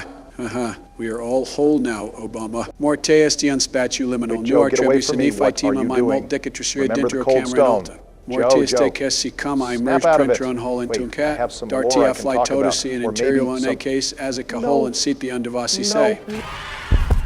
Este Jover.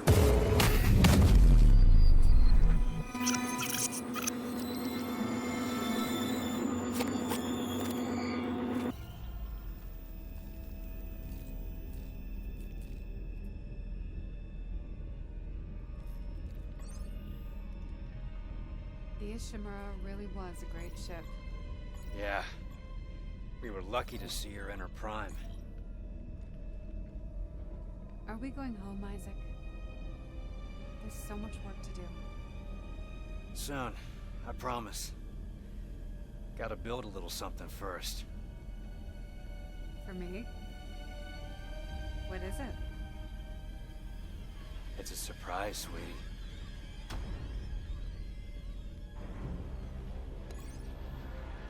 But I think you're gonna like it.